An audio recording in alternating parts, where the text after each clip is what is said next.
Селям алейкум, здравствуйте. Вы смотрите информационную программу «Бугунь». С вами в студии я, Сейтумер Сейтумеров. И в течение этого часа мы постараемся обсудить самые важные вопросы, события, касающиеся Украины и Крыма в частности. Поговорим о важнейших политических событиях, которые несут свой отпечаток и след на то, каким будет наше будущее, будущее Крыма. И я рад представить нашего гостя. Сегодня с нами в студии Андрей Юсов, политический аналитик, директор школы ответственной политики. Здравствуйте. Вітаю, Сейтумер, вітаю глядачі. После продолжительного, скажем, перерыва информационное вещание, слава богу, на телеканале АТР возобновляется. Это, можно сказать, вот первый эфир. И давайте начнем, конечно же, наверное, с той темы, касающейся больше всех, самой ожидаемой для Крыма. Это вопрос Крымской платформы. И, в частности, первый заместитель министра иностранных дел Эмне Джипар во время открытия первого международного инвестиционного форума «Южная стратегия развития» назвала две категории государств, которые примут участие в саммите Крымской платформы 23 августа в Киеве. По ее словам, первая значительная группа государств — это президенты или премьеры, которые официально подтвердили свое участие. Ко второй группе государств входят те, которые высказали свою готовность принять участие в саммите Крымской платформы. Давайте послушаем цитату. Туреччина займає чітку позицію в підтримці територіальної цілісності України, невизнання окупації Росією Криму та засудження порушення прав людини в Криму. У спільній декларації за підсумками 9-го засідання стратегічної ради високого рівня між Україною і Турецькою Республікою, підписаною президентами двох країн 10 квітня цього року, наші турецькі друзі чітко підтримали створення Кримської платформи як нового формату для врегулювання питання незаконної та нелегітимної анексії Криму Російською Федерацією. Тому на сьогоднішній день підстав говорити про неучасть Туреччини в саміті Кримської платформи немає. А высокий представитель ЕС Жозеп Боррель подтвердил участие в Крымской платформе вместе с президентом Европейского совета Шарлем Мишелем. Об этом Боррель сообщил во время видеоконференции в рамках Совета безопасности ООН. Давайте послушаем цитату. Я вітаю ініціативу президента України Зеленського скликати саміт Кримської платформи. Маю намір взяти в ньому участь разом із президентом Європейської ради Мішелем. І сподіваюся, там буде максимально широке представництво від країн-членів ООН. Ну, собственно, мы выслушали цитаты. Андрей, первый мой вопрос. Вот жители Крыма, наши соотечественники, все возлагают большие надежды на данную платформу, Крымскую платформу, которая вот стартует 23 августа в Киеве. На ваш взгляд, чего стоит ждать вот жителям Крыма от данной встречи глав государств? Насамперед, актуалізації кримського питання на міжнародному рівні і далеко за межами країни, тому що для кримчан, для кримських татар, для українців це постійний біль. Але цивілізований світ часто про це забуває. Стільки всього навколо відбувається, і пандемія, і ситуація в різних точках світу. Україна повинна нагадати про Крим і про російський путінський злочин, який був вчинений і в Криму, і на Донбасі. І Кримська платформа це виглядає, може стати дуже ефективним майданчиком для того, щоб Україна нагадала світу і отримала додаткові гарантії і переконання в тому, що жодні намагання легітимізувати анексію Криму і подати це як щось, що відповідає якимось нормам чи духу права і закону міжнародного, цього не відбудеться. І я думаю, існує великий шанс, що резонанс від цієї події буде надзвичайно високий.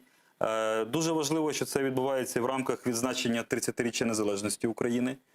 І в тому, що будуть високі гості і високий рівень представництв, не доводиться сумніватись. Питання лише в тому, наскільки Україна зможе це використати, не тільки в плані отримання декларацій, вони будуть, в цьому не треба сумніватись. Тобто і ЄС, і НАТО, і окремі країни, і Сімка в цілому велика, безумовно, і ще раз підтвердить, що всі засуджують російську агресію в Криму і окупацію Крима. Питання, яка практична допомога можливо, обговорення нової санкційної політики, можливо, допомога в формуванні нових судових позовів, можливо, технічна, матеріальна допомога і переселенцям, і кримсько-татарському народу, тому що зараз триває, по суті, новий повзучий геноцид кримсько-татарського народу на території Криму. Гібридна депортація. Гібридна депортація, так, тут можна багато термінів вживати, але по суті це різновид геноциду, коли розмивається корінне місцеве населення і заповнюється його новими прийшлими людьми. Хто ці люди, ми чудово розуміємо, для чого вони туди приходять, теж розуміємо.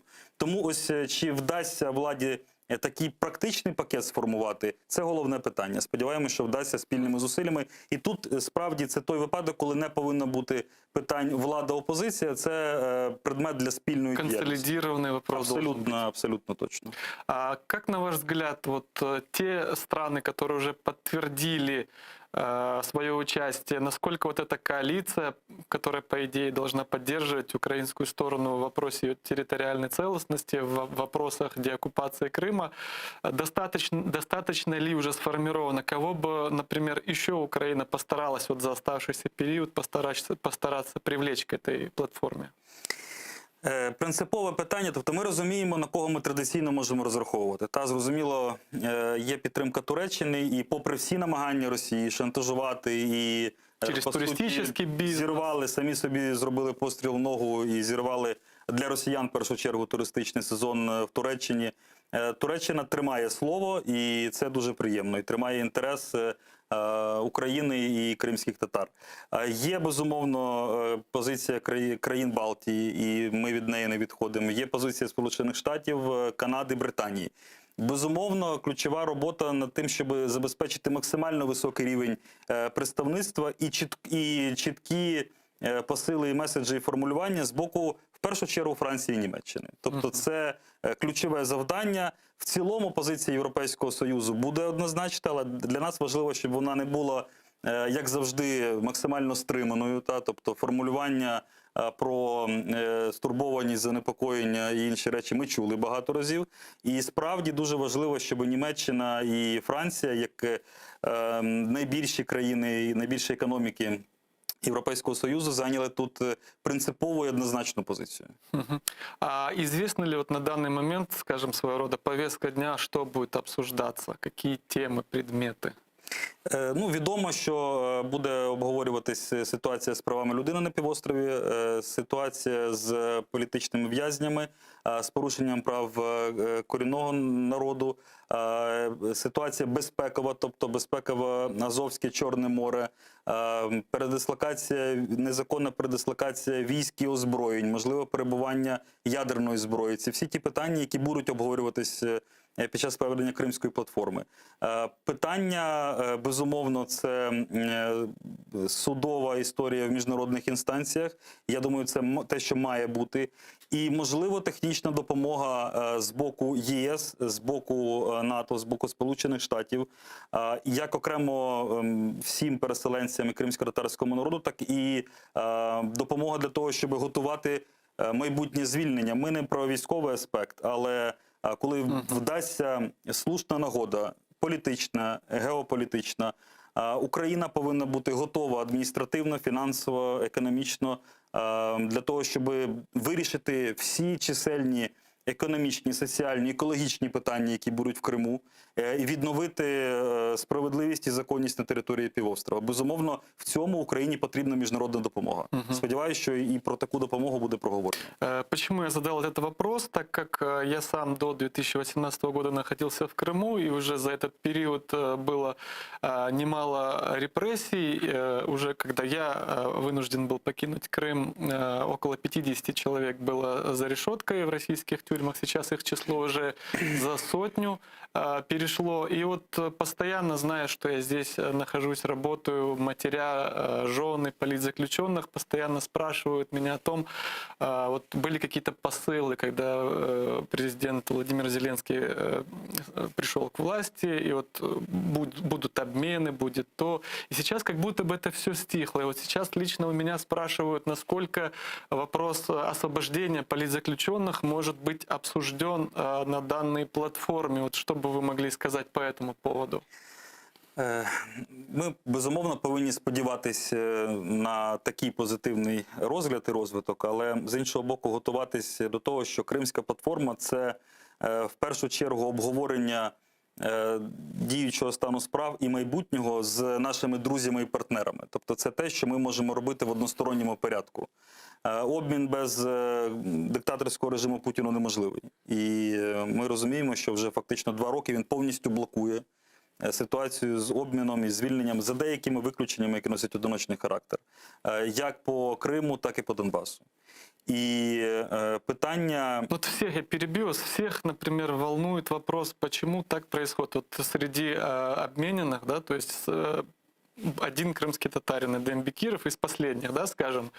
Хотя большинство политзаключенных в Крыму — это крымские татары. И вот меня спрашивают, это что за, с чем связана позиция Путина? То есть почему он не хочет отдавать крымских татар?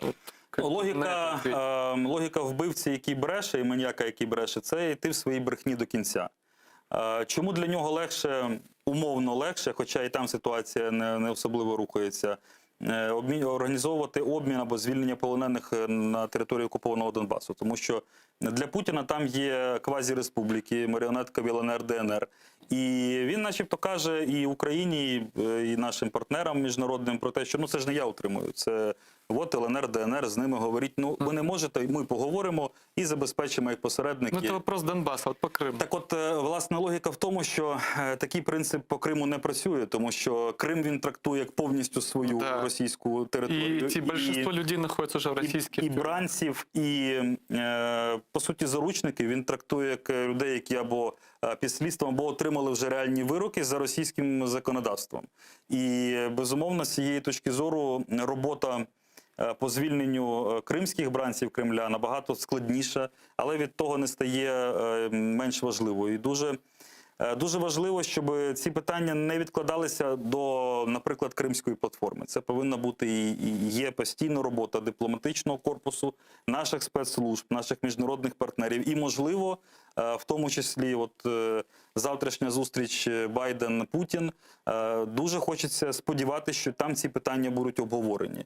І зустріч в липні президента України Зеленського з президентом Сполучених Штатів Байденом, окрім широкого поля питань російська агресія, окрім, безумовно, боротьби з корупцією, ми від цього нікуди не дінемось, одне з ключових питань має бути обмін полоненими, обмін бранцями або звільнення. Путін демонструє спілкування з Штатами, і в своєму останньому інтерв'ю він прямо про це заявив. У нього в заручниках є низка громадян Сполучених Штатів. І він вже запропонував їх обміняти. І це та логіка, за якою російські терористи працюють. Тому боюсь, що без прямого включення Сполучених Штатів Америки ми не зможемо сунути в односторонньому порядку це питання. Путін не буде дарувати жодного громадянина, жодної людини. Гуманізму в ньому немає. Тільки примус, тільки колективна дія, і щоб він розумів, зробиш це, значить тобі нічого не буде. Не зробиш, значить отримаєш наступний пакет санкцій, наступні наслідки. Сподіваюся, що це розуміють і в тому числі наші партнери. И последний вопрос по этой теме.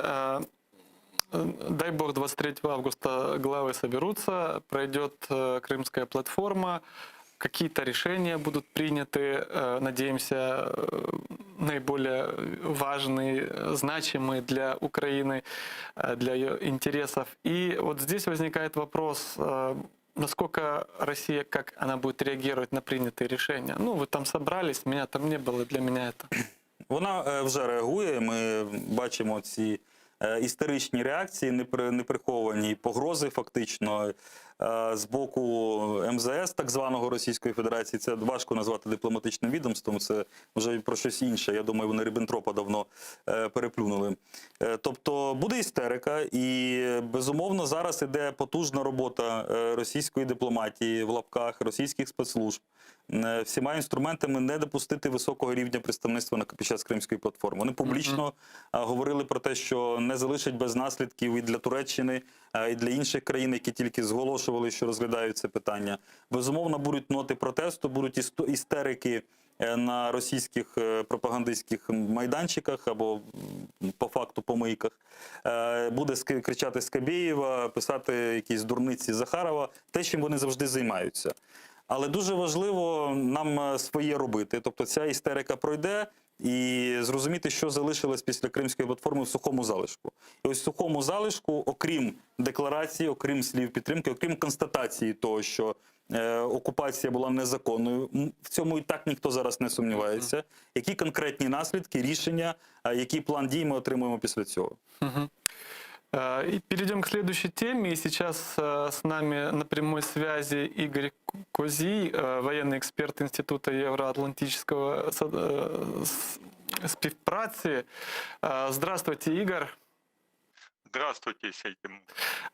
Давайте, прежде чем мы перейдем к обсуждению, я бы хотел подвести с цитатой по последним событиям касательно НАТО. Генеральный секретарь НАТО Йенс Столтенберг подчеркнул, что Россия не будет иметь влияния на решение вопроса о вступлении Украины в Альянс. Об этом он заявил на итоговой пресс-конференции саммита НАТО. Давайте послушаем его цитату. Кожна країна обирає свій шлях, і це стосується також вступу до НАТО. Це питання до України та до 30 членів НАТО вирішувати, чи воно прагне бути членом Альянсу. Росія не має слова у питанні того, чи бути Україні членом НАТО. Вони не можуть витувати, що робити її сусідам. Ми не повернемося в епоху сфер інтересів, коли великі країни вирішують, що робити меншим. А вот лидеры НАТО одобрили коммюнике по итогам брюссельского саммита Альянса. Копия документа представлена журналистам. В этом решении впервые за последние годы по Украине приняты те же формулировки, которые звучат по Грузии. Давайте послушаем. Ми підтверджуємо рішення, ухвалене у 2008 році на Бухарестському саміті НАТО, про те, що Україна стане членом Альянсу. При цьому план дій щодо членства буде невід'ємною частиною цього процесу. Игорь, и вопрос у меня к вам такой. Вот сейчас мы видим, что есть определенные продвижения по вступлению Украины в Североатлантический альянс. То, что вот мы сейчас услышали, насколько, на ваш взгляд, приближает Украину к НАТО? И вообще вот нынешнее состояние вооруженных сил Украины, в целом Украины как государства, оно уже на каком уровне? Хороше, добре питання ви задаєте, знаєте, але я хотів би, щоб ви на нього дивилися саме з точки зору дійсно того, що було сказано на саміті. А саміті було ще одна фраза в статті 69 написано чітко, в пункті 69, що про кожного партнера будуть робити судження, виходячи з досягнень. Тобто це треба теж правильно розуміти і правильно звертати на це увагу. Ну, наприклад, якщо на мене взяти людину, яка не першу добу займається питаннями з НАТО і в НАТО в тому числі, я хотів би сказати, що да, це добре, що ми повернулися до трактовок 2008 року. Я завжди себе питаю, а скільки втрачено з 2008 року? 13 років. 13 років нам розказують про одне і те ж саме. 13 років нам кажуть про ПДЧ, 13 років нам кажуть про РНП як механізм, і 13 років, на жаль, не будемо поки що ставити остаточну точку стосовно цієї влади, але влада фактично не виконує принципи НАТО. І один із основних із них – це питання судочинства. Ми про це вже чули не один раз. Тому сказати відверто, наскільки ми повинні бути оптимістами чи песимістами в цьому, це, скоріш за все, стане ясно тільки тоді, коли ми з вами побачимо реальні практичні досягнення. Досягнення, які були прийняті державами-членами НАТО, які були б зараховані як певний, знаєте, такий собі ключовий момент, для того, щоб можна було сказати, що так, Україна дійсно готова до прийняття плану дій щодо членства. Що стосується на сьогоднішній день, мені здається, це трошки, знаєте, деяка риторика виступає більше авансом, саме виходячи з того, що дійсно Україна сьогодні багато чого робить з точки зору стримування агресії. І це досягається в першу чергу нашим українським солдатам, які сьогодні на передовій виконують свої обов'язки, виконують дуже серйозно, потужно і ретельно. Чи зможе цивільна влада підтягнутися і фактично чи зможуть гілки влади знайти правильне своє відношення до демократії як процесу, до, вибачте, виконання законів, до, врешті-решт, демократичного цивільного контролю. І, знаєте, я кажу, ключовим один із моментів – це до питання створення військового омбудсмена як незалежної інституції, чи принаймні інституції, яка входила би до складу, вибачте, Верховної Ради України, а не була б черговим, на мій погляд, це вже майже третій чи другий, знаєте, інститут, який би займався питаннями не всіх військовослужбовців, а питаннями тільки звільнених військовослужбовців. Мгм. А не кажется ли вам, Игорь, я перебью вас, вот Путин говорит, что я не буду против, если они сами захотят туда идти. Но мы же помним события 2013 года, когда Украина уже вот-вот должна была подписать ассоциацию с ЕС, и когда Янукович еще тогда собирался это сделать, какие события произошли, как быстро он был отозван в Москву, и там все переигралось. И сейчас подобные заявления как-то нелепо, как минимум, звучат, как по мне. Открытая ложь. Я думаю, що як би ви не називали це, відкрита ложь, чи закрита ложь, воно, знаєте, на мій погляд, з точки зору того, що сьогодні НАТО заявило по відношенню до України і по відношенню до Росії, це фактично є визначальним моментом. А що стосується 13-го року або 8-го року, коли ми повинні були за діями тої ж програми Януковича вступити вже в НАТО, я розумію, що це все йшло від лукавого, точно так же, як від лукавого заяви Путіна, тому що він чітко знає, що він ще може розраховувати на позицію окремих держав, членів НАТО, які залежать, наприклад, від Північного потоку-2, чи залежать від інших речей, пов'язаних з Російською Федерацією. Це треба теж не скидувати з важелів і розуміти, що однозначно це навіть не початок, це, скоріш за все, орієнтація на початок нашого руху в НАТО. І дай Боже, щоб ми, вибачте, ці 13 втрачених років наздогнали. Але час покаже. Продолжайте. И последнее, что хотел бы спросить, я сначала хотел бы зачитать цитату, касательно реакции США, да, что президент США заявил, что для начала Украине необходимо преодолеть коррупцию и провести ряд реформ на пути к членству в НАТО. Давайте послушаем цитату. Це залежить, чи виконують вони критерії. Їм потрібно вичистити корупцію, відповідати іншим вимогам, щоб почати виконувати план щодо членства. Тим часом ми зробимо все можливе, щоб допомогти Україні у протистоянні з прямою російською агресією. І це залежатиме не лише від мене. Чи матимемо ми можливість визначити, чи може Україна стати частиною НАТО? Це залежатиме від Альянсу, як вони проголосують. Але їм треба буде переконати, і це непросто. В этом направлении как обстоят дела у нашего государства? Знаєте, я, вибачте, не доповню Байдена, а я процитую знову те, що було сказано в фінальному комюніке держав-членів НАТО. Там трошки більше, ніж за корупцію сказано, значно більше. І це треба теж враховувати.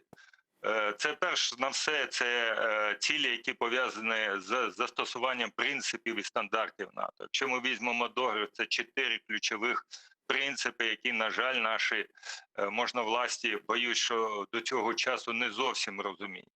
Це такі речі, як боротьба з корупцією і питання щодо інклюзивного політичного процесу.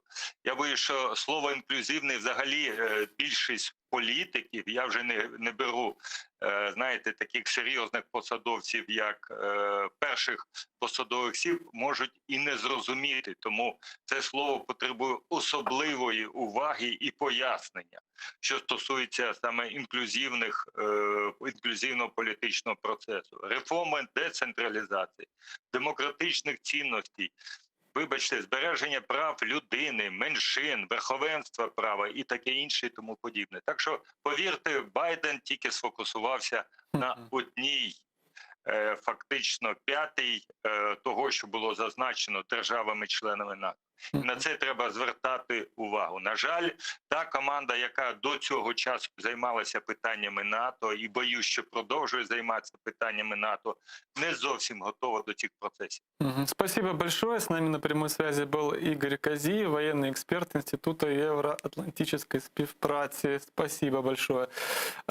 Продолжим наше общение с вами, Андрей. И по тому, что мы сейчас услышали, по перспективам, скажем, которые раскрываются перед Украиной, ваше мнение, это большая победа, это большой успех, или это вот то, что вот, в принципе в течение этих долгих лет шло, вот, какой-то маленький...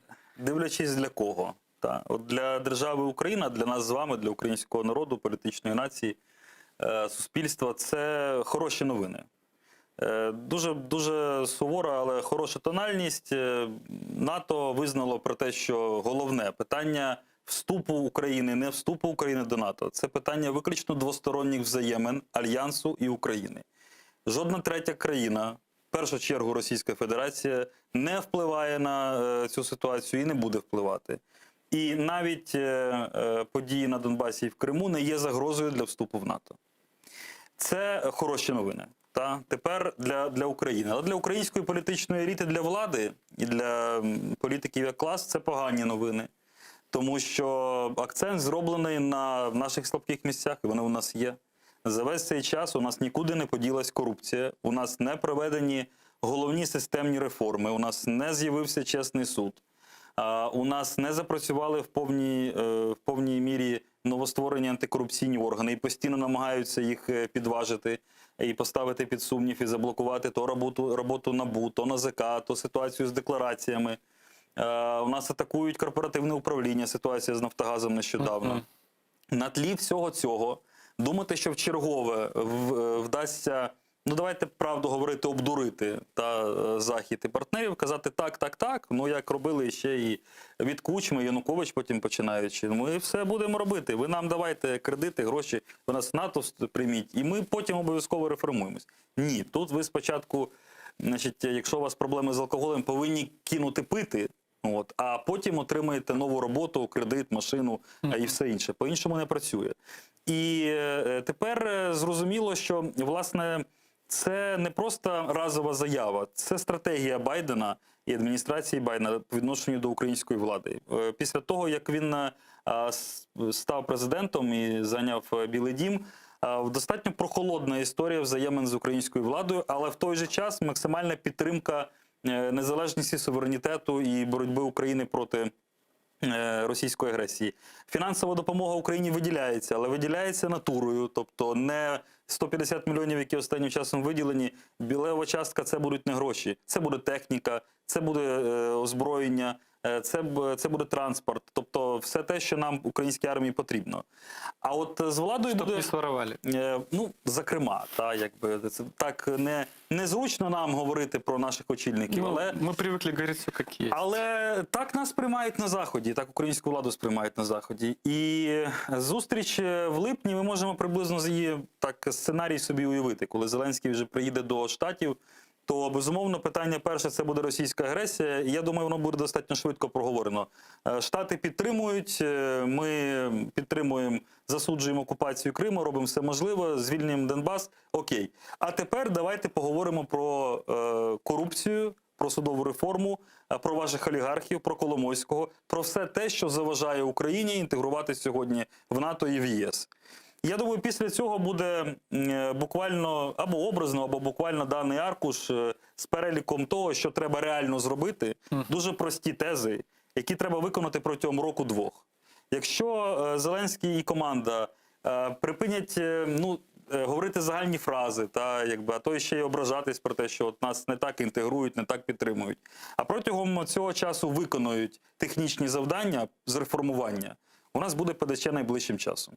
Якщо не виконують, ПДЧ все одно буде, але, напевно, вже за іншого президента. Ну, то, что постоянно беспокоит Запад в вопросах интеграции Украины в мировое сообщество, в НАТО, в ЕС, это непостоянство, да, то есть отсутствие реформ, то есть говорим одно, делаем другое. И вот одним из таких вот волнующих жителей Крыма это вот недавние заявления по воде в Крым. То есть тут уже у нас есть и реакция из Крыма, и реакция украинских политиков. И вот в частности оккупационная власть Крыма готовит обращение в Международный суд в связи с водной блокадой со стороны Украины. Следственный комитет Российской Федерации уже занимается этим делом. Об этом заявил оккупационный вице-премьер-спикер Госсовета Крыма Ефим Фикс. Передают сепаратистские СМИ. Давайте послушаем, что же они говорят. Мы идем по своему направлению. Направили обращение в Следственный комитет России. Уже назначены следователи, которые занимаются этим делом. Уже есть поручение по проведению экспертиз. Если потребуется, будем обращаться в Международный суд по правам человека. Конечно, это все понятно, что они там пытаются что-то придумывать в связи с реальными проблемами, которые на этой почве сейчас в Крыму возникли. Но волнует больше другое, что несколько дней назад председатель Верховной Рады Дмитрий Разумков назвал условия для переговоров с Россией о возобновлении подачи воды в Крым. По мнению Разумкова, Киев может начать обсуждение этого вопроса только если будет точно понимать, на какие уступки готова пойти Москва. Давайте послушаем его цитату. К сожалению, мы ее сейчас не можем услышать, но это заявление прозвучало и на всех, практически все СМИ это отобразили. Вопрос, если в принятой стратегии деоккупации черным по белому написано, что никакой подачи воды в Крым до полной деоккупации быть не может, сейчас от Арестовича мы слышали, что там, если там условно, может, нам отдадут границу, выведут войска на Донбассе, может, мы подумаем об этом. То есть, что это, о чем это говорит? Это... Ну, пам'ятаєте, відомий вислів, плюралізм в одній голові – це шизофренія. Ось, власне, такий плюралізм в одній політичній команді ми спостерігаємо вже понад 2 роки, коли різні спікери, різні представники команди Зеленського і Банкової можуть протягом однієї доби робити заяви абсолютно протилежного характеру. Ну, на будь-який смак. Тобто для Путіна, щоб сподобатись, ось такі заяви. Тут же в цей же час разом із Разумковим і Арестовичем Кулеба робить абсолютно іншу заяву, абсолютно правильно, про те, що деокупація, запуск води в Крим можливий лише після деокупації Криму. Крапка. Ну, тобто нормальна, цивілізована заява, яка відповідає національним інтересам України і, власне, всі дипломатичні лінії, попередні і оборонні стратегії.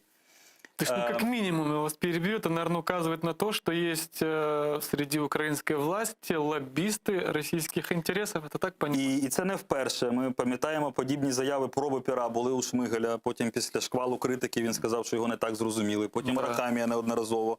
Значить, Арестович і Арахамія – це взагалі такі спікери художнього жанру. Вони можуть заявляти, їм би книжки писати, фантастику бажано. Тому що їхні заяви іноді взагалі ніяк не стикуються з реальністю. І якщо в випадку Арестовича це може бути якісь моменти інформаційних провокацій, не більше, тому що він навіть не офіційна неповноважена особа, тобто він може собі розмірковувати на тему. То в випадку Разумкова тут більш чітко простежується, спікер націлився на власну політичну кар'єру. І його позиціонування – це Тегібка. Колись у нас був такий кандидат президента, який підтримував Януковича, тобто партія регіонів Лайт. На словах загальну рамку підтримуючи, засуджуючи російську агресію, постійно шукати мир в очах. І ось він то за російську мову готовий проголосувати, то про Крим чомусь заговорив, про воду, хоча це взагалі не його зона відповідальності, не його компетенція. В Конституції України чітко визначено, хто відповідає за оборонну, безпекову і зовнішню політику. Тому, якби у нас була моновлада як єдиний організм, безумовно, по шапці в різній формі, але дуже оперативно, як догану, заміна з посади, мали би отримати і Разумков, і Арестович.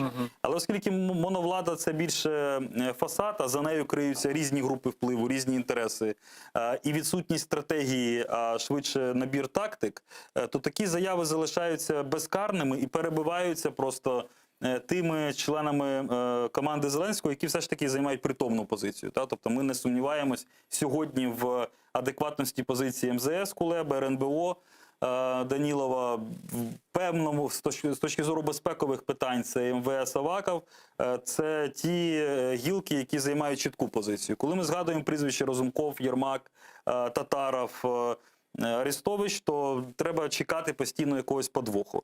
І це ставить нас в незручну конкурентну ситуацію, тому що якраз з боку Російської Федерації, держави-агресора, така дисципліна повідомлень існує, на відміну від української влади. І вона дуже чітка, причому і влада, і псевдоопозиція в Росії, реальної опозиції там в стінах парламенту немає, говорять про одне й те саме. Тобто Крим російський, винна Україна і так далі. Безумовно, їхні позови судові – це ширма, це хоч центральну прачечну, це нічим не закінчиться. За всіма міжнародними нормами саме держава-окупант несе повну відповідальність за соціальну, економічну, гуманітарну ситуацію, захист прав людини на території. Тому це розраховано на внутрішнього споживача не більше. Але реакція України має бути одностайною в цій ситуації і в першу чергу орієнтуватися, зокрема, на позицію, наприклад, кримськотатарського народу і Меджлісу. Дуже чіткий камертон, з яким треба звірятися. І я думаю, що ні Разумков, ні Арестович такими речами не керуються в своїх заявах. Ну, по некоторым мнениям, которые вот звучали еще, когда вот эти первые разговоры о возможном обмене пошли, и вот как раз вы сейчас напомнили о заявлениях Шмыгаля, Арахами и других по воде как раз таки, вот именно в тот период были оживлены переговоры по обмену. И вот по некоторым версиям Россия собиралась отдать бранцев задержанных политзаключенных, находящихся в российских тюрьмах, в обмен на воду. Но когда вот это прозондировалась почва, и власти стало очевидно, что это пороховая бочка, да, то есть если на такой шаг пойдет, то есть это вся переговорная, скажем, база рухнула, и вот тема обмена поэтому и затухла. Как вы относитесь к такой версии? Ну, це було, скажімо так, такий сценарій не пройшов, зокрема через правильну і гостру позицію українського громадянського суспільства, кримсько-татарського народу. Це було сприйнято було б як зрада і капітуляція. І це значною мірою підірвало би позиції Зеленського і «Слуг народу» серед демократичного, патріотичного і проєвропейського електорату. Тільки це зупинило від таких капітулянських дій, особливо на початку президентства. Зеленський був готовий буквально на все для того, щоб побачити мир в очах Путіна, і одностороннє відведення військ, і розмова про воду, і ще багато чого, і різні формули Штайнмаєра і так далі підписували все, були готові на все, це ні до чого не призвело. І така розмова з державою-терористом, якою сьогодні є Російська Федерація, дуже небезпечна, тому що сьогодні вони кажуть заручники в обмін на воду. Але ж ми розуміємо, що у них є... Подача води – це повна легалізація. По-перше, це, безумовно, легалізація. Її неможливо подати, не визнавши приналежність Криму до Росії. Це будуть відповідні документи. Як свого часу була зірвана і зупинена спроба купівлі постачання електроенергії до Криму. Але окрім того, Путіну нічого не варто кожного нового дня захопити нову партію заручників із населення Криму, з кримських татар, з українців, з населення Донбасу. У нього величезний обмінний пункт. Якщо треба, то навіть з росіян, з людей з російськими паспортами, яких будуть звинувачувати, як і по сьогоднішніх справах, робота на екстремістські організації, українські спецслужби, що завгодно. Тобто логіку терориста приймати тут категорично не можна. І ми таким чином не врятуємо ні бранців, ні головне все населення, тому що в заручниках сьогодні всі українці, кримські татари Криму і Донбасу. І з цієї точки зору така логіка, сама постановка питання неприпустима. Деокупація і подача води. Ось як це працює. Що стосується обміну, ну давайте і звільнення. Для цього повинні бути інші майданчики, інші інструменти. І міжнародні, і двосторонні. Україна в цьому напрямку працює. Просто Путіну це сьогодні не потрібно. Значить, він підвищує ставки для чогось іншого. І дуже прикро, що окремі представники влади за 2 роки перебування, ну якщо вони 2 роки тому були ще новими ліцами, то зараз би мали би щось уже для себе з'ясувати. Знову хочуть стати на граблі капітуляції для того, щоб знайти мир в очах Путіна. Немає там миру. Там є прагнення тільки знищити українську державність, українську ідентичність, кримсько-татарську ідентичність. Він не розглядає нас як суб'єктів, як партнерів. Це іде боротьба на виживання і на знищення. В цій боротьбі керуватися логікою такого маньяка і злочинця категорично не можна. Ну, может, вот вы сейчас отметили субъектность Украины. Может, и проблемы есть в самой украинской власти, раз нас, как государство, все-таки не хотят рассматривать как субъект? Ну, безумовно, проблеми є, але не хоче розглядати хто? Новий Гітлер, який не хоче розглядати як суб'єкт ні Україну, ні Грузію, ні Молдову. Так як Гітлер не розглядав Польщу під час окупації. Тобто спочатку висуваються якісь умови про допуск військ, співпрацю, інтеграцію.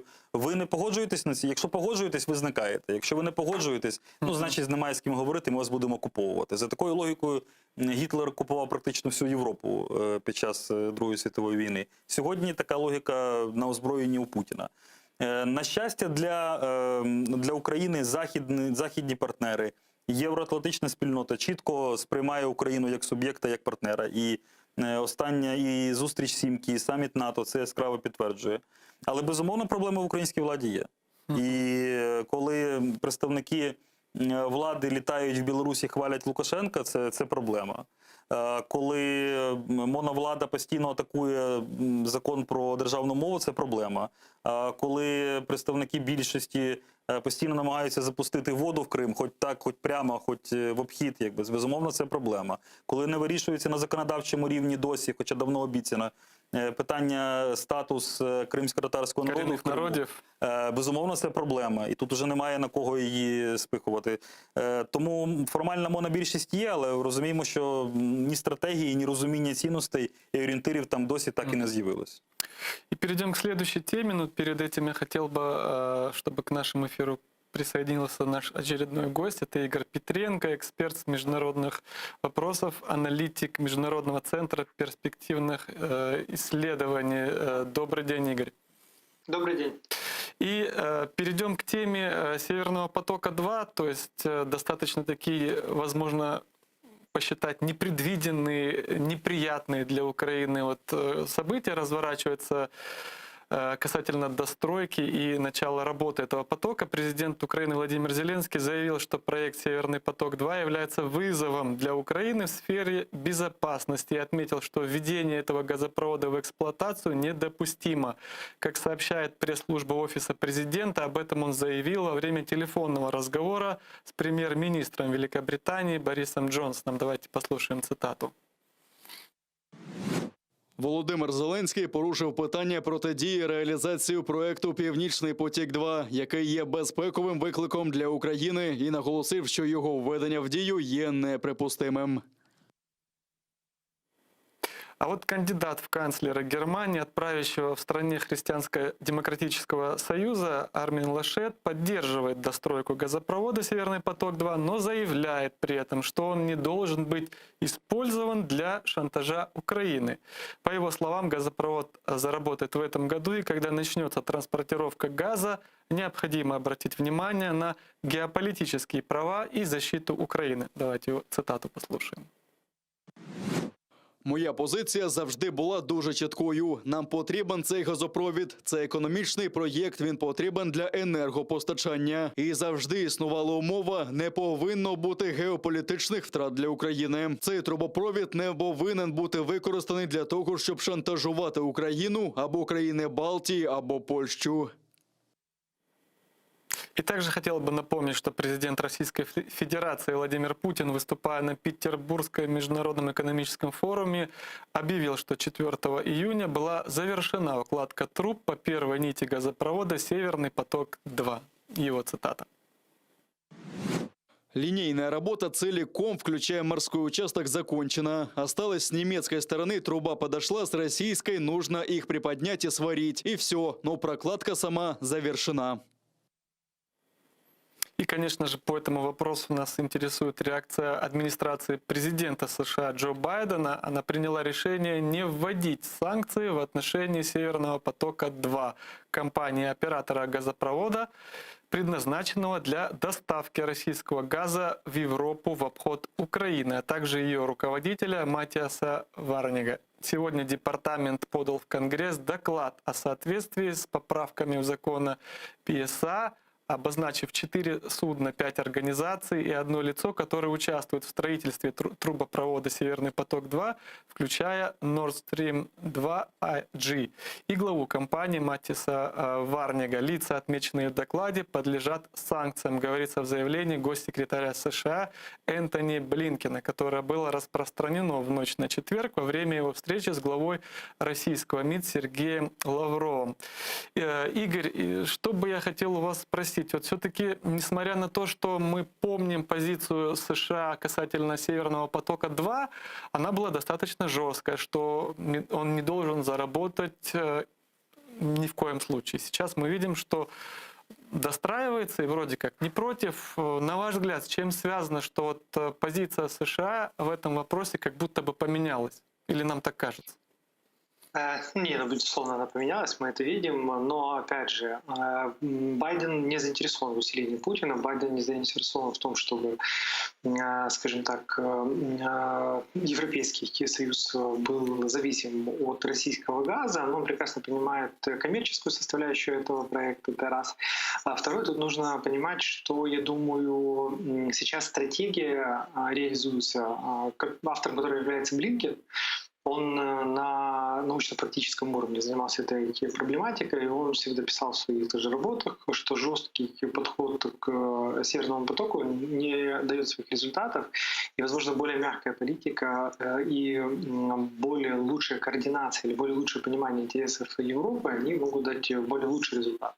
Скорее всего, они сейчас к этому двигаются. Достройка Северного потока — это один момент. Да, действительно, скорее всего, она будет завершена. Следующий вопрос — это будет вот его в эксплуатацию, что тоже требует достаточно многих решений и так далее. И здесь задача Украины, то, что пытается сейчас сделать и Зеленский, украинская власть, это вопрос того, чтобы соединить определенные интересы Украины в контексте того, что, да, мы теряем с одной стороны транзит, с другой стороны, и мы об этом говорим, и, в принципе, Европа в этом заинтересована, что должна быть диверсификация. Да? То есть одна вот нитка поставок — это недостаточно, плюс есть еще вопрос пиковой нагрузки, особенно зимой, да, то есть вопрос того, чтобы мы сохранили, значит, транзит через нашу территорию, наша труба использовалась на том хотя бы уровне, который, ну, не только дает самоокупаться, но дает возможность еще что-то зарабатывать. То есть наша задача главная — это жесткую позицию сейчас держать, как мы держим, все эти заявления, которые имеем со стороны Зеленского, и в том, чтобы вот имплементировать украинский интерес, ну, допустим, в том, чтобы подписать там контракт на 10 лет, потому что у нас это заканчивается, да, в 2024 году, если я не ошибаюсь. Ну и новый контракт там на лет 10, где четко тоже указать кубометраж, который будет идти через нашу газотранспортную систему. Ну, там 40 миллиардов кубов, наверное, как минимум. Ну и желательно тоже, опять же, за формулой качай или плати. То есть, в принципе, мы видим, что да, Германия, она очень заинтересована. Потому что самый дешевый газ в Европе — это хорошо для их промышленности, для конкурентоспособности и так далее. С другой стороны, европейцы также говорят о интересах Украины, о том, чтобы это не был рычаг давления со стороны Российской Федерации, чего они тоже как бы вот опасаются. Поэтому, скажем так, да, что риторика Байдена изменилась, риторика Германии как была, так она остается, но все равно у нас есть возможность имплементировать украинские интересы в этот процесс, чтобы они были учтены. Ну, сейчас и все усилия, скажем, власти, они на это направлены. А вот читая аналитику по данному, скажем, изменению позиции США в данном вопросе, некоторые утверждают, ну, может, не утверждают, но возникают такие мысли, что это связано с тем, что США сейчас готовится к каким-то, скажем, противостоянием на экономической стороне с Китаем. И вот привлечение России, скажем, может поліпшення санкций, да, скажем, снятие каких-то мешающих вопросов, которые стоят ребром, будет содействовать в привлечении России вот, в борьбе на экономическом направлении с Китаем, который растет и представляет, ну, начинает представлять, в принципе, для США угрозу. Как вы считаете, данная версия, насколько она вероятна? Да, я поддержу, скорее всего, этот тезис, потому что действительно, ну, скажем так, что Китай — это серьезная угроза для экономических и политических интересов Соединенных Штатов Америки, и они, конечно же, не хотят, чтобы Россия и Китай стали сильными союзниками или были вместе. Поэтому, да, они хотят сохранить мосты, скажем так, в отношении с Российской Федерацией по тем вопросам, в которых есть как бы интерес, и заинтересовать Россию в том, чтобы она сохраняла нормальные отношения с коллективным Западом, да, условно так, а не только ориентировалась на Китай. Поэтому в этом есть стратегическая заинтересованность, и да, действительно, и Северный поток, и тот саммит, который у нас будет проходить завтра, то есть встреча Байдена и Путина, стратегическая задача США — это как раз, вот, скажем, ну это не нормализация даже, да, это скорее всего, ну и не перезагрузка, да, это, ну, скажем, такой процесс деэскалации, уменьшения конфликтности в отношениях России и США и в целом коллективного Запада. Но в то же время не надо себя обманывать, что вот Байден, знаете, на все готов, лишь бы вот Россия, скажем так, не пошла с Китаем. Нет, есть принципиальные точки, условные красные линии для самого Байдена, что не будет проходить. Это вопрос демократии, это вопрос прав человека, и это же вопрос территориальной целостности, суверенитета Украины. Он не единожды об этом говорил, а это как бы публичные заявления, это публичная позиция, от которой Байдену будет очень сложно отказаться. Спасибо большое, Игорь. К сожалению, с мало времени. С нами был на прямой связи Игорь Петренко, експерт з міжнародних питань, аналітик Міжнародного центру перспективних досліджень. Мы же возвращаемся, у нас буквально 3 минутки остается. Вот, в частности, Игорь отметил, что будет встреча президентов, и вы в начале нашего эфира об этом говорили, встреча Путина с Байденом. Чего ждать лично вы? Чего ждете? Что там произойдет и как это повлияет на Украину? Как может повлиять? Безумовно, це напряму буде впливати. І програма «Максимум для України» – це вивести Україну на цих перемовинах із формального розуміння зон впливу. Тобто до цього часу Росія трактувала геополітику поняттями 19 століття і намагалася всім пояснити про те, що весь пострадянський простір і це сфера впливу Путіна. Сьогодні Байден обрав тактику, коли в щоденному режимі перед зустрічю йде повтор, що це не так. І взагалі про сфери впливу ніхто говорити не буде. План Б для Путіна під час останніх інтерв'ю він це чітко окреслив, що для них головна цінність, як каже Путін, ну від диктатора це звучить так собі, але слово цінність було, не втручання в внутрішні справи. Тобто, на жаль, це той компроміс, на який Захід може піти. Це означає, що російській опозиції, Навальному і всім іншим буде дуже важко найближчим часом. Але для України дуже важливо от в розумінні, в головах наших євроатлантичних партнерів вийти із російської зони впливу. І такий шанс існує. І також дуже важливо в цьому контексті, щоб внутрішніми справами Росії не трактувалось в розумінні Заходу, в кулуарно чи напряму, безумовно, ситуація в Криму і на Донбасі. І я думаю, що так і буде, зрештою. Попри всі намагання і всі складнощі, є розрахунок на те, що Байден не піде на такі односторонні поступки Путіну. Але тут дуже важливо залежить багато від України і до зустрічі, хоча мало часу залишилось, і після зустрічі. І сподіваюся, що така робота і буде робитись, хоча швидких результатів нам не доводиться чекати. Спасибо большое, что пришли к нам в гости. Напомню, с нами в студии был Андрей Юсов, политичный аналитик, директор школы відповідальної политики.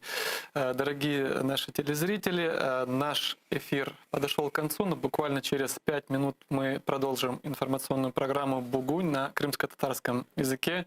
Оставайтесь, АТР.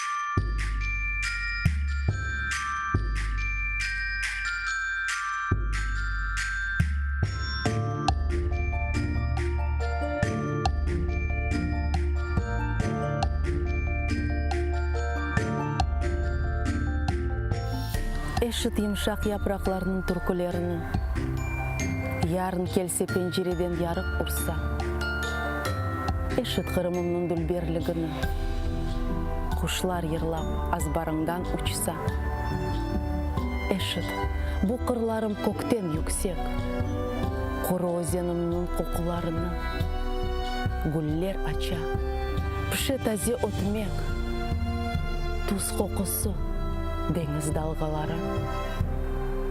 Eşit, nasıl yüzüm sıcak yerden öse. Ozen suyu aka, güneş oynay. Kırım, hep yerlerden bana güzel. Bu sevgiden güçlü, sevgi olmay.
Zumrut zarlar, dalgalar yerine, coşar ah yırlağan insanlar gördüm.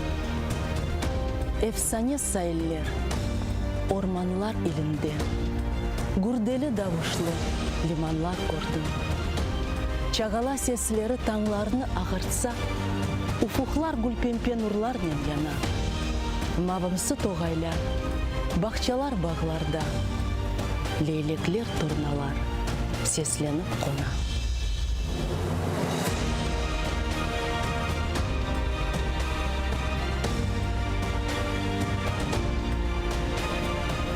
Bu yerinin suday, su yok bir özünde. Toprağı mucize ne saçsa insan. Kıblada küçük bir evçikte össemdi. Er yerin menimdir, ey Kırım Vetan.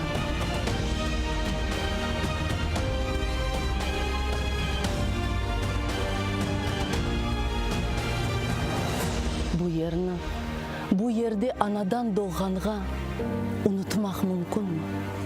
Bu yerde babamның kabırına yağmurlar yağganda бешігім башында ағылаған анам.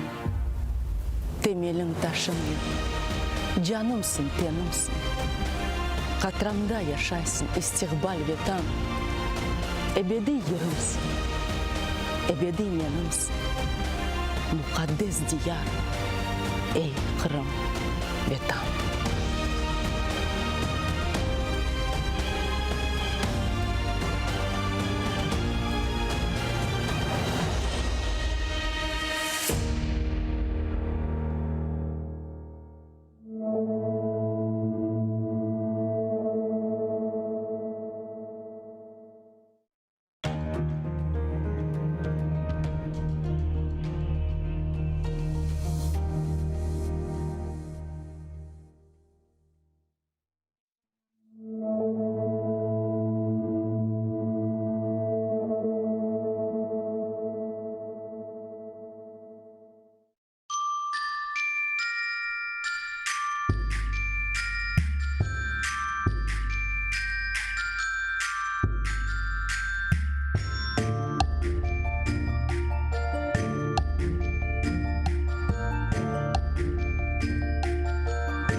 Эшіт емшақ япрақларының түркілерінің, ярын келсе пенжереден ярық ұрса.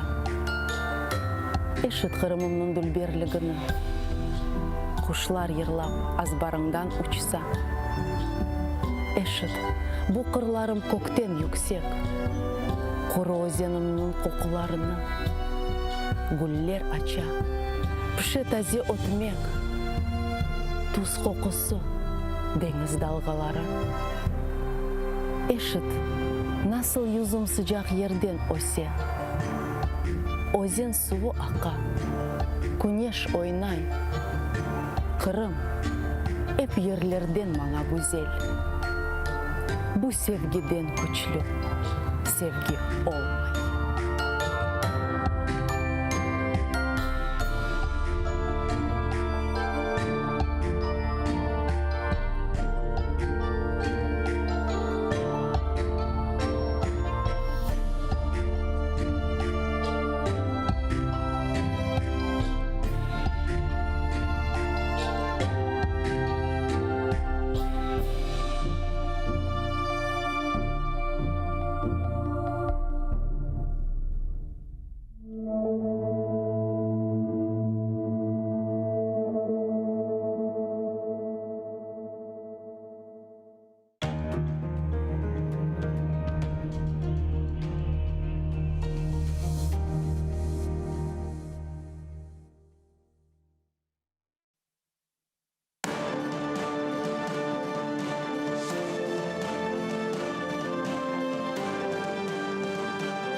Селям алейкум, сайғыла тер телеканалының телесерджилері. Бүгін информацион программасына сейірі тесіз ве Аллаға чоқ шүкірлер олсын. Біздің информацион яйынларымыз девам етмекте ве әр күн девамында саат 3-тен саат 10-ға же жанлы шекелде программаларымыз девам етежек ве бұл программалар ішінде әлбетте ки біз талап етежеміз Қырымда олған, Украинада олған ве Қырымнен бағылы олған мәселелеріні ачықламаға, олған проблемлер ақында айтмаға ве әрдайын алышқанымыз кебе АТР Қырым татар халқының сесі оларақ чалышмаға ве олып кечкен шейіні илан етмеге.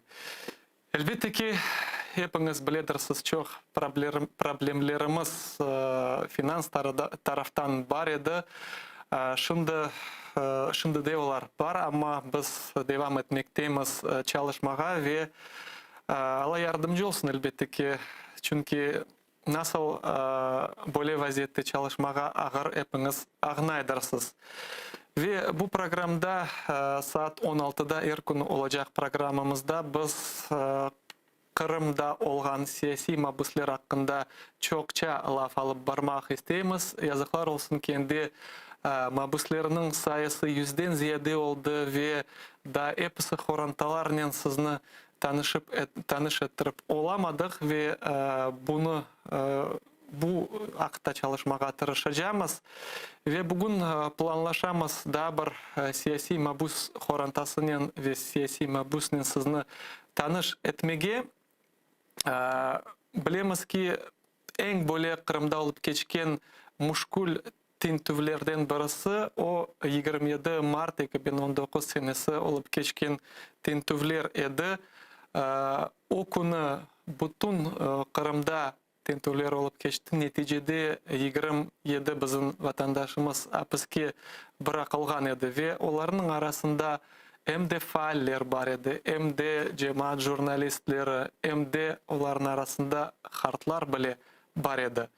Ve onların arasında ağır hastalar da var ve şimdi onlar hapiste bulunup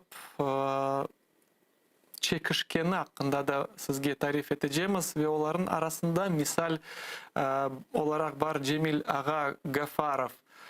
Bu vatandaşımız çeşit yürek hastalıkları var, insult olup geçken de bu insanda ama Rus işgalcileri bir şeye bakmadan onu hapiste tutarlar ve onu ömrüne çok tehlikeler var ve onu tahkikat izolatorunda tutuvu bazı böyle hukuk korçalayıcılar aytkanı gibi çekiştiruf yani pıtka gibi koreler. Ama Rus işgalcileri buna karşı bir reaksiyasını görmek ve bir taraftan bu mabuslarımız alacak больницаларға hastahanege koyğana koymaylar ve aselet onlarını bu zindanlarda tutup çekiştirip böyle vaziyet. Cemil ağamızın 3 balası var. Odan da gayrı aytkanım gibi o ende bu mabuslarının sırasında cedvelinde en böyle esli başlı insan. Ende elbette ki hepimiz düşünmektemiz nasıl onlara yardım edebiliriz, nasıl onlarını bu vaziyetten çıkarabiliriz. Çok sık horantalarının umutu edi bu değiştiruvle bağlı. Ama yazıklar olsun ki bu değiştiruvler de geçmeler. Ne sebebi belli aşkardır. Rus işgalcileri belli onlarını azat etmek için pek balaban fiyat isterler. Ama Ukrayna hükümeti de bunda bu alda anlamak gerek, ne yapıp da onlarını çıkarmak. Elbette ki o fiyatın berip olamasalar gerek demek düşünmege nasıl başka yollar tapıp onlarını çıkarmağa. İşte saygılı teleseyirciler böyle problemler var ve yazıklar olsun şimdi bağlanacak Cemil Ağa Gafarov'un ömür arkadaşının bağımız tuzulup olamay ama umut etem yakın vakitte şimdi biz onun bağlanıp oluruz ve yayınımızı devam ederimiz. Odan gayrı bu 27 Mart 2019 senesi aytkanım gibi çok cemaat faalleri de yakalangan edi. Onların arasında hem de cemaat jurnalisti misal olarak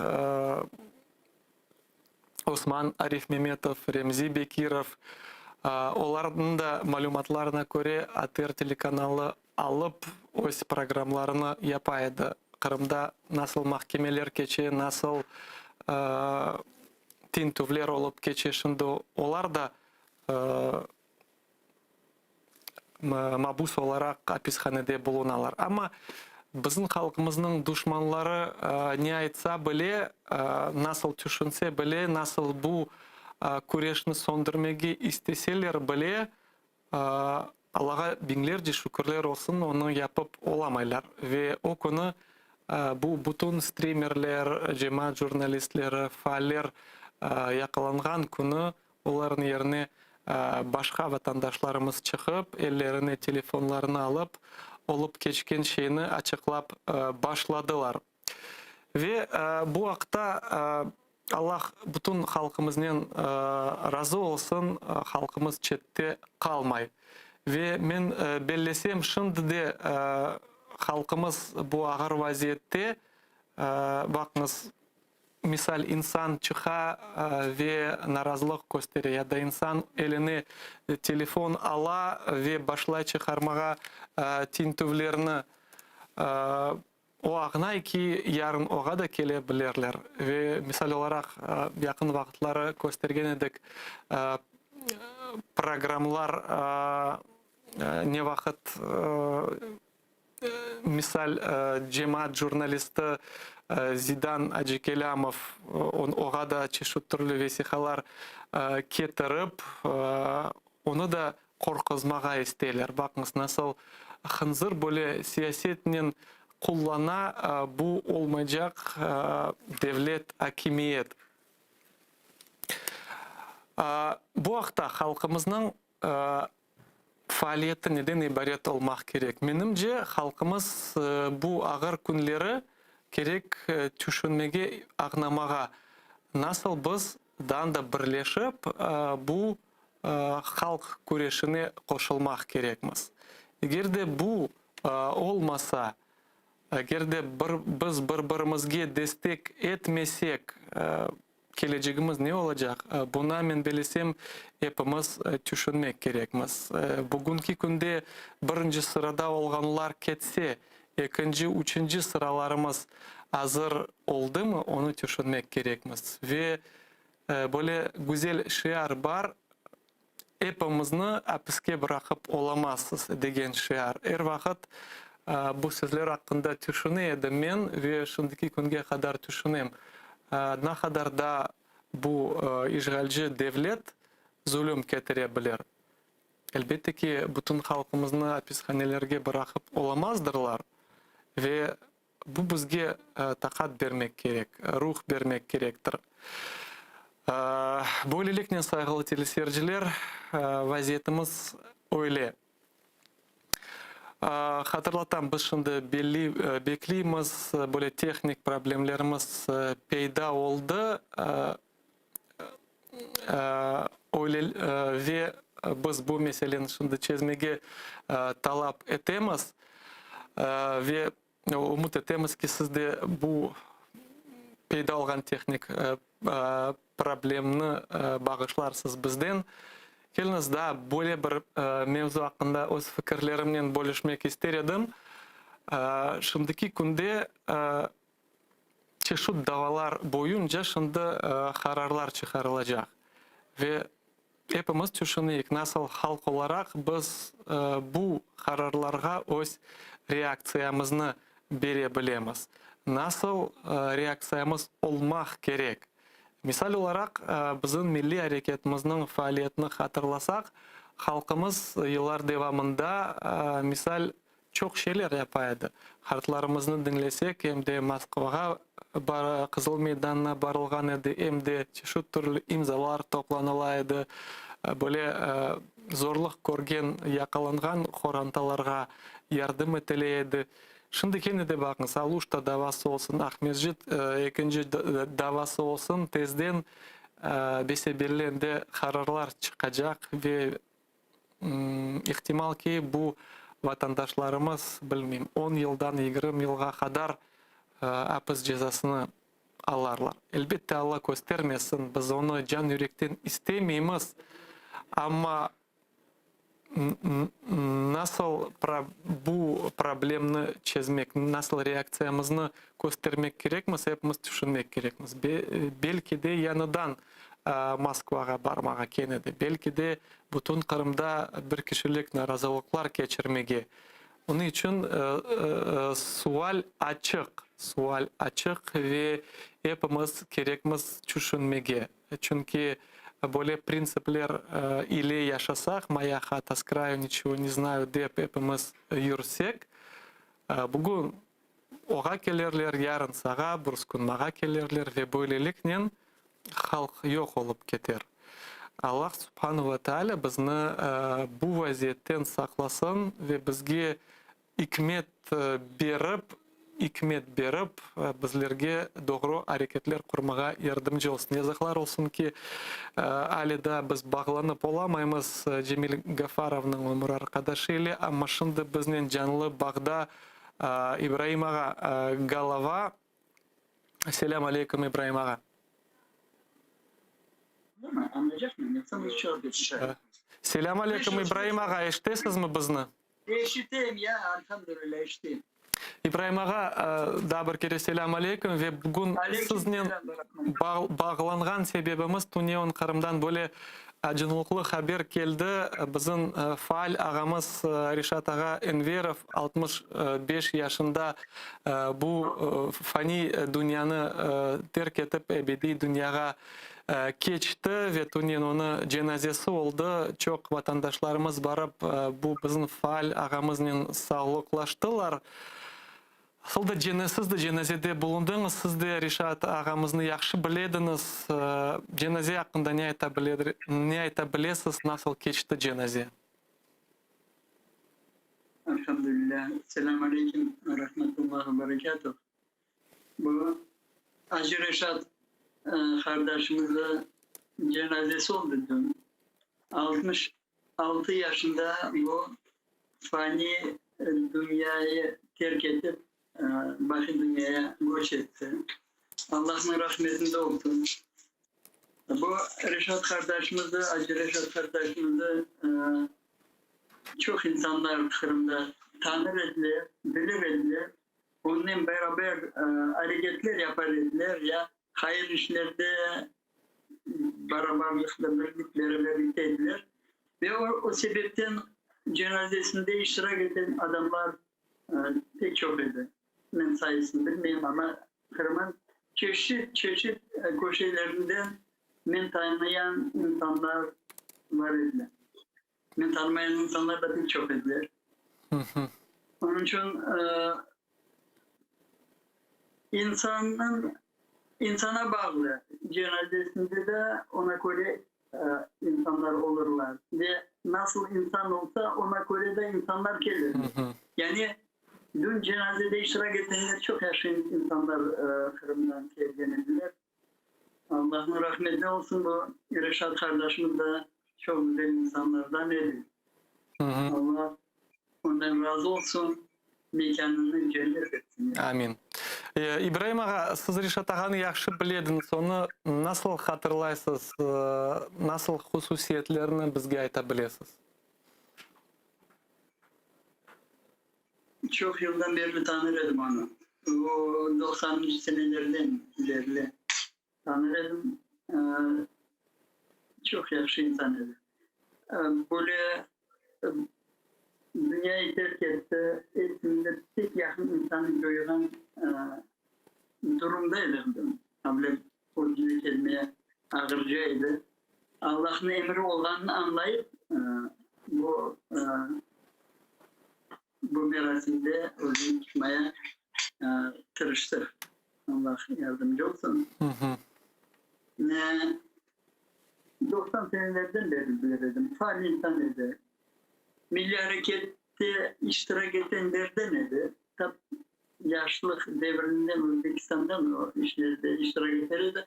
Eken ben onu o zaman tanımazdım. Kırım'a gelen tanış olduk. Ama bunda milletini, ondaki köydeki köydeşlerini, o insanları celbedip, birleştirip ya o zaman İslam duyguları olganı sebebinden Kırım'ın içinde birincilerden desem yanlış olmaz. Cemaatini, halkını birleştirip köylerinde o derlerinden o zaman cami kurdular. Bu 96. 7. seneler 1900. Ondan beri o köyde cami var ve çalışan cami, canlı cami. Birinci Türk hocalarını onlar davet edip getirip Ramazan ayında cemaatine yani halkına İslam dinine tanış etken ediler. Yani İslam dininin esaslarından.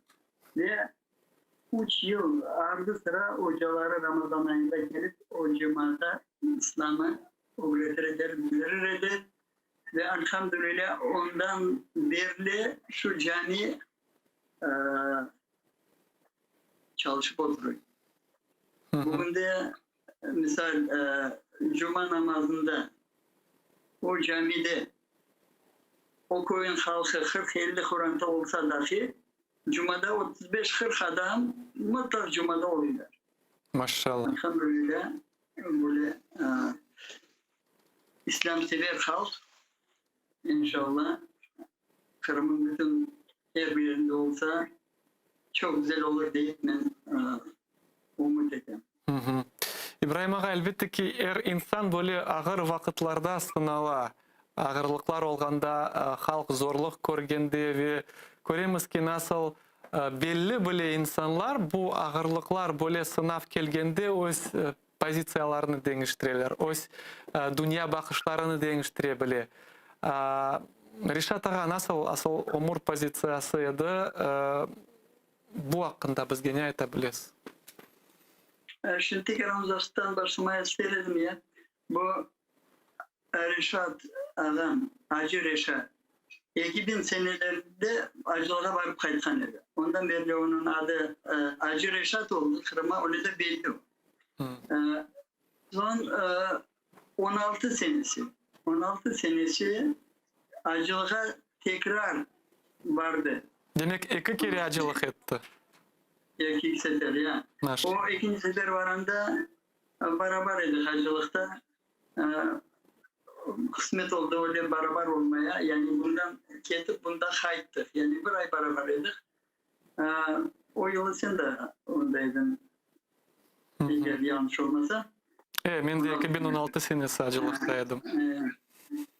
İşte acılıkta insan daha güzel, açlık daha güzel belli oluyor ya nasıl oranı. Allah'a kulluk yapmaya tırışan insanlardan edi. Bu 14 senesinden son değişmeler olan son adaletsizlik Kırım'a geldi ve bastı adaletsizlik. Etrafta adaletsizlik oldu.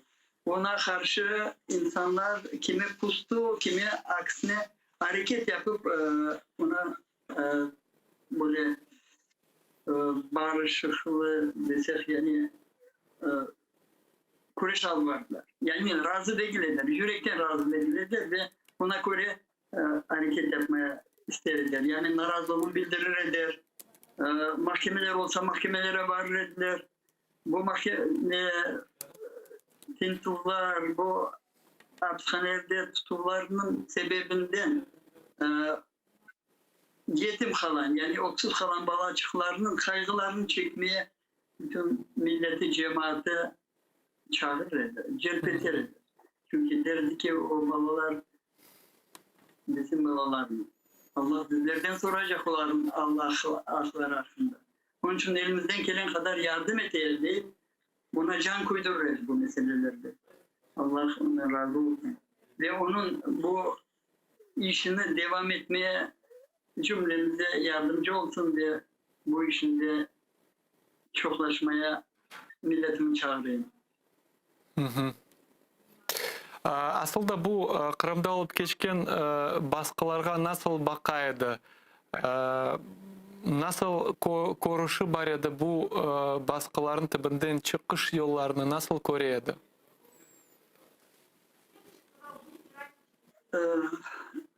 Bu baskılar Kırım'da dedim ki belli bir değişmelerden sonra başladılar ve bunda İslam dinimiz bu yolunu gösterir. Yani Müslümanın ağır vaziyette olsa Müslümana yardıma aşıkmak gerek. Eğer bir insan bir Müslümanın derdini, haziletini çekse Allah onun haziletini çeker. Onun işlerini yengelleştirir. Bu kaidelere uyup o da elinden gelen kadar bunda iştirak etmeye tırışır ve milleti de buna çağırır. Yani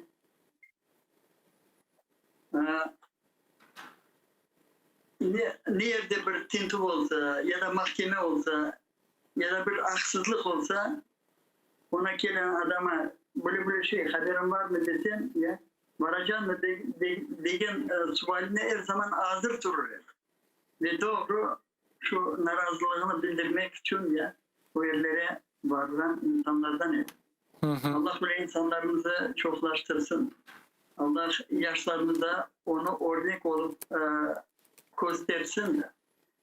Ve bir tane şu cenazeye varan bunu o koyun yaşlarından bir tanesi geldi yanıma da dedi İbrahim Ağa dedi bu koyun direği yıkıldı dedi.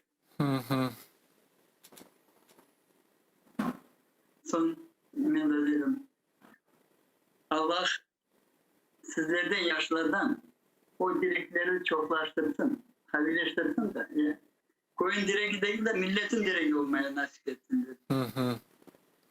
Ve aynı bu hafta böyle sualga geçmek isterim İbrahim Ağa. Bu böyle kartlarımız yaşlarımızga nasıl örnek gösterdi ve o göstergen örnekini yaşlarımız sınıp aldı mı ya da yok? Siz nasıl düşünüyorsunuz, nasıl görüyorsunuz? İnşallah o cesurluğunu yani 66 yaşında olan elde de eski başlı olma oğlanına bakmadan değil de hangi yerde bir adaletsizlik olsa ya yani zulüm olsa onda vardır. Bundan uzaktaki mahkemelere yani Rostov'da olan mahkemeleri de varan insanlardan onunla beraber yaşlar da varırdı. Beraber kendilerden ve suçlanırdı. Onun bu işe ya can kudurgen için. Ve deriz bu bizler için, bizlere yaşlar için bu örnektir. Yani bu yaşlar deriz. Biz bunu göstererek bizim akranlarımıza da onlar da ondan örnek alsınlar. O grensinde nasıl adaletsizliğe karşı kuruşlar varmak gerek.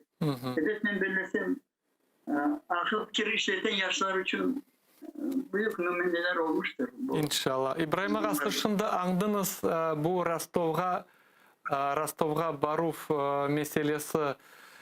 Aslında her vakit böyle düşüncelerim var idi. İnsanlar bir kere bara, iki kere bara, 5 kere bara barıp böyle uzak yolga masraf çekip zorluklar korup suvunmayın cemaat. Men bilem ki siz de her daim bu faallerle berabersiz. Bu haqda ne aytabilisiz? Şu ne derim? Şimdi bir kere ben tekrarlayacağım bu lafı. İnsan bu dünyada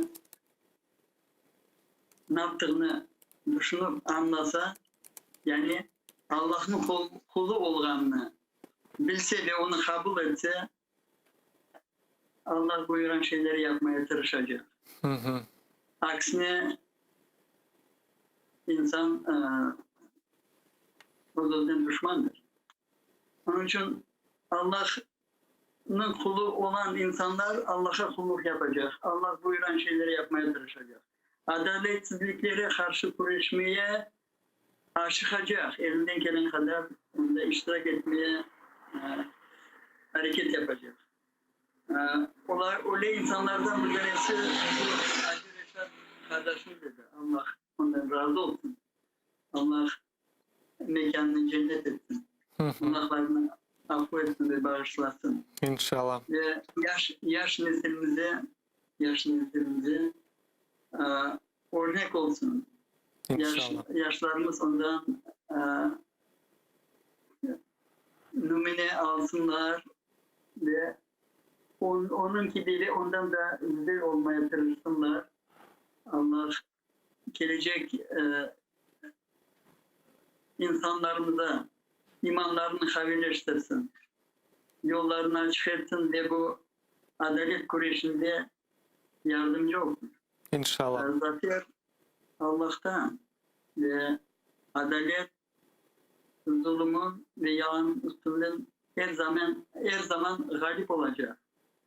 İnşallah kara gecelerden sonra ne kadar gece karanlık olsa dahi ardından gün doğar ve güneş yani yarıkladır ve yanı kum gelir.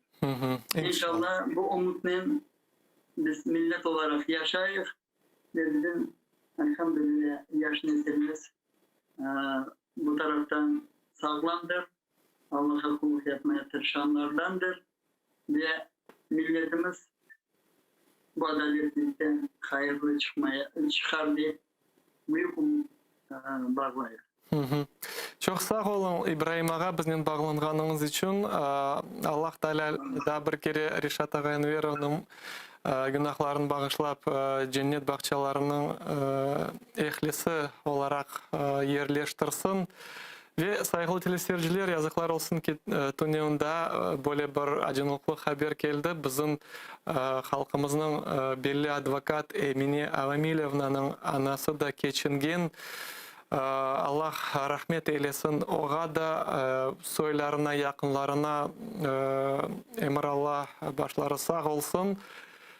Ağır, elbette ki pek ağır böyle kartlarımızı joymak, kartlarsız kalmak ve хорanta böyle öz anasını babasını joyganda böyle ağırlık göre ve bu vakit biz halk olarak onlardan da çok dikkat ayırıp onların olmağa Allah Teala nasip eylesin.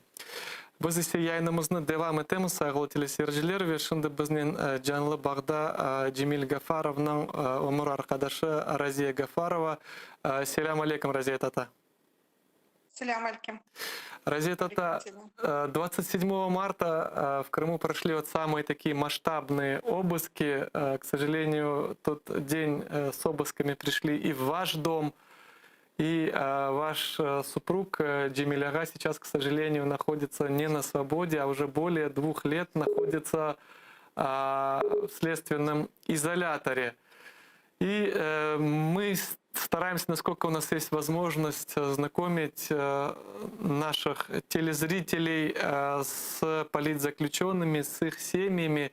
Стараемся раскрывать то, кем они являются по жизни, об их позиции, об их гражданской позиции, об их активности, вот, особенно в последние годы, после того, как Россия оккупировала, аннексировала Крымский полуостров. Поэтому я считаю очень важным говорить об этих людях, раскрывать их личности, так как всему миру Россия пытается преподнести, что те, кого они сейчас захватили, поместили в свои тюрьмы, что это преступники, что это террористы, что это экстремисты, что они хотят свергнуть конституционный строй Российской Федерации и подобную другую ложь.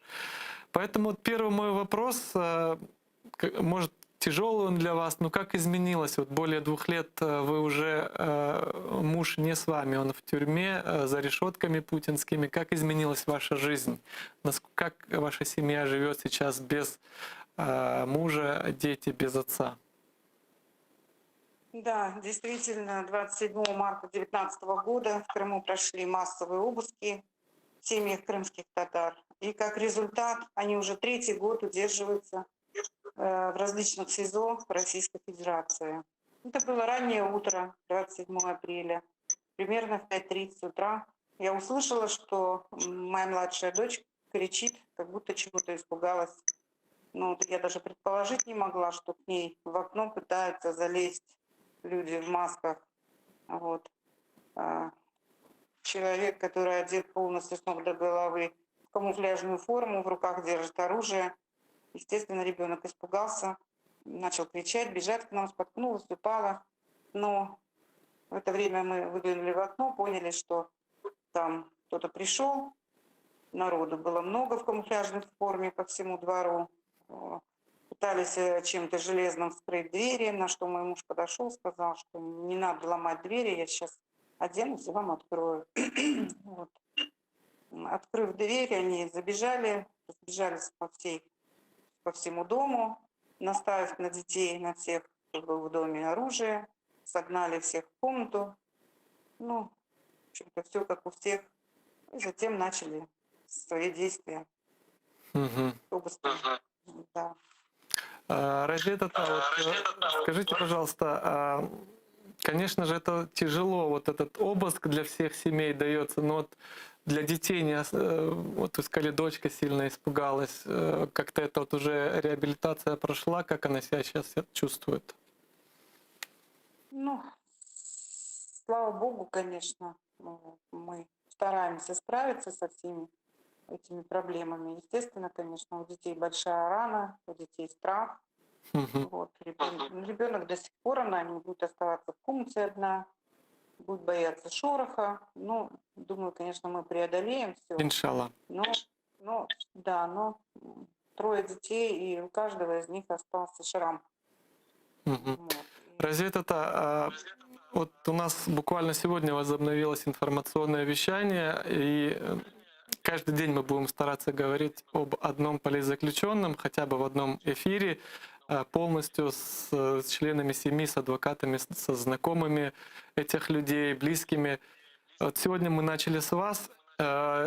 Неспроста, конечно же, я решил пойти по тому пути, чтобы начать знакомить наших телезрителей с теми, кто, скажем, наиболее в зоне риска, да, скажем, из тех, кто находится за решеткой. И вот Джемиль Ага, он, во-первых, уже пожилой человек, и вторая сторона вашей истории, то, что у него ряд хронических заболеваний, и мы не раз видели, как на судебных заседаниях ему становилось плохо. Адвокат вашего супруга Рифат Яхин не раз писал различные жалобы по поводу, чтобы Джемиль Ага была оказана необходимая медицинская помощь. Ну, давайте начнем по порядку. Какие болезни у него и насколько критично, скажем, и опасно нахождение вашего мужа вот в таких нечеловеческих, по сути, условиях? Да, и как показывает практика, нахождения в таких нечеловеческих условиях даже для молодых парней сказывается очень отрицательно. А для людей, которые преклонного возраста и имеют ряд заболеваний, конечно, конечно, действительно влияет не в их пользу, Мгм. потому что здоровья у них и так нет. Он в 2017 году перенес обширный инфаркт миокарда, затем у него, значит, хроническая почечная недостаточность, причем она у него отягощалась каждый год. Уже мы достигли степени, когда его забрали, у него была 2, сейчас у него уже 4 степень хронической почечной недостаточности, что подтвердило, когда мы его вывозили в этом году в декабре месяце в клинику в частную. Все выписки об этом говорят, и каждый врач, который его осматривал, он тоже говорит о том, что вам бы не там сидеть, а дома. Но, Мгм. к сожалению, такие условия.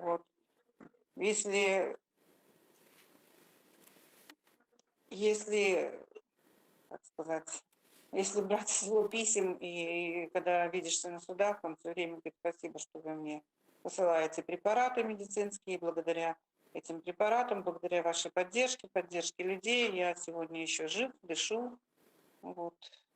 Как-то так, Мгм. конечно. Естественно, сейчас ваша семья осталась, по сути, без своего кормильца, без опеки мужчины. Насколько ощущаете ли вы помощь джемата, наших соотечественников, помогают ли они вам? Да, конечно, чувствуется, что мы остались без поддержки своего близкого человека, дети остались без папы, друга, заботливого товарища, с которым они могли поделиться, да и вообще, которому они могли всегда все доверить, и они себя чувствовали под защитой. Но папу никто не заменит, конечно, а Конечно. народ Сагулсын, джемат поддерживают парни, поддерживают люди, звонят, приходят, помогают, спрашивают, чем помочь, что нужно. Всем большое-большое спасибо. И от меня, и от нашей семьи, и от Джемиля Мгм. отдельно. Друзей татар, расскажите, пожалуйста, вот сейчас вашего мужа, как и других, подавляющее большинство наших политзаключенных обвиняют в терроризме, якобы, что они террористы, они хотели свергнуть конституционный строй Российской Федерации и тому подобное. Чем занимался ваш муж, кто он по образованию, где работал?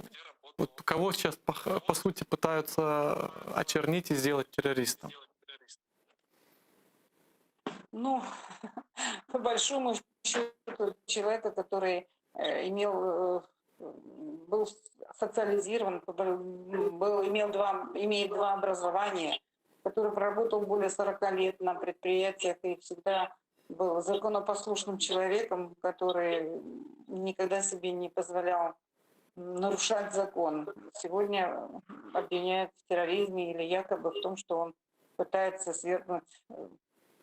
пытался, либо планировал. Тяжело все это понять, конечно, все эти их формулировки, потому что они просто не укладываются в голове ни у меня, ни у родственников, ни у знакомых, ни у людей, которые с ним общались. Ну, в это очень тяжело поверить. Мгм. А как вы считаете, вот Россия сейчас, по сути, крымских татар пытается преподнести всему миру как преступников, что мы не с крымскими татарами боремся, мы там не с мусульманами боремся, это вот террористы, экстремисты, преступники, там вымогатели, еще кто-то, еще кто-то. Для чего это делается, как вы думаете?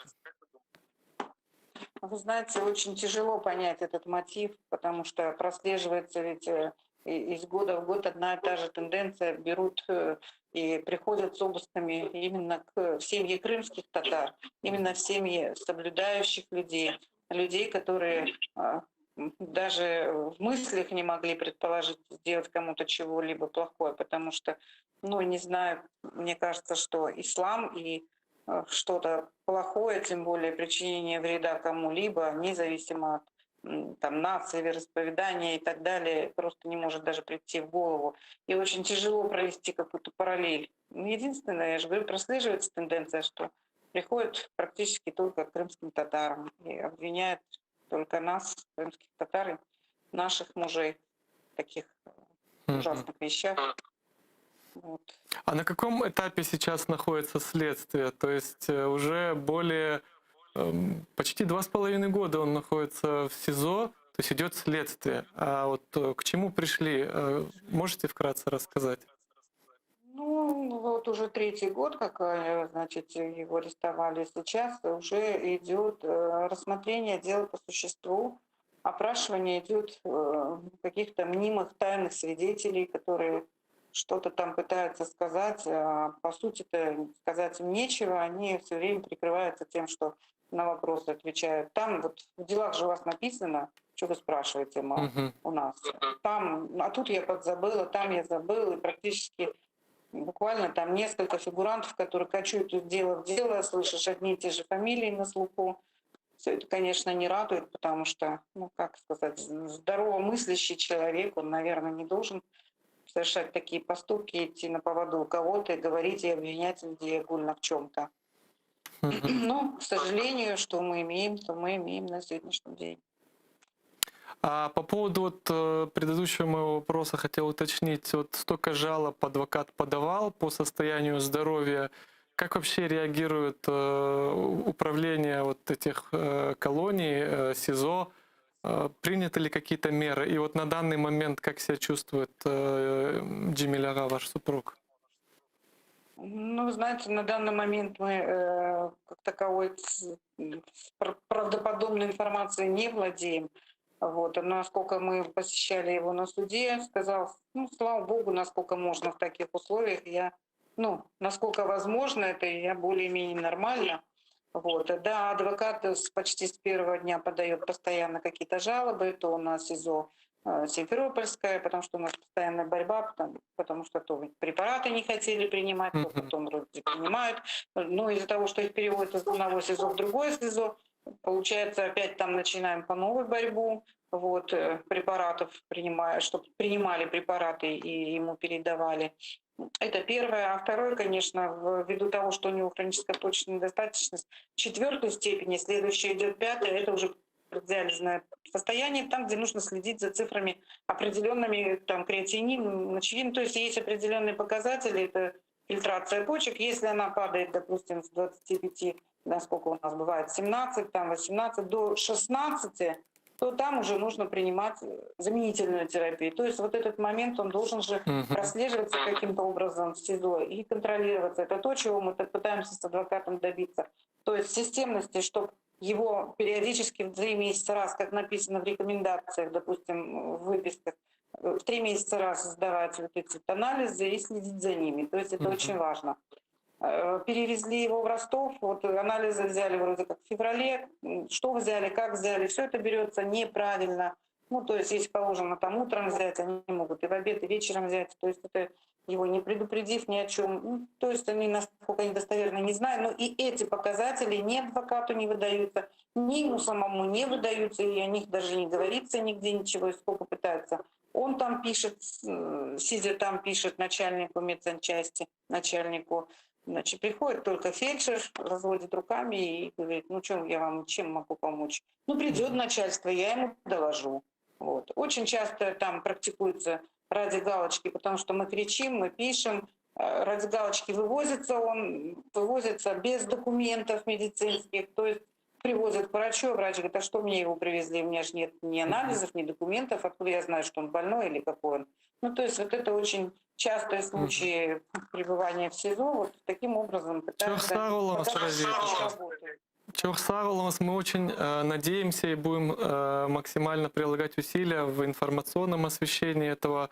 И надеемся, что как ваш супруг, так и все остальные политзаключенные в ближайшее время будут освобождены. Чох Саволос.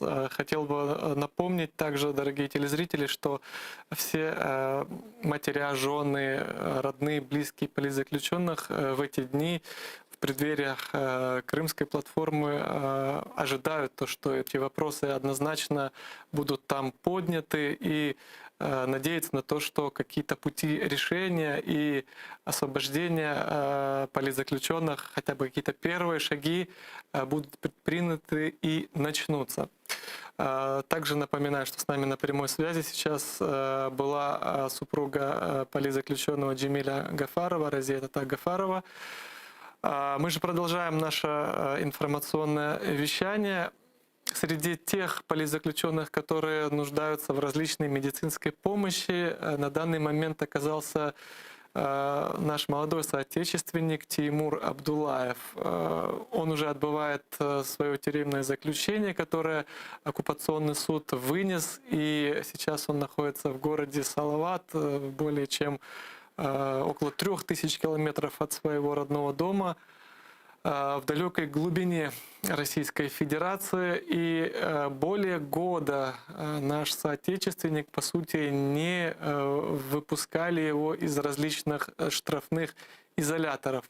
То есть мало того, что человек и так пребывает в колонии строгого режима, придумывая различные оговорки, очередную ложь, по сути, и что якобы он нарушает там какие-то правила поведения, нахождения в колонии. То есть его постоянно держат в штрафных изоляторах. И уже не раз об этом писала, говорила его мать Диляра Тата, наша соотечественница. Мы надеемся, что как-то сообща мы сможем на это повлиять. Я очень надеюсь, что в ближайшие дни мы и с ней свяжемся, чтобы она подробно нам рассказала об этой ситуации.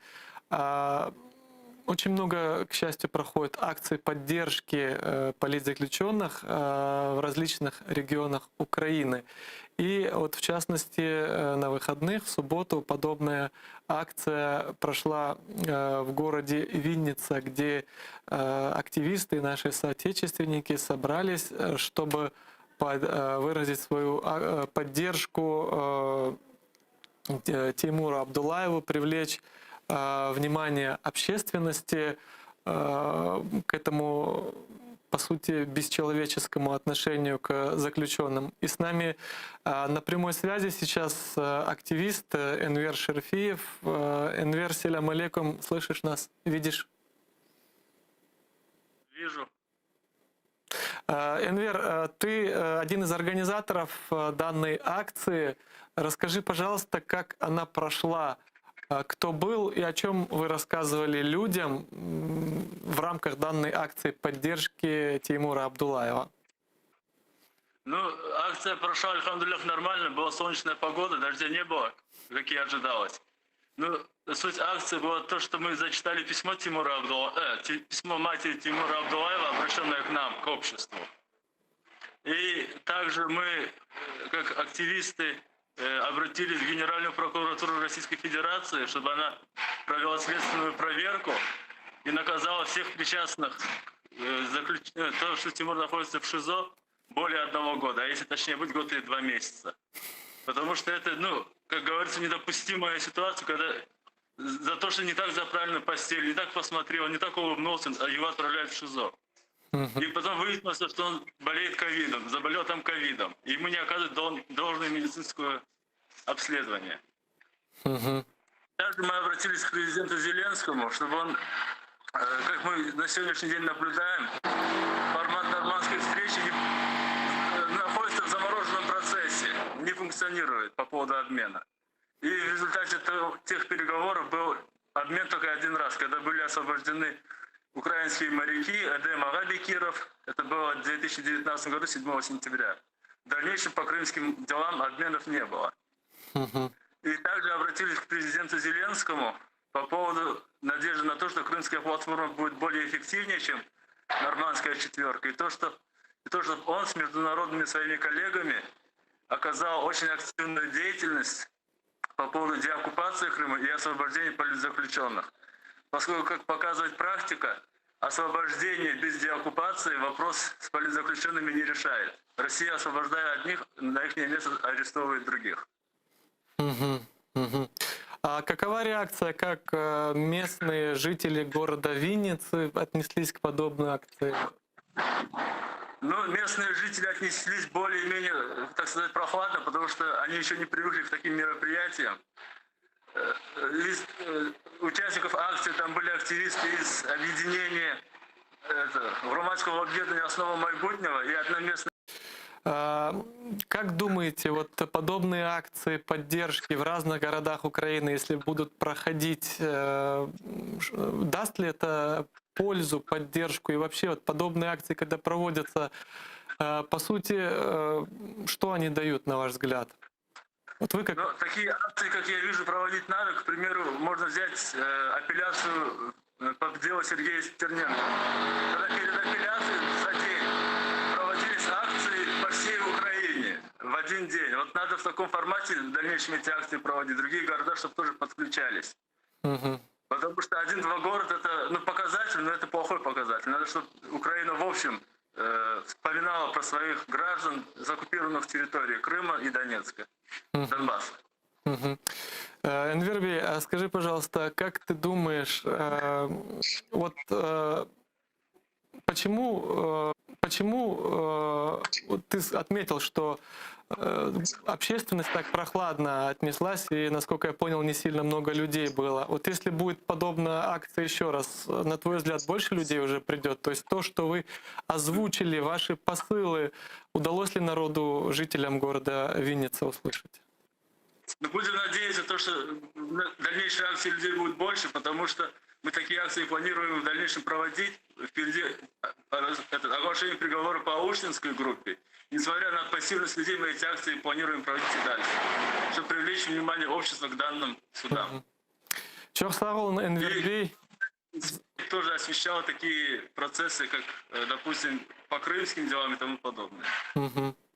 Чохсагул Энвербей, что включились и рассказали про акцию, которую вы провели.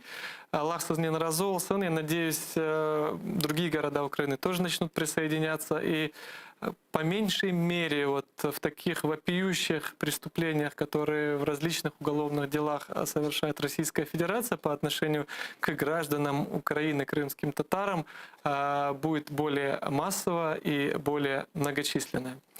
Сайгыл телесерджілер, хатырлатам бізнен жанлы бағдашынды фааль Энвер Шерфиев болынды ве олар фааль оларақ Винниса шерінде Жума эртесі күні бөле дестек акциясыны кечірділер. Тимур Абдулаева бағышланған. Аллах бұл фаалерімізнен де разы олсын ве тез вақытте бұтын біздің бұл зорлық көріп пысханелерде отырған ватандашларымызны азатлықта құшақлап о күнлеріні бізге көрмеге Аллах Тағала насип ейлесін. Біздің программамыз исе соңына келмекте. Хатырлатам, АТР программамыздың девам етежек Гульсум Халилова бүгін программасының берабер мен исе ярын сізнен саат 3-тен башлап 5-ке же кенеде бераберлікте олажам. АТР ile олыңыз, сауықтен қалыңыз.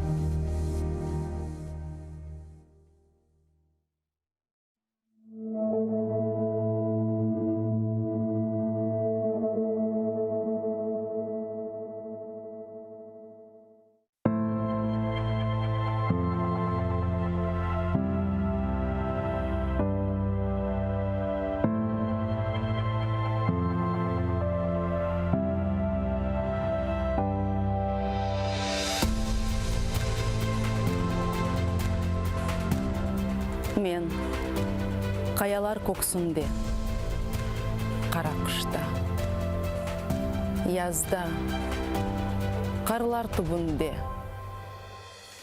бұрчақ яққанда, яшын яшынлағанда, уылдап боранлар сызғырғанда, оскен қая япрағы кебе, даянырым. Ұйқысыз, пиясыз осерім. Керек олса, атешлерде янар. Башымны егімен күрсеге. Ақсызлықтан күсерім. Барсын кімерде аяқ астында таптасынлар дұшманлар. Мен кенеде қол көтермен. Даянырым. Қая япрағы кебе, қаяға таянырым. Вақыты келір. Таш қаяларыны тешерім. Эшерім. Чатырларға көтерілерім.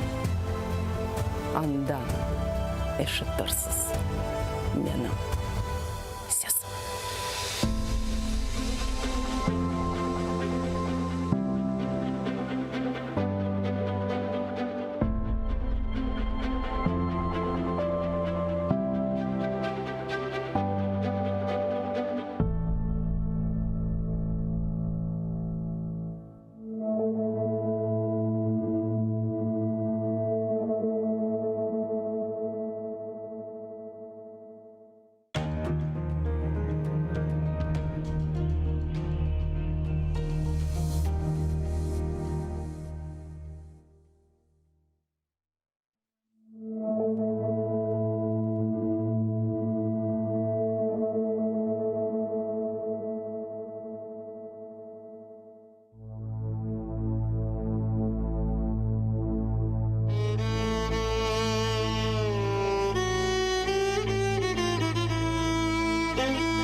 Bulutlar, bulutlar, ketici bulutlar, Çoңғарға, Қытайға, етіci bulutlar. Alınız meni de, көңілім açılsın, көзімден yaşlarım, yurtıma saçılsın. Bulutlar, bulutlar. Өлмек істеймен. Өлген сон көклерде күлмек істеймен. Алыңыз, кетейік дериялар четіне. Қарайық яқындан чолпанның бетіне. Бұлытлар, Bulutlar, kamışlık göllerde, yıldızlar titregen, o uçsuz çöllerde. Meni de alınız, guruldep yavganda, dağlarga sıypanıp, deryaga avganda. Bulutlar, bulutlar, kayerden kelesiz, koyumdan, anamdan ne haber bilesiz? Айтыңыз, beraber туйдурмай жылайык. Yollarga tökülüp, sararıp solayık. Bulutlar, bulutlar, yaylaga ketimiz. Esmamны korseniz, selamlar etimiz. Yıkыңыз anamның yaşlı gözlerin, kollarım opыңыз, unutsun kederim.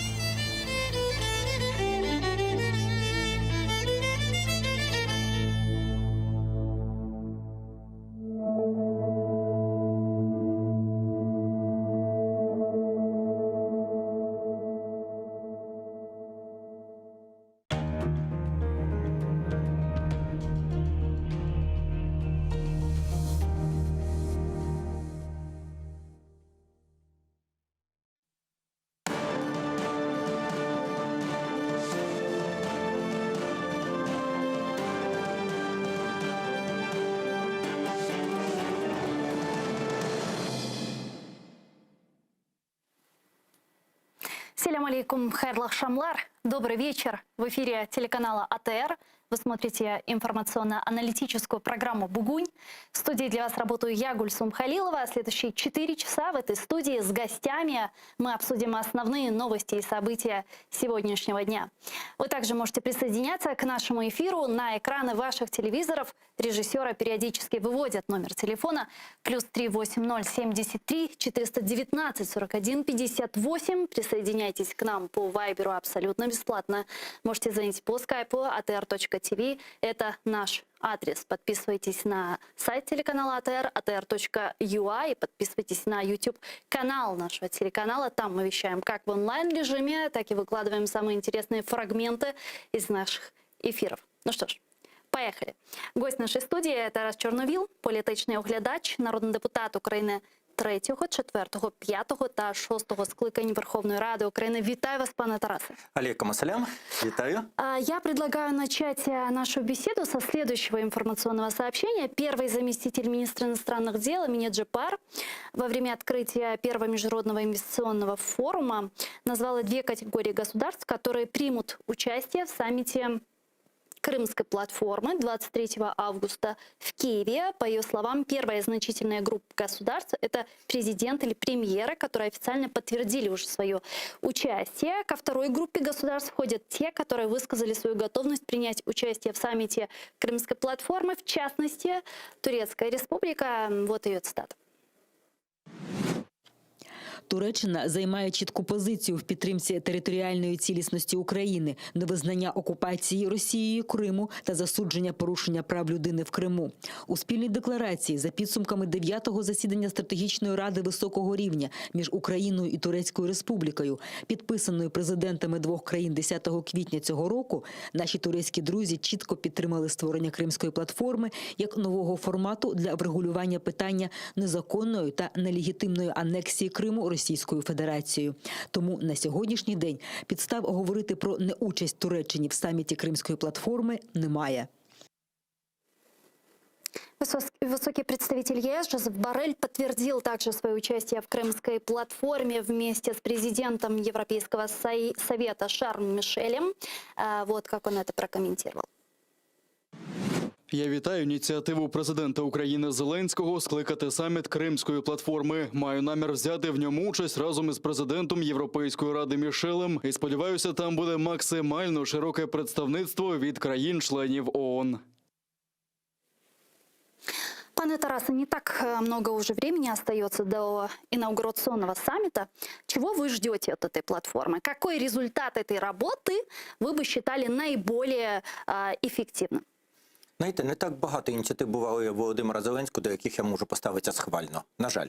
Але Кримська платформа – одна з тих, де я, незалежно від ставлення особистого до нього, я йому дуже би хотів, що йому це вдалося. Але для цього, мені здається, крім того, що пані Еміне, яка є теж першим заступником міністра закордонних справ, яка дуже добре розуміє, переживає цю тему, треба, щоб до неї все ж таки були більше долучені представники кримсько-татарського народу і Меджлісу. Тому що ми вже пригадуємо, ми в вашому ефірі вже обговорювали колись оту стратегію деокупації Криму, яка була ухвалена, в якій якимось дивним чином не виявилося кримських татар.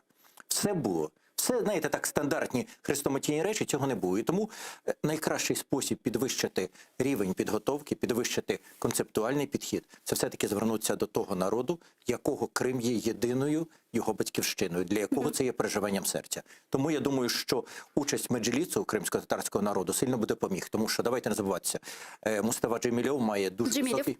Так, Джемілєв має дуже високий авторитет у світі.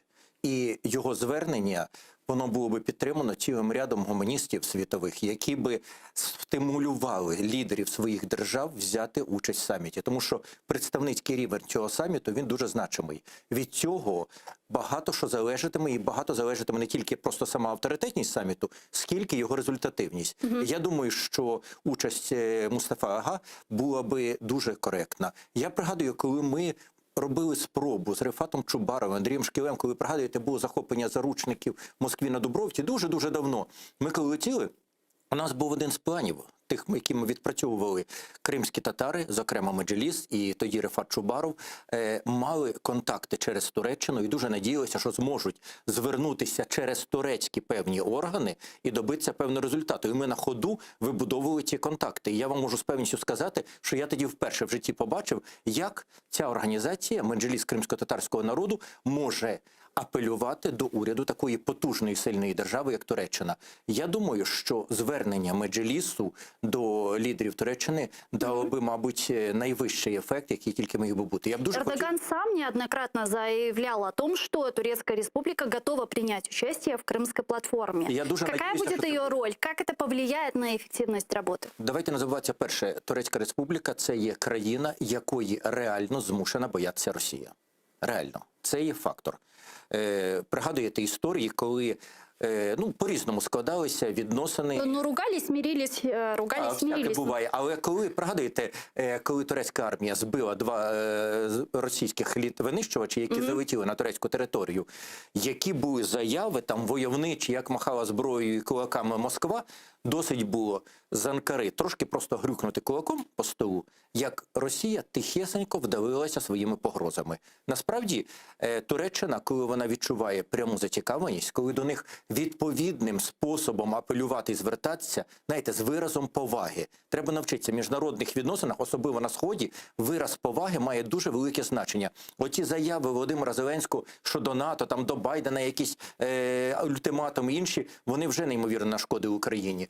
Мають бути люди, які вміють говорити тою мовою, я маю на увазі не просто лінгвістичну мову, а тою мовою сприйняття понять, символів, якою говорять наші співрозмовники. І тому я думаю, що саме таким методом кримські татари могли би долучитися. А вплив Туреччини, країна-член НАТО, надпотужна держава, країна, яка замикає Чорне море. Давайте предметно, хорошо. Вот помимо пафосных заявлений о поддержке территориальной целостности, выражении недовольства и так далее, какую практическую роль отыграет Крымская платформа? Знаєте, По крайней мере, чего вы ждете? от тут я жду не так багато. Чого це? А тому, що ми досі не почули прямої відповіді на найвищому рівні на питання, а для чого створюється Кримська платформа. Я розумію, що є серед ініціаторів, і мене, і інші, які розробляють для себе, мають дуже великі сподівання. Але ми поки що бачимо позицію Володимира Зеленського, який побоявся поки що сказати одну фразу. Фразу, що Кримська платформа створюється для того, щоб тиснути на Росію, щоб видавлювати з неї, щоб створювати спільний загальний тиск на неї, як на агресора і окупанта, щоб для неї окупація Криму стала неймовірно дорогою. чим дорожча окупація Криму, тим більша ймовірність, що Росія буде йти потрошки на поступки. Я розумію, що за час, доки ще правління Путіна, доки він живий, доти, ну, на жаль, повернення Криму, очевидно, не відбудеться. Але принаймні змусити державу-агресора і державу-терориста до того, щоб припинилося переслідування кримських татар, щоб випускали їх на волю, це є реально. Але для цього треба для цього має бути загальний дипломатичний тиск. Для цього мають бути нові санкції. Для цього має бути та ж сама скоординована робота, коли ми не можемо вийти в кримському питанні напряму на Росію. Вони відмовляються з нами взагалі на цю тему говорити. А Ердоган може. Ердоган може про це говорити.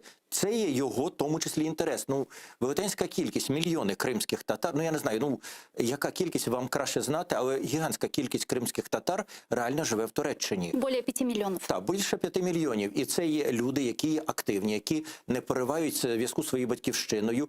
І Ердоган, захищаючи кримсько-татарський народ в Криму, він же ж теж робить певну апеляцію і до своїх виборців у Туреччині. Тому в даній ситуації конкретизація повинна бути. Досі ми не маємо конкретизації того, що має бути, крім загально-пафосних заяв. Ми створили цю платформу. Тому ще раз кажу, зараз я дуже бажаю, щоб на цю кримську платформу приїхали реальні лідери держав, щоб їх було більше. Пане Тарасе, мы продолжим. Я просто сейчас предлагаю подключить к нашему эфиру нашего журналиста Романа Спиридонова, который сейчас с нами на прямой связи из Ньюзрума и готов рассказать об основных новостях сегодняшнего дня и о материалах, которые они готовят в вечерние выпуски новостей. Рома, приветствую, мы слушаем тебя. Приветствую, Гульсум. Сегодня в наших выпусках мы будем говорить о таких темах. Крым должен быть свободным. Большой крымско-татарский флаг с пожеланиями для крымчан начал путешествие по стране. С утра его развернули на площади перед Верховной Радой. Организаторы акции пригласили всех желающих написать пожелания и свое отношение к оккупации полуострова. Вечером флаг отправится во Львов. Там в 10 утра на площади Шевченко также все желающие смогут передать свои пожелания крымчанам. Оттуда он направится в Одессу и так доберется до админграницы с оккупированным полуостровом. А 26 июня, в день крымско-татарского флага, его на воздушных шарах запустят в Крым. Организаторы уверяют, что он будет очень хорошо виден в небе, потому что размер флага, который шили в Краматорске, 20 на 16 метров. Украина станет членом Североатлантического альянса, и план действий по членству в НАТО является неотъемлемой частью этого процесса. Лидеры Североатлантического альянса утвердили коммюнике по итогам Брюссельского саммита, и впервые в отношении Украины были использованы те же формулировки, что и звучат относительно Грузии с 2016 года. При этом решение саммита призывает Украину и дальше активно проводить реформы и бороться с коррупцией. В офисе президента Украины позитивно отреагировали на такое решение саммита. В то же время там отметили, что в этом решении отсутствуют конкретные временные рамки, на которые очень надеялись в Украине. Президент США Джо Байден и президент Турции Эрдоган встретились в Брюсселе на полях саммита НАТО. Байден и Эрдоган обсудили программу создания ракетных самолетов F-35. Из этой программы Турция была исключена за то, что закупала российские противоракетные системы. Президент Турции после переговоров сказал, что никаких серьезных прорывов между двумя союзниками не произошло, в том числе и по вопросам Сирии и Ливии. При этом Эрдоган охарактеризовал эти переговоры с новым президентом США как производительные и искренние. Подробнее об этой встрече и о реакции Джо Байдена на эти переговоры в нашем выпуске. Меньше половины сериалов на 5 ведущих украинских телеканалах показывают на украинском языке. 2/3 идут на русском. Такой анализ провел секретариат языкового омбудсмена Тараса Кремня. Этот мониторинг проходил на протяжении с 1 по 7 июня этого года. И в мониторинг, который вошли 5 самых рейтинговых телевизионных каналов, это 1+1, Интер, Украина, СТБ и ICTV. Из 43 сериалов лишь 14 изготовлены, дублированы и озвучены на украинском языке. Другие 29 на русском. Ситуацию с украиноязычными сериалами в офисе языкового омбудсмена назвали катастрофической. А оккупированный Крым готовится к новым ограничениям из-за роста числа заболевших COVID-19. Там с каждым днем выявляют все больше зараженных коронавирусом. Растет и количество тяжелобольных и госпитализаций, связанных с этим. По данным оккупантов, полуостров вернулся к зимним показателям, таким, какие фиксировали еще в феврале. Только за сутки COVID-19 подтвержден у 140 человек, и это если верить данным оккупантов, которые они традиционно занижают. Причина – это несоблюдение даже упрощенных ограничений и недостаточные темпы вакцинации. Это запрет на собрания, массовые собрания. Это никаких ограничений, связанных с курортным сезоном, когда толпы отдыхающих из России ломанулись в оккупированный Крым. И вот при сохранении такой динамики по заболевшим оккупационные власти обещают ввести ограничения, которые были ранее вплоть до самых жестких. И там вот признают, что с такой динамикой и наплывом туристов местные больницы не справятся. Это не все новости, о которых мы будем говорить. Наши выпуски выходят традиционно в 19:00 на украинском, в 20:00 на украинском и в 21:00 на крымско-татарском. Подробнее о событиях в Украине, в оккупированном Крыму и мире мы будем рассказывать сегодня на протяжении дня. Гульсум. Спасибо тебе, Рома. Это был наш журналист Роман Спиридонов. Прямо из Ньюзрума. Не пропустите вечерние выпуски новостей на украинском и крымско-татарском языках в 19:20 и в 21:00.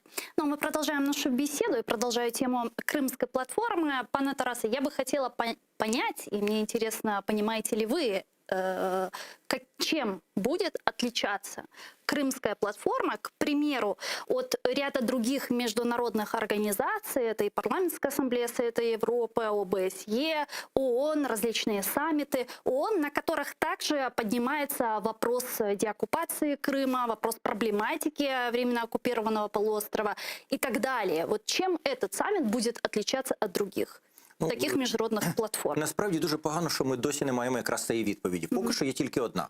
Цей Кримська платформа має стати постійно діючим певним самітом, якого завдання це є виключно тема Криму, тема незаконної окупації, покарання за незаконну окупацію і захисту прав людини в Криму. Тобто должна бути создана якась інституціональна модель? Інституційна певна структура, яка має забезпечити, яка має мати свій відповідний секретаріат, яка має регулярно засідати, збиратися, чи в онлайн режимі, чи реальному режимі. Тобто це має бути щось постійно діюче, яка має бути створена, підписана під якийсь певний установчий документ. Ну, як правило, це є декларація про створення, підписуються країни, які беруть в цьому участь, чи приєднуються до цього, і після того в той чи інший спосіб вони координують свої дії. Вони не обов'язково мусять збиратися на якісь постійні засідання, але мають бути і генеруватися якісь ідеї, які мають погоджуватися з тими, хто в це вступив. Це я так розумію. Моє розуміння таке, тому що всі інші структури, вони створені для загальних світових проблем. Чи ОБСЄ, чи ООН, вони відповідають за весь світ, за всі конфлікти, які скрізь є. А ця платформа має відповідати тільки за одну конкретну, дуже страшну, дуже болісну для цього народу проблему. Що далі? А далі ми маємо почути нарешті від основних ініціаторів. Я розумію, що є серйозний, хороший оргкомітет, де працюють дійсно непогані люди, які розуміють, що вони хочуть. Але я хочу почути від Володимира Зеленського дуже детальні речі, які питання він планує туди виносити. Тому що це не речі, які можуть появитися, як рояль в кущах під час самого саміту. Люди, які мають туди приїхати, вони мають розуміти. Тому що, очевидно, є певні країни, які, вони і так не приїдуть на саміт Кримської платформи, але вони, скажімо, точно скажуть, ми не приїдемо туди, де буде там Росія називатися агресором. Та ж сама Угорщина, скажімо, там, можливо, ще деякі. Але і так сподіваюся... А важна ли участь самої Росії? Ні, це абсолютно неможливо. Росія відкидає взагалі тему будь-яких дискусій про Крим. Просто відкидає. Вони включили Крим, записали свою конституцію, і тому тут ми мусимо для себе розуміти, Кримська платформа має створювати, крім всього іншого, передумови до того, щоб коли в Росії нарешті визріють обставини, щоб Росія могла втратити Крим, щоб це відбулося. Тому що, будьмо свідомі, міняється влада в Росії. От Путін вмирає, приходить, якийсь Шойгу. Це і буде за Крим хапатися руками і ногами. Приходять якісь інші яструби, ті так само. Приходять, ліберали, приходить Навальний. Так Навальний же ж, ми знаємо його позицію. Нехай припиниться принаймні терор проти кримсько-татарського населення в Криму на якийсь короткий період. Потім все одно можуть початися такі ж самі речі. Але він не хоче теж деокупації Криму. Що для цього треба зробити? Ця платформа має працювати, напрацьовувати довідкові санкції. Давним-давно не підсилюються санкції за те, що відбувається в Криму. У нас зараз проходить судовий процес в Гаазі якраз по двох питаннях, і одне з них це є Крим. Тому що там є проблема. Гаазький міжнародний суд, він передбачає згоду іншої сторони на розгляд її справи. А ці два питання – це фактично етноциду, питання, які відбуваються по кримсько-татарському народу, і питання підтримки тероризму. Росія, коли ратифікувала угоду, автоматично заклала це в угоду. Вони не думали, що їм самим доведеться за це відповідати. І тому вони вже автоматично апріорі дали згоду на свою підсудність Гаазькому суду. І от в Гаазькому суді зараз появляються нові факти. Ми маємо їх піднімати. От ми в Україні, в нашому інформаційному полі, про розгляд питання, про матеріали, які надаються для суду по кримському питанню, ми якось забулися про нього. Ми не чуємо про нього нічого. Там потихеньку йде рутинна сама робота. Вона надовго, але це треба максимально розповсюджувати. Суд прийняв до розгляду нові документи. Це має розвозитися, розсилатися представникам ОБСЄ, представникам країн-членам Європейського Союзу, НАТО, в ООН має Я так понимаю, там огромное количество документов. Так, і ми маємо Просто нереальне количество. Так, якісь речі, які узагальнення давати, і ми маємо це надсилати. Тобто в нас є офіційний орган, тобто ми можемо сказати відразу, це ж не наша якась імпровізація. Росія каже, що Україна там обманює, бреше. Дивіться, Міжнародний суд прийняв до розгляду ці матеріали. Він їх визнав реальними. А це означає, що ви повинні теж на них звернути увагу, тому що це є ваша відповідальність як члена ООН, члена ОБСЄ, члена НАТО, члена Європейського Союзу. Тому насправді, мені здається, що було би дуже добре, щоб тим країнам, які сьогодні готові або думають, чи прийняти участь в Кримській платформі, було надано інформація, як і громадськості. А для чого вона створюється? Для тиску на Росію? Чи для того, щоб посісти, подискутувати? Но вы думаете, вот в рамках Крымской платформы можно разработать новый некий механизм, возможно, санкционный механизм давления на Россию?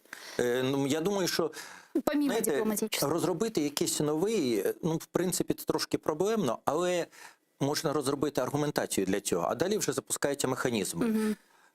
Основні санкції проти Росії вводилися за незаконну агресію, анексію. Так. А після того зникнення людей, вбивства, терор проти кримсько-татарських сімей, терор і арешти з страшними термінами ув'язнення понад 20 років.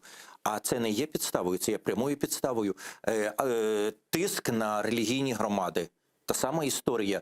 Причому тут можна об'єднувати і ситуацію з кримськими татарами, і з мусульманами, яких там переслідують за їхню релігію, і ту ж саму Православну церкву України, яку там фактично повністю заблокували. Тобто ми маємо піднімати ці речі в комплексі, апелюючи до всіх, і до тих, хто відчувають в одному відчутті в якомусь моменті більшу якусь свою акцептацію, і до інших. Тобто це є технологічні речі, які треба робити. І я б дуже хотів, щоб Кримська платформа не перетворилася на загальну говорильню, а чтобы там были вынесены какие-то такие подобные пропозиции. По поводу вопросов, которые, возможно, будут обсуждать в рамках Крымской платформы, в Крыму сохраняется критическая ситуация с наполняемостью водохранилищ, с водоснабжением полуострова и так далее.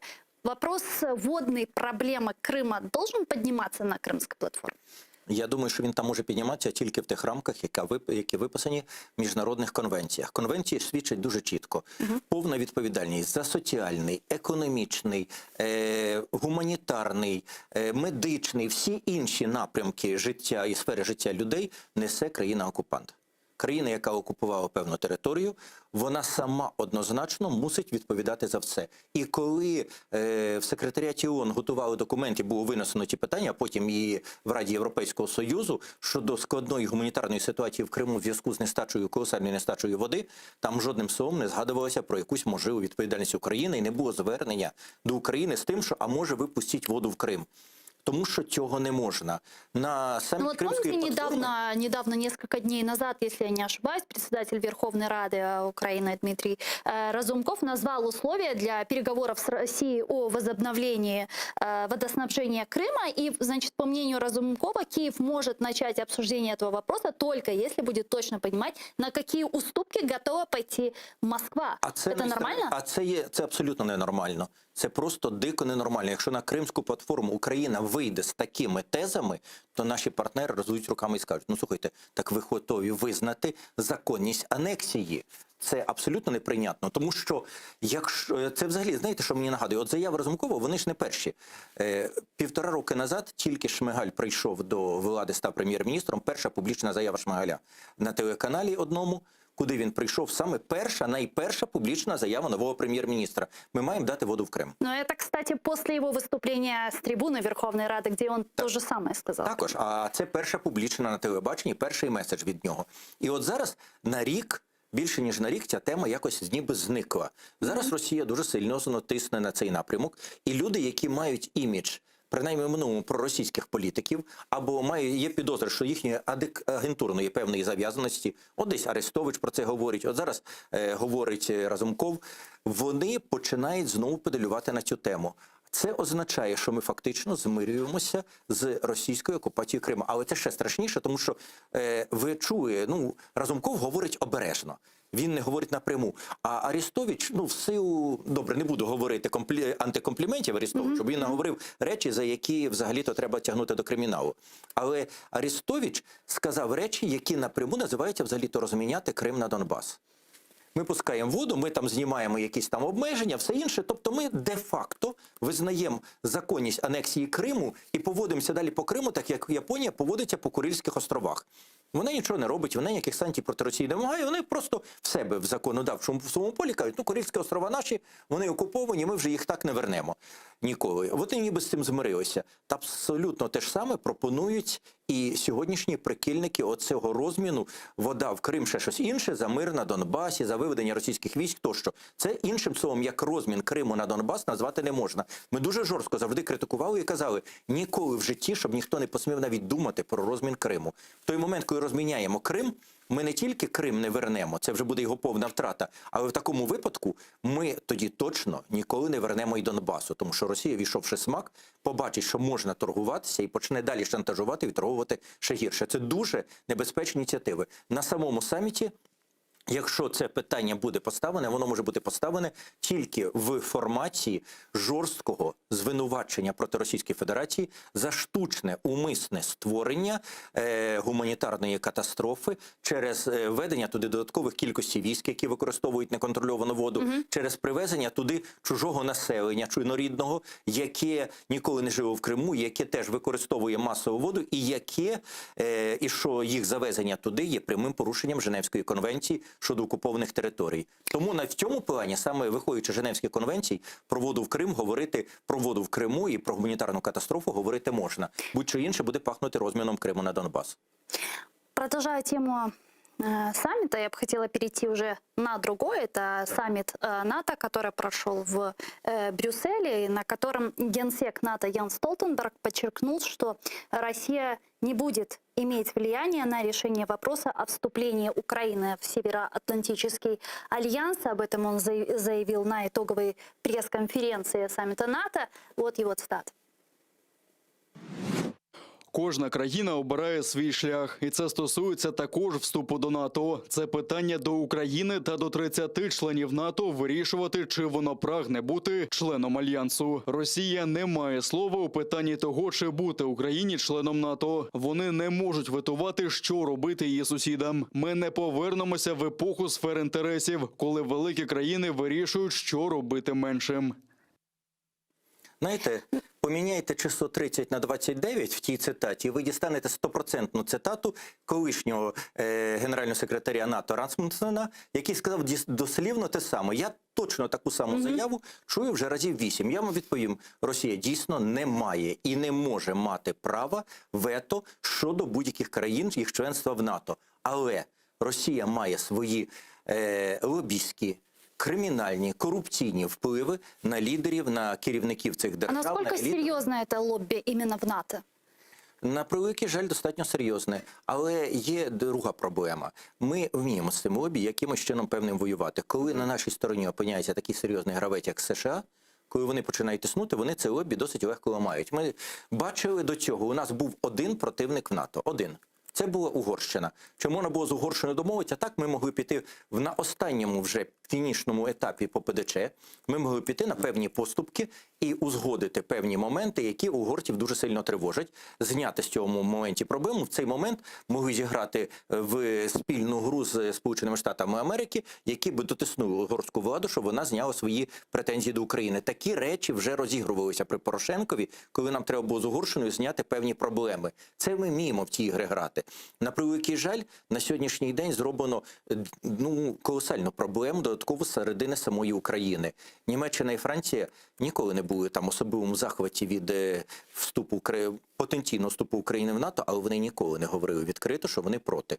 Німеччина, Насколько я припоминаю, в 2008 году, когда Украина уже ей практически предоставили план действий по членству в Альянсе, тогда именно Франция и Германия выступили против. Так, тоді так. Да. Правда? А що змінилось? Тоді це було внаслідок дійсно і дуже сильного лобізму з боку Росії. І маленька деталь. На той момент діяла річ, про яку зараз говорить, що її не може бути, Столтенберг, діяло дійсно певне вето Росії. Воно було узгоджено Джорджем Бушем-старшим. Це не є секрет. Про це добре знають і аналітики, і історики, що коли розвалювався Радянський Союз, Джордж Буш, бажаючи тоді вступу прибалтійських трьох держав до НАТО, дав згоду, щоб Росія не створювала істерики. Всього спочатку ще Горбачову, попередню згоду ще під час на стадії розвалення Союзу, а потім і Єльцину, що ні одна більша країна з колишнього Союзу не вступить в НАТО. На жаль, це було. Але після саміту 2008 року відбулася російська агресія в Грузію, а потім російська агресія в Україну в 2014 році. Більше, в НАТО прямо сказали, більше це момент не має значення. Оті всі заяви Расмунсена і нинішнього генсека, вони якраз і стосуються того моменту, що домовленості Джорджа Буша-старшого більше не діють. Росія більше не має права вето щодо колишніх радянських держав. Вона порушила свою частину, і це питання знято. Тому в 2008 році, на жаль, Німеччина і Франція були певними, та, на жаль, тихенько і Америка були певними гарантами того, що колись пообіцяв Джордж Буш-старший. З 8-го року, з кінця 8-го року, з осені, більше це обмеження не діє взагалі. Його просто нема. Але тепер, давайте глянемо, Німеччина і Франція зараз відверто дуже жорстко проти членства України в НАТО і навіть проти надання ПДЧ. Більше того, коли Володимир Зеленський абсолютно непродумано після зустрічі з Макроном, я не знаю, він взагалі зрозумів, що йому Макрон говорив, чи він не зрозумів, Макрон відмовився тоді виходити з ним на спільний брифінг, але він після зустрічі зробив заяву, що з Францією погоджено ПДЧ для України. І Франція зробила досить жорстку заяву, що ні, нічого не погоджено, ми не підтримуємо. Ми зараз умудрилися дуже непродуманими заявами добитися страшної речі. Ну, смотрите, США сказало ні. Відверто сказало ні. Не назавжди, на певний час, без термінів, але ми вперше отримали від Сполучених Штатів Америки офіційно відповідь «ні, ми не підтримуємо надання вам ПДЧ». Сьогодні, але не підтримуємо. Вперше. Це треба було так спровокувати Байдена оцими заявами, де ПДЧ, чому досі немає, чому ми досі не в НАТО. Остання заява... Насколько я знаю, Байден заявил о том, что для начала Украине необходимо преодолеть коррупцию и провести ряд реформ на пути к членству в НАТО. У нас, кстати, есть эта цитата Джозефа Байдена. Давайте послушаем ее для того, чтобы наши зрители понимали, о чем идет речь.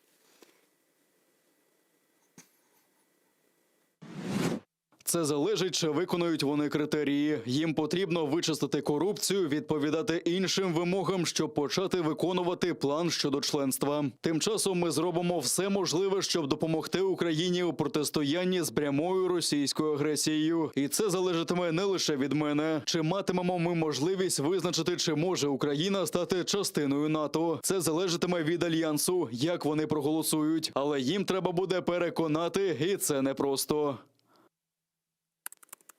Также вчера лидеры НАТО одобрили коммюнике по итогам брюссельского саммита Альянса, и в этом решении впервые за последние годы по Украине приняты те формулировки, которые звучат по Грузии. О чем речь, предлагаю послушать. Ми підтверджуємо рішення, ухвалене у 2008 році на Бухарестському саміті НАТО, про те, що Україна стане членом Альянсу. При цьому план дій щодо членства буде невід'ємною частиною цього процесу. Пане Тарасе, я предлагаю сейчас подключить к нашему эфіру Олексія Гетьмана, військового експерта, ветерана російсько-української війни. Він зараз з нами на прямому зв'язку. Пане Олексію, вітаю вас. Салям алейкум. Салям алейкум. Доброго дня. Пане Олексій, вот касательно ПДЧ для Украины, то заявление лидеров стран НАТО, которое мы услышали вместе выше, ну, это какое-то эпохальное заявление? Это историческое заявление или же нет? Вот как вы оцениваете, что это? Це заява майже та сама, що була в 2008 році. Тобто вони погоджуються на те, що Україна стала членом Альянсу, 31-м, сподіваюся, не 32-м. Вже наша очередь наступна. Але для цього нам треба виконати певне завдання, як то кажуть, домашнє завдання, щоб відповідати цим критеріям. Якщо це переводити з дипломатичної мови на нормальну мову, хлопці сказали, що пан Зеленський, всі ваші заяви, вони не мають ніякого сенсу. Зробіть те, що ви маєте зробити, припиніть порушувати закони, які ви порушуєте, розказуєте про те, що ми приймемо більш добрий закон, ну, на що відповідає спочатку виконати ті закони, що є, а потім приймати більш краще. Відповіли, що поки що нас в НАТО приймати і давати нам план дій щодо членства не будуть. А почему, как вы думаете, вот что лежит в основе скептицизма тех стран, которые выступают против предоставления Украине ПДЧ? Ви розумієте, ми їм дуже допомогли, тим, хто мав скептицизм. Ну, спочатку Германія та Німеччина мали певний скептицизм, ми розуміємо чому, бо великий торговельний обсяг з Російською Федерацією, газопостачання і так далі. Тобто такі речі вони шукали, щоб таке вигадати, щоб не посваритися з Росією, бо вони дуже гарно пам'ятають, чим це може закінчитись. Там в Росії ж кажуть, кожен другий, якщо не кожен перший, можемо повторити. Тобто вони не хочуть мати ще одну європейську чи навіть світову війну. Тому краще якось домовитись навіть з Росією, але щоб все було добре. А зараз Зеленський своїми діями, він звинувачувати Байдена, Макрона, Меркель в тому, що вони винні в тому, що почалась війна, і тому, що нам не надають ПДЧ, ну це поведінка не дуже фахової людини. Я вважаю, що пан Зеленський займає не своє місце. Там має бути інша людина, більш досвідчена і більш грамотна. А ще, мені здається, це дуже така... мені здається, що грає не Зеленський, грає Зеленський. Його спровокували на такі висловлювання. Ну, йому, Зеленському, треба, щоб хтось був винен. Ну, в Україні винен постійно Порошенко, ми розуміємо. То, що нема ПДЧ і нас запрошують в НАТО, ну, має бути хтось винен. Хто винен у війні? Меркель і Макрон. Хто винен у тому, що надають ПДЧ?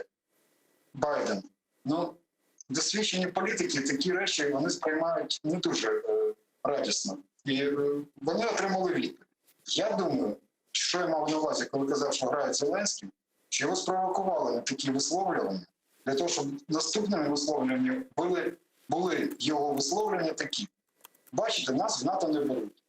Тому нам треба якось це питання вирішувати. Давайте повернемося до багатовекторності або до нейтрального статусу України. Тобто це гра Російської Федерації, довга гра. Зеленський це порозуміє, тоді він просто ворог. Або не розуміє, тоді він не хоче казати цього слова, щоб у вас не були проблеми з вашим каналом. Пане Олексію, це моя думка. Особисто. И еще один вопрос. Вот оцените, как военный человек, уровень стандартизации Украины для вступления в Североатлантический альянс, реформы, которые мы проделываем сегодня? Справа в тому, що якщо казати про, я колись не писав плани, як нам деякі підрозділи перевести на підготовку згідно нормативам НАТО, всі чомусь вважають, що стандарти НАТО, ну давайте так, по-перше, немає ніяких стандартів в тому розумінні, що це якийсь ГОСТ, який колись був в Радянському Союзі. Кожен підрозділ, кожна страна, країна, яка знаходиться в НАТО, вона готується по своїй програмі. Ну, підготовка, наприклад, Німеччини і Сполучених Штатів чи Литви, чи Латвії, з Естонії, вони відрізняються від інших країн.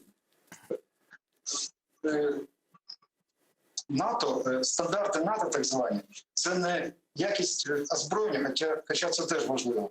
І це не якість там однострію. Це правила поведінки та взаємовідношень між військовослужбовцями. Це система проходження команд. Це, по великому рахунку, це логістика. Для того, щоб, наскільки ми на це готові, ми на це готові майже на 100%. Деякі наші підрозділи, особливо сили спеціальних операцій, вони тренуються виключно по стандартам і правилам НАТО.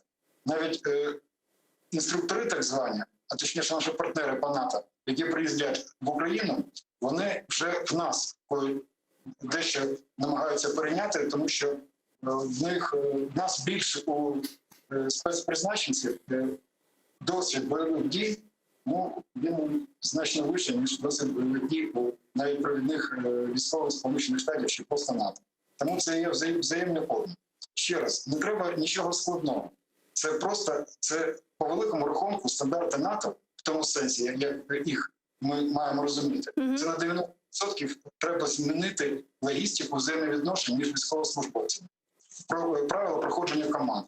Як вони надаються, як організуються, як організується бій, як організується навчання і так далі, і так далі. Це, ще раз, якщо це дуже такий гарний, не пам'ятаю, хто сказав, якщо взяти наш підрозділ і дати йому повністю озброєння і одяг НАТО, і поставити завдання по нашим бойовим статутам і по нашим правилам сьогоднішнім, ми це бойове завдання навряд чи виконаємо.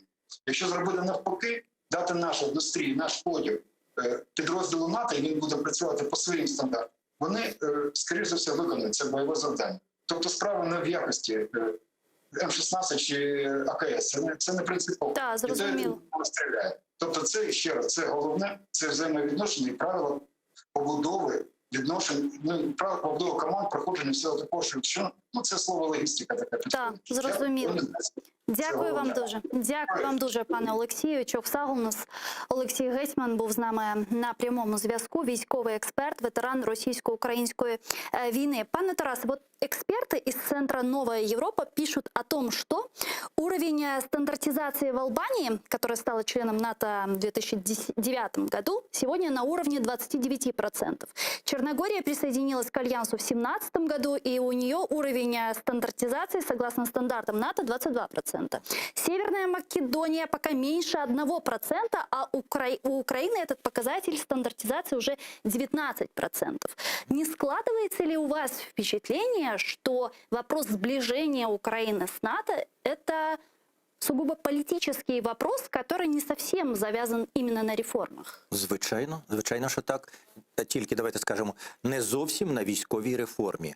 Річ в тому, що ще й Чорногорія, Албанія – це невеликі країни з дуже невеликими арміями. Я трошки знаю, я дуже добре знаю Албанію, я знаю їхню армію, я був на деяких їхніх військових частинах. Це малесенькі, невеличкі підрозділи. Але це є, крім стандартизації, це є повна готовність про те, що говорив Олексій Гетьман. Це є повна готовність до тої логістики. Якщо треба буде натівським підрозділам робити якісь операції в Албанії, там їхня армія, їхнє Міністерство оборони, їхня влада готові до того, що вони нададуть цю територію, і вони логістично, по управлінню, вони спрацюють ідеально. Тому той 1% Північної Македонії, він особливої ролі не грає. Є ще політичний аспект. Давайте згадаємо, як називається НАТО. Військово-політичний союз. А далі починається політика. А політика передбачає дуже прості речі. Не може бути країна членом НАТО, якщо в ній толерується і розвивається, розростається корупція. От не може. Не тільки військові справи. Взагалі, у нас, на жаль, почався відкат. Атаки на НАБУ, а потім фактично знищення САП. Зараз, по суті, руйнування НАЗК. Вони дали дуже негативне сприйняття для України у світі. А антикорупційна програма – це одна з головних для НАТО. НАТО виставило нам дуже багато завдань, які ми досить успішно завжди виконували. І тільки зараз, ці останні 2 роки, саме по частині реформ ми почали йти заднім ходом. А що стосується елементарної стандартизації, я вам теж наведу дуже конкретний приклад.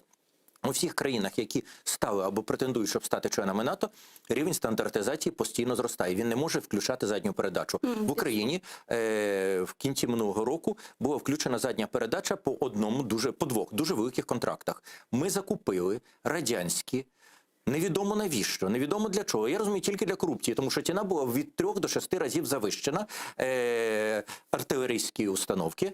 А потім другий раз знову за завищеною в 6 разів ціною ми закупили до них набої, снаряди.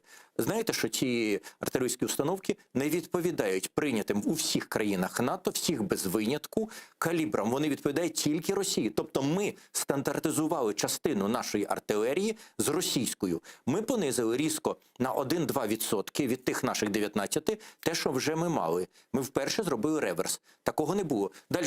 В Україні зруйнована, на жаль, система забезпечення армії, продовольче забезпечення. Зараз сильно руйнується забезпечення матеріальне. Це є відсхід від принципів НАТО. Це руйнування. Оборонне замовлення. 2 роки підряд воно не виконується. В цьому році воно зривається вже по часу. Міністерство оборони до цього часу, отримавши оборонне замовлення, досі не опрацювало його і не надало його імплементацію. Тобто в нас почався реверс. В цьому вся проблема. Але я хочу вернутися до ще одної речі, тому що от це, що казав пан Гетьман, я тут згоджуюся на всі 100%, і тут, напевне, повторювати нема сенсу. Ми от однакову позицію тут висловлюємо в цьому. А я б хотів вернутися все-таки до основних політичних заяв. Заява президента Сполучених Штатів Америки, та, яка прозвучала у вас, цитата, це одна частина. Вона теж дуже тривожна, тому що нам прямо вказують на проблему корупції, як дуже серйозну проблему для України і на невиконання плану дій, яка в нас є по НАТО. Але там є перша частина цитати, в якій дослівно він каже: «Зараз я кажу ні». Це була відповідь Зеленському на його питання «ні». Ви маєте. І далі йде вже про корупцію, про все інше. США вперше сказало слово «ні». Ніколи вони цього не говорили, навіть у 2008 році. І це дуже поганий сигнал. На жаль, Володимир Зеленський хотів дати в силу дуже неприємних історій втручання американські вибори. І зараз з цими заявами його, дуже інфантильними, неприйнятними заявами, мені здається, до президентських виборів в Україні про ПДЧ не може бути мови. І, дуже коротко, міністр закордонних справ України дуже хвалився тим, що згадали про ПДЧ. А чим там хвалитися? Ви що? Ви дали текст. Це дослівний переклад тексту, який був озвучений в НАТО. Знаєте, що там сказано? Там сказано: для вас залишаються відкриті двері. Так, нам відкриті двері з 2008 року весь час. Тільки не пускають ті двері. А далі сказано, знаєте що? Але в ті двері ви зможете зайти тільки після того, коли ми вам дамо ПДЧ. А ПДЧ ви вам зараз не дамо. Тобто двері для вас відкриті, але до цих дверей має бути ключ. І цей ключ ПДЧ, але ключа ми вам не даємо. Тобто, насправді, цитата негативна. Вона є відповіддю на заяву Володимира Зеленського, коли він зробив дуже неприємний демарш перед ювілейним самітом НАТО в кінці 2019 року. Правда? Він тоді сказав, що Україні взагалі-то ПДЧ не потрібно, є якісь інші шляхи вступу в НАТО. Йому зараз відповіли, інших шляхів нема. Ти маєш дійти до того рівня, коли тобі дадуть ПДЧ.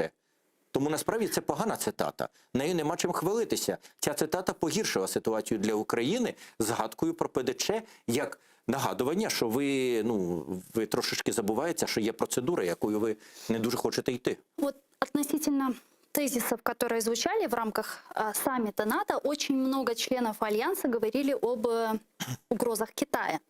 Вот скажите, сопоставимы ли вообще вот эти угрозы Китая с угрозами России, о которых говорит Украина постоянно?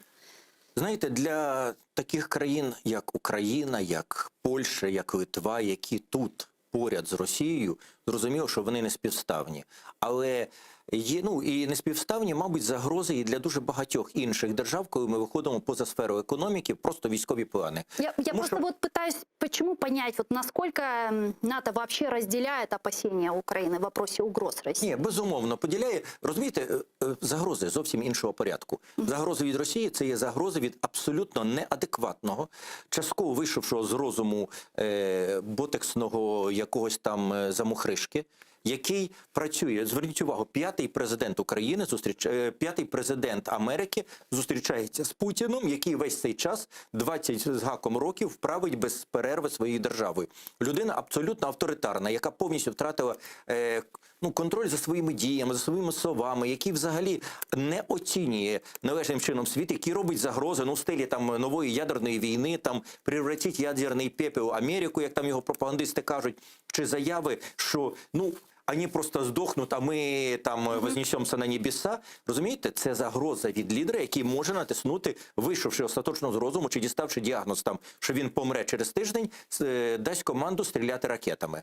Загроза від Росії – це є загроза одного дня, яка може вибухнути для всього світу в Третю світову війну. Це загроза, безумовно, ця загроза дуже гостра. А Китай, це якщо з медициною порівнювати, от Росія – це гострий апендицит, від нього помирають. А Китай – це хронічна хвороба для світу. Західний світ Китай розглядає як хвороба, от хвороба Паркінсона. Вона всіх вводить поступово, дуже повільно. Ви не помічаєте того моменту, коли у вас починають руки тремтіти. Ви не помічаєте того моменту, коли ви починаєте щось забувати, коли ви втрачаєте зв'язок із світом. От Китай м'якою силою, не військовою, не ракетами, хоча має їх теж достатньо, він поступово бере під контроль певні сфери впливу. Путін махає ручками і верещить, що я хочу нового поділу світу, я хочу розділити те, як було між СССР і США колись в часи Холодної війни. А Китай спокійно бере території в Африці, бере території в Азії, корумпує місцеві еліти, і вкладає реально гроші в щось робить і поступово нав'язує свій контроль і свій порядок дій. От як хронічна хвороба, як хронічна загроза, Китай дійсно для всього світу набагато страшніший. А загрози Путіна розглядають зовсім іншому плані, саме як апендицит. Я напомню нашим зрителям, что продолжается турне президента США Джозефа Байдена по Европе, и завтра запланирована встреча президента России Путина с Байденом в Женеве. Пане Тарасе, что вы ожидаете от этой встречи? Практично нічого. Я набагато більше очікував, і я дуже розчарований, що, на жаль, відгуки поки що не дуже такі оптимістичні від зустрічі. Ну вот в Кремле, давайте послушаем, как прокомментировали в Кремле и ожидания этой встречи, а мы продолжим нашу беседу. Имеется в виду обсудить состояние и перспективы дальнейшего развития российско-американских отношений, проблематику стратегической стабильности, а также актуальные вопросы международной повестки дня, включая взаимодействие в борьбе с пандемией коронавируса и урегулирование региональных конфликтов. Ну вот, собственно, зачем эта встреча и как вы думаете, какие цели от этой встречи преследуют сторони? Набагато більше я очікував від зустрічі, розшированої, що вони не дали, від саміту Байдена з Ердоганом. Мені це було цікавіше, це було б важливіше, це був би прорив. На жаль, там прориву не сталося і дуже надіюсь, що станеться потім. Дуже серйозний саміт між Байденом і лідерами Європейського Союзу. Це дуже цікаво. З Великобританією це дуже серйозно і це дуже перспективно цікаво. З Путіним, а давайте згадаємо, через що ця зустріч відбудеться. Знаєте, от ми іноді забуваємося про те, що зробив Байден. Замість того, щоб кричати, що Америка, Байден подає патрони Росії, як сказав Зеленський, просто згадати, коли біля українських кордонів було понад 110 тисяч російських військових в повній бойовій готовності, коли в Туреччині оголосили мобілізацію через загрозу війни, коли в європейських штабах НАТО підняли всіх по тривозі, коли українська сторона зробила вигляд, що нічого не сталося, Байден перед тим обізвав Путіна, пригадуєте, убивцею. Да. Путін сказав, я хочу зустрітися, знаєте, як в кримінальників, в пітерській пани, я хочу стрілку забити з Байденом і там порішать, що це таке, що ти на мене говориш. Байден йому що відповів? Від Байдена офіційна була відповідь. Вибачте, в світі понад 200 країн. Ми з тобою вже один раз по телефону поговорили, чекай, от після Руанди, після Мозамбік, після всіх інших прийде твоя черга. І тоді Путін підвів війська під Україну і сказав... І Байден йому позвонив. І після того, коли стала погроза реальна, після того Байден погодився на зустріч. Ця зустріч відбувається тільки через те, що Путін шантажував світ і Америку війною в Україні. Ми маємо подякувати Байдену, тому що якби не було цієї зустрічі, може не було б вторгнення великого. Але я не здивуюся, якби вони раптом рвонули робити сухопутний шлях на Крим. Чи відрізали б Маріуполь і почали би шантажувати тим, що не дасте воду в Крим, а ми Маріуполь заблокуємо. Він буде блокадний у вас Маріуполь, і ви туди ні води, нічого не отримаєте. Це вони все могли зробити. Ця зустріч відбувається тільки через те, що Байден погодився принизитися. Це приниження. Він відмовив Путіну в зустрічі. Зараз він погодився зустрітися. Він фактично рятував Україну від дуже серйозної загрози. Але тема України не буде ключовою на цій зустрічі, на жаль. Виникли інші проблеми. Плюс, Байден реально ображений на Зеленського. Дуже ображений. І він цього не приховує. Його відповідь з оцим «ні», яке він сказав на заяви Зеленського, це є, ще раз кажу, це реакція вже емоційна. І після цього розраховувати нам доводиться тільки на загальну геополітичну підтримку, тобто персональної підтримки, яку міг би розраховувати, скажімо, Порошенко свого часу, інші, цього не буде. Але є загальногеополітична Україна, якщо вона впаде під вплив Росії, для Америки це буде серйозний програш. І тому зрозуміло, що тут буде певний тиск на Росію, це частина буде закрита, які будуть, очевидно, якісь певні і моменти взаємних погроз і тому подібне. А українська тема, на жаль, не буде головною. После саммита прогнозируют встречу Зеленского с Байденом в Вашингтоне, если я не ошибаюсь. Вот есть ли вероятность, что после саммита Путина и Байдена Украину поставят перед каким бы то ни было фактом, который примут на этом саммите? На щастя, ймовірність того, що на цьому саміті, зокрема щодо України, приймуть хоч щось, нема. Це, з одного боку, було б дуже погано, тому що були побоювання, що були надії, що може щось все-таки там Байден витисне, але зараз ми бачимо ситуацію, витиснути не вдасться нічого, ні одній, ні другій стороні. По Україні не буде кінцевих рішень. Єдине, що Америка, очевидно, дасть якісь певні погрози Путіну, що якщо він переступить якусь межу, вони щось зроблять. Але що вони зроблять? Який має аргумент Байден Путіну на випадок посилення агресії проти України, ми досі не знаємо. Чи це буде відключення від СВІФТу, чи якісь інші речі. Наскільки жорстко Байден зможе пригрозити Путіну на випадок таких речей?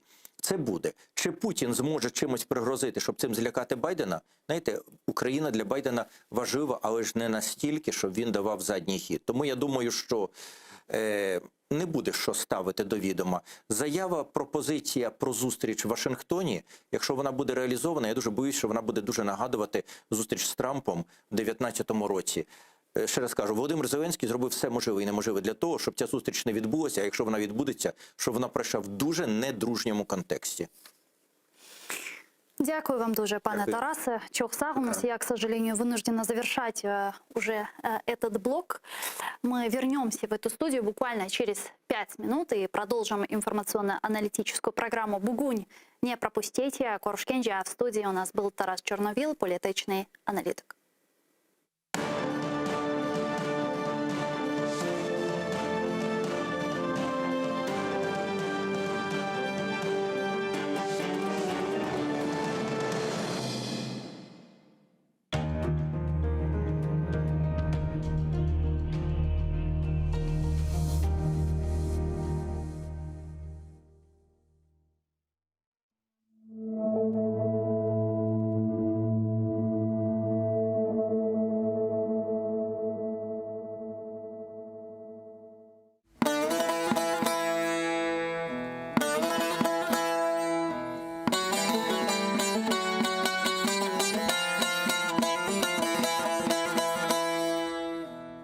Sazın teli söylesin kendi derdini, inlegen yüreğimnin hasevetini, keçmişler ruhlarını, göz yaşlarını, halkımızın sonu yok kaygılarını.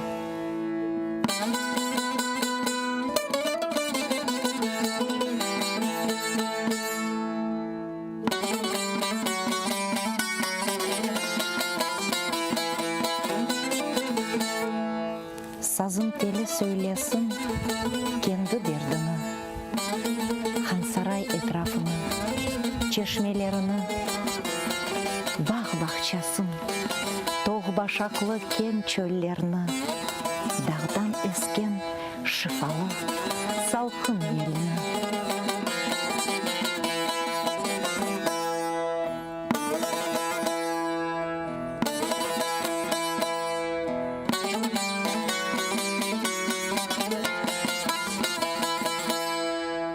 Karadeniz dalgasını söylesin sazım, ağarmış efsanesini söylesin sazım, camiler minaresini söylesin sazım, aşık Ömer kerimlerini söylesin sazım.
Масағыр турам чатал yollarda. Құш тұтам деп бақаларны тұтқан. Көзлерімні жойғаныммен тарлада. Женет суы беллеп, көз яш ютқан.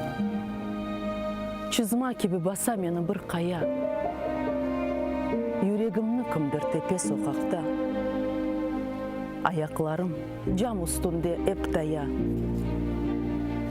Дүл-дүл кібі турам епта сырықта. Тікі клебінің еплеріні кесмейіп, ертіларда. Сачақланды дудақлар. Көкте ұчқан рухлар. Қабыр ташлары. Омызыма қона.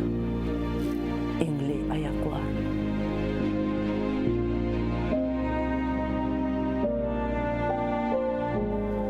Ерде ятқан юрегімні көтердім.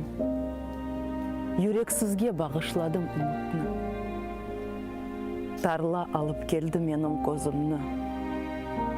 Көрдім көзі көрген соқыр миллетні. Қабырташтан қопқан парчаны уфатып мен сілдім ертіқ лебіме.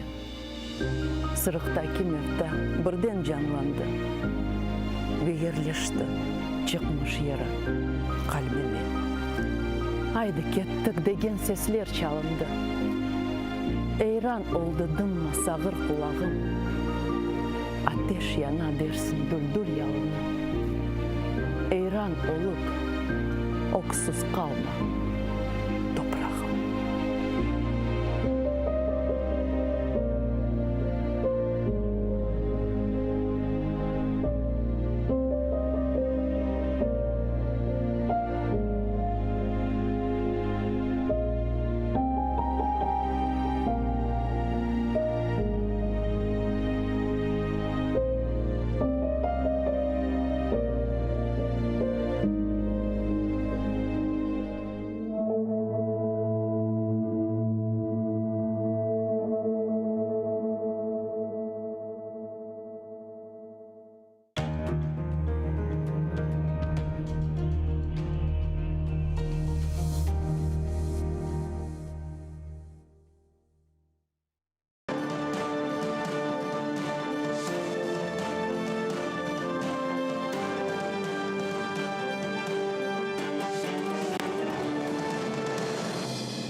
Селям алейкум, харлах шамлар, сайғылы АТР телеканалының телесерджілері.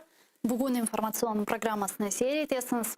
Студияда сіздер үшін мен Гүлсім Халилова чалышам. Невбеттеке біз ниет яйынларымызға қайттық ве невбеттеке бұл программа девамында Қырым татар тілінде яйынымызны алып барып Қырым ве Қырым етрафында yüz берген en мерақлы ве сонки хаберлеріні музакире етежекміз. Сіз де біздің яйынымызға қошыла білесіңіз. Экранларыңызға режиссерларымыз базияны телефон номераларını тақдим ете 073 419 41 58 Вайбер вастасы или студиямызға телефон açmaға имканыңыз бар, еда скайп адресімізді де қолана білесіңіз. tr.tv біздің адресіміз.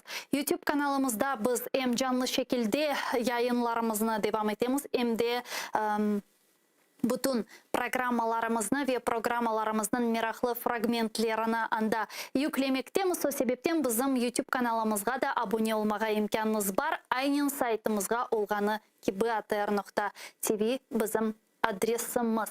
Яйнымызны үште девам етер екенде ве мұсафирымызны бұл студияға беклер екенде, шымды яйнымызға журналистіміз Роман Спиридоновны давет етмеге істейм о бізіле жанлы бағда ньюзрумдан ве бүгін заман информацион программаларына азырлаған сонке ве энмирақлы хаберлер ақында тариф етежектір. Роман, селям алейкум, бұйыр. Алейкум селям, Гульсум. Я приветствую всех наших зрителей, которые собрались у экрана своих телевизоров. И буквально за несколько минут я расскажу об основных событиях этого дня в Украине, в оккупированном Крыму и в мире, о тех событиях, о которых мы будем рассказывать сегодня в наших выпусках. Ну и начнем с того, что в Верховной Раде началось обсуждение закона о коренных народах. Я напомню, 18 мая президент Украины Владимир Зеленский внес его в Раду как неотложный для рассмотрения депутатов. И вот сегодня там уже начались дискуссии по этому поводу. И на заседании выступил депутат из фракции «Голос» Рустем Умеров. И он объяснял депутатам, почему Украина должна принять закон о коренных народах. Он апеллировал к тому, что это еще один шаг деоккупации полуострова, что это защита прав коренных народов. Ну и фактически само понятие «коренные народы» в Украине есть.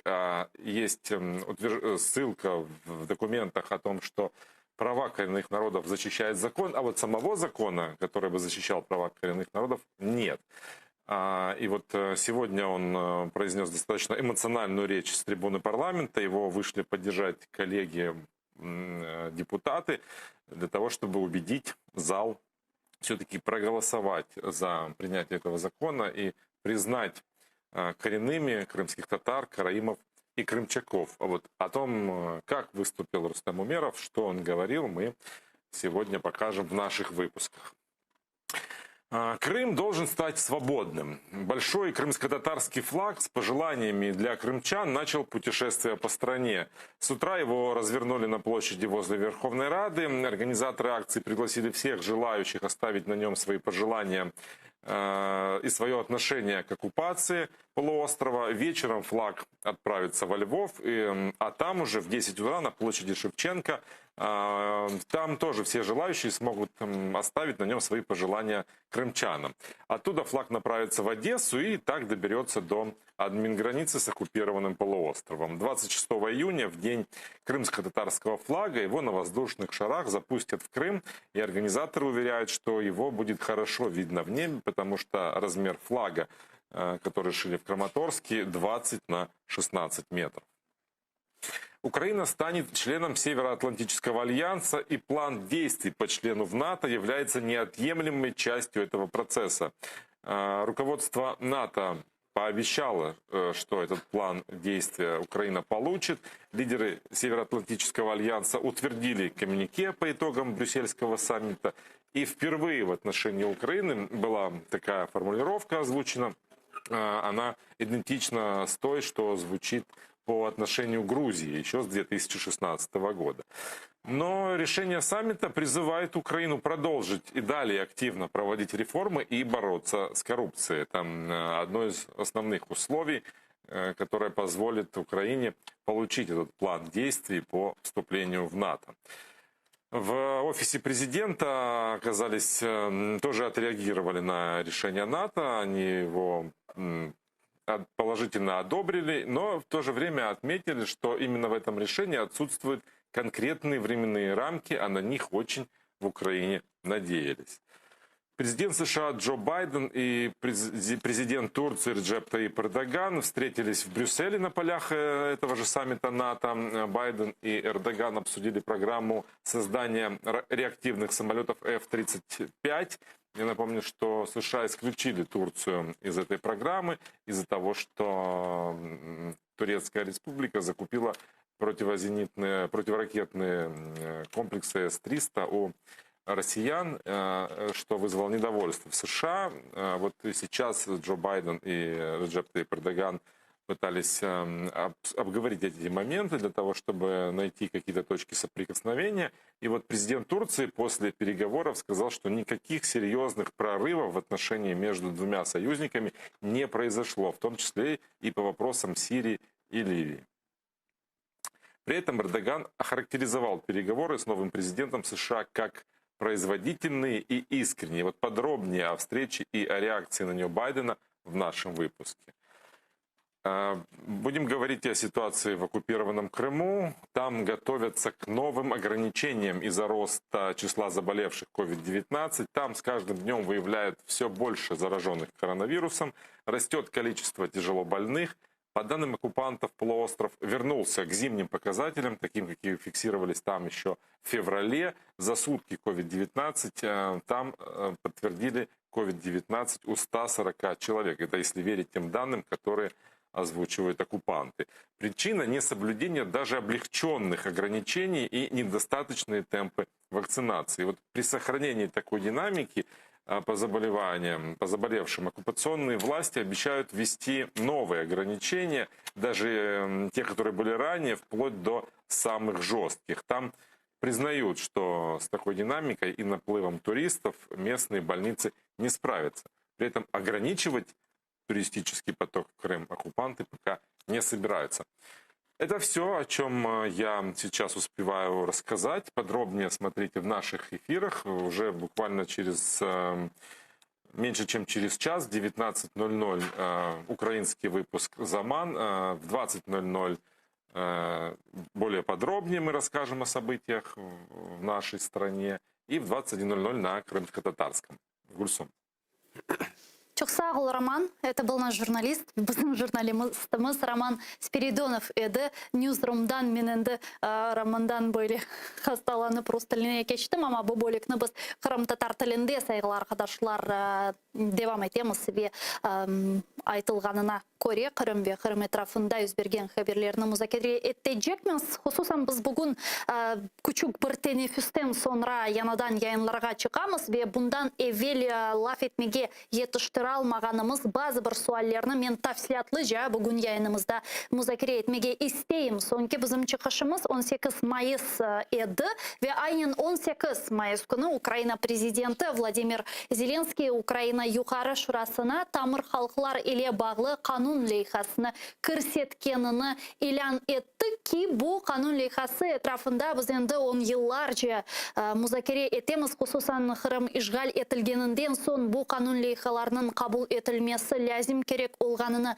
лаф етмектеміз. Ве не ет о күн келді ве Зеленский бұл қанун лейхасыны Украина юқары парламентосына кірсетті. Бүгін романын да айтып кешкеніне көре Украина юқары шурасында енді бұл қанун лейхасы таслағының музакерелері, дискуссиялары, дебатлары башланылған ве Украина парламентосының трибунасындан, голос фирқасындан миллет векілі Рустембей Умеров чықышта бұлынды ве өзінің меслектешлеріні бұл қанун лейхасының қабыл етілмесі керек олғаныны икна етмеге тырышты. Бұны оның чықышыны да заман информацион программаларында ве дигер бізім яйынларымызда сізлер үшін азырлап көстерерміз. Мен се студиямызға келген мұсафирны тезден тақдим етмеге істейміз. Кендераға Бариев, Қырым татар милли межлис азасы ве Қырым татар ресурс мерkezінің елбасшысы. Селям алейкум, қош келдіңіз. Алейкум селям, қош болдық. Насылсыңыз?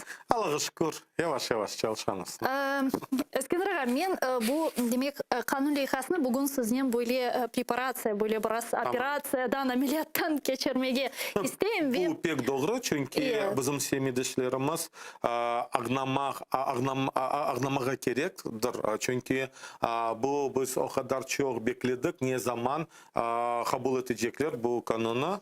Aman evet kaç kere bu parlament Ukrayna Верховная Rada Ukrayna'ya registrasyon yapan ediler deputatlar adından aman faydası olmadı. Onun için belki prezident şunçak registrasyon yaptı ve men düşünüyorum ve men inanam kısmet olsa bu kanun kabul edecekler. Bakar korerimiz kabul edilecek mi yok mu? Men baştan bu kanun leyhasının münderecesi hakkında laf etmege isteyim. Zira benim bilgenime göre siz en başta bu triada degen kanunlar var idi ve yani uç kanun leyhasısız. Bu kanun leyhalarının ayrılması ve en başta tamır halklar ile bağlı kanun leyhasının kabul edilmesi ve kırsetilmesi gerek olganını aytaydınız. Yani evet, siz evet. bu pozisyonun taraftarıydınız. Evet. Ve sizin pozisyonunuz da oldu. Sizin taraftarlığınız yendi dep aytmaga mümkün. Ama bu meclis hazırlagan, bu konstitusiyon komissiya hazırlagan kanun leyhası mı ya da başkası? Bu men düşünüyorum bu prezidentin leyhası. Niçin men öyle aytam? Çünkü evet bu Rifat Ağa Çubarov vergen leyhanı ve Kırım Tatar Resurs Merkezi vergen leyhanı ve başkalar da var da çok leyhalar. Ama men görüyorum anda bu o leyhadan ve başka leyhadan ve bütün халкара декларация, бу тамыр халкын декларация и андан алган эдилер олар. Onun için мен түшүнөм бу президенттин лейхасы. Yani bu böyle çeşitli leyhalarının konglomeraты oldu деп айтасыз. Эбет, чөнки çalıştılar, анда укукчулар çalıştılar. Аман мен көрем, бу лейхасы,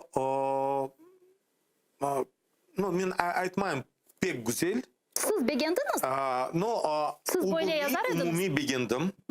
Umuми мен түшүнөм, мен билесем, бу пек güzel iş ve pek güzel adım. Эгер бу канунна кабул этилсе, юкары шурасы, мен билесем, бизлерге чоң шый ачылачак. Бу биринчиден.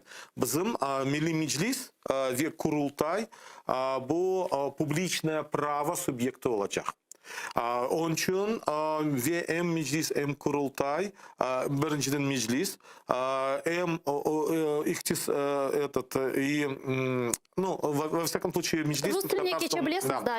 Да, специфик сözleri var. Anladım, sorun değil. Когда мы говорим о законе о коренных народах и говорим о данном законе, то есть этот закон, в принципе, предусматривает декларацию о правах коренных народов, это раз. Он, в принципе, не, скажем, он дает возможность нам дальше развиваться и, самое главное, обеспечивает права коренных народов. То есть в данном случае мы говорим, первое, о праве, вообще о дефиниции. Потому что, наконец, в украинском правовом поле появляется четкая формулировка, кто относится к коренным народам Украины. Это очень важно. Потому что, когда мы говорим о международном праве, то там тоже общие такие вот размытые понятия, но есть один принцип, что коренными народами являются те народы, которые сформировались на той или иной территории и на территории того или иного государства. Коренные народы имеют собственную идентичность, и коренные народы не имеют собственной государственности.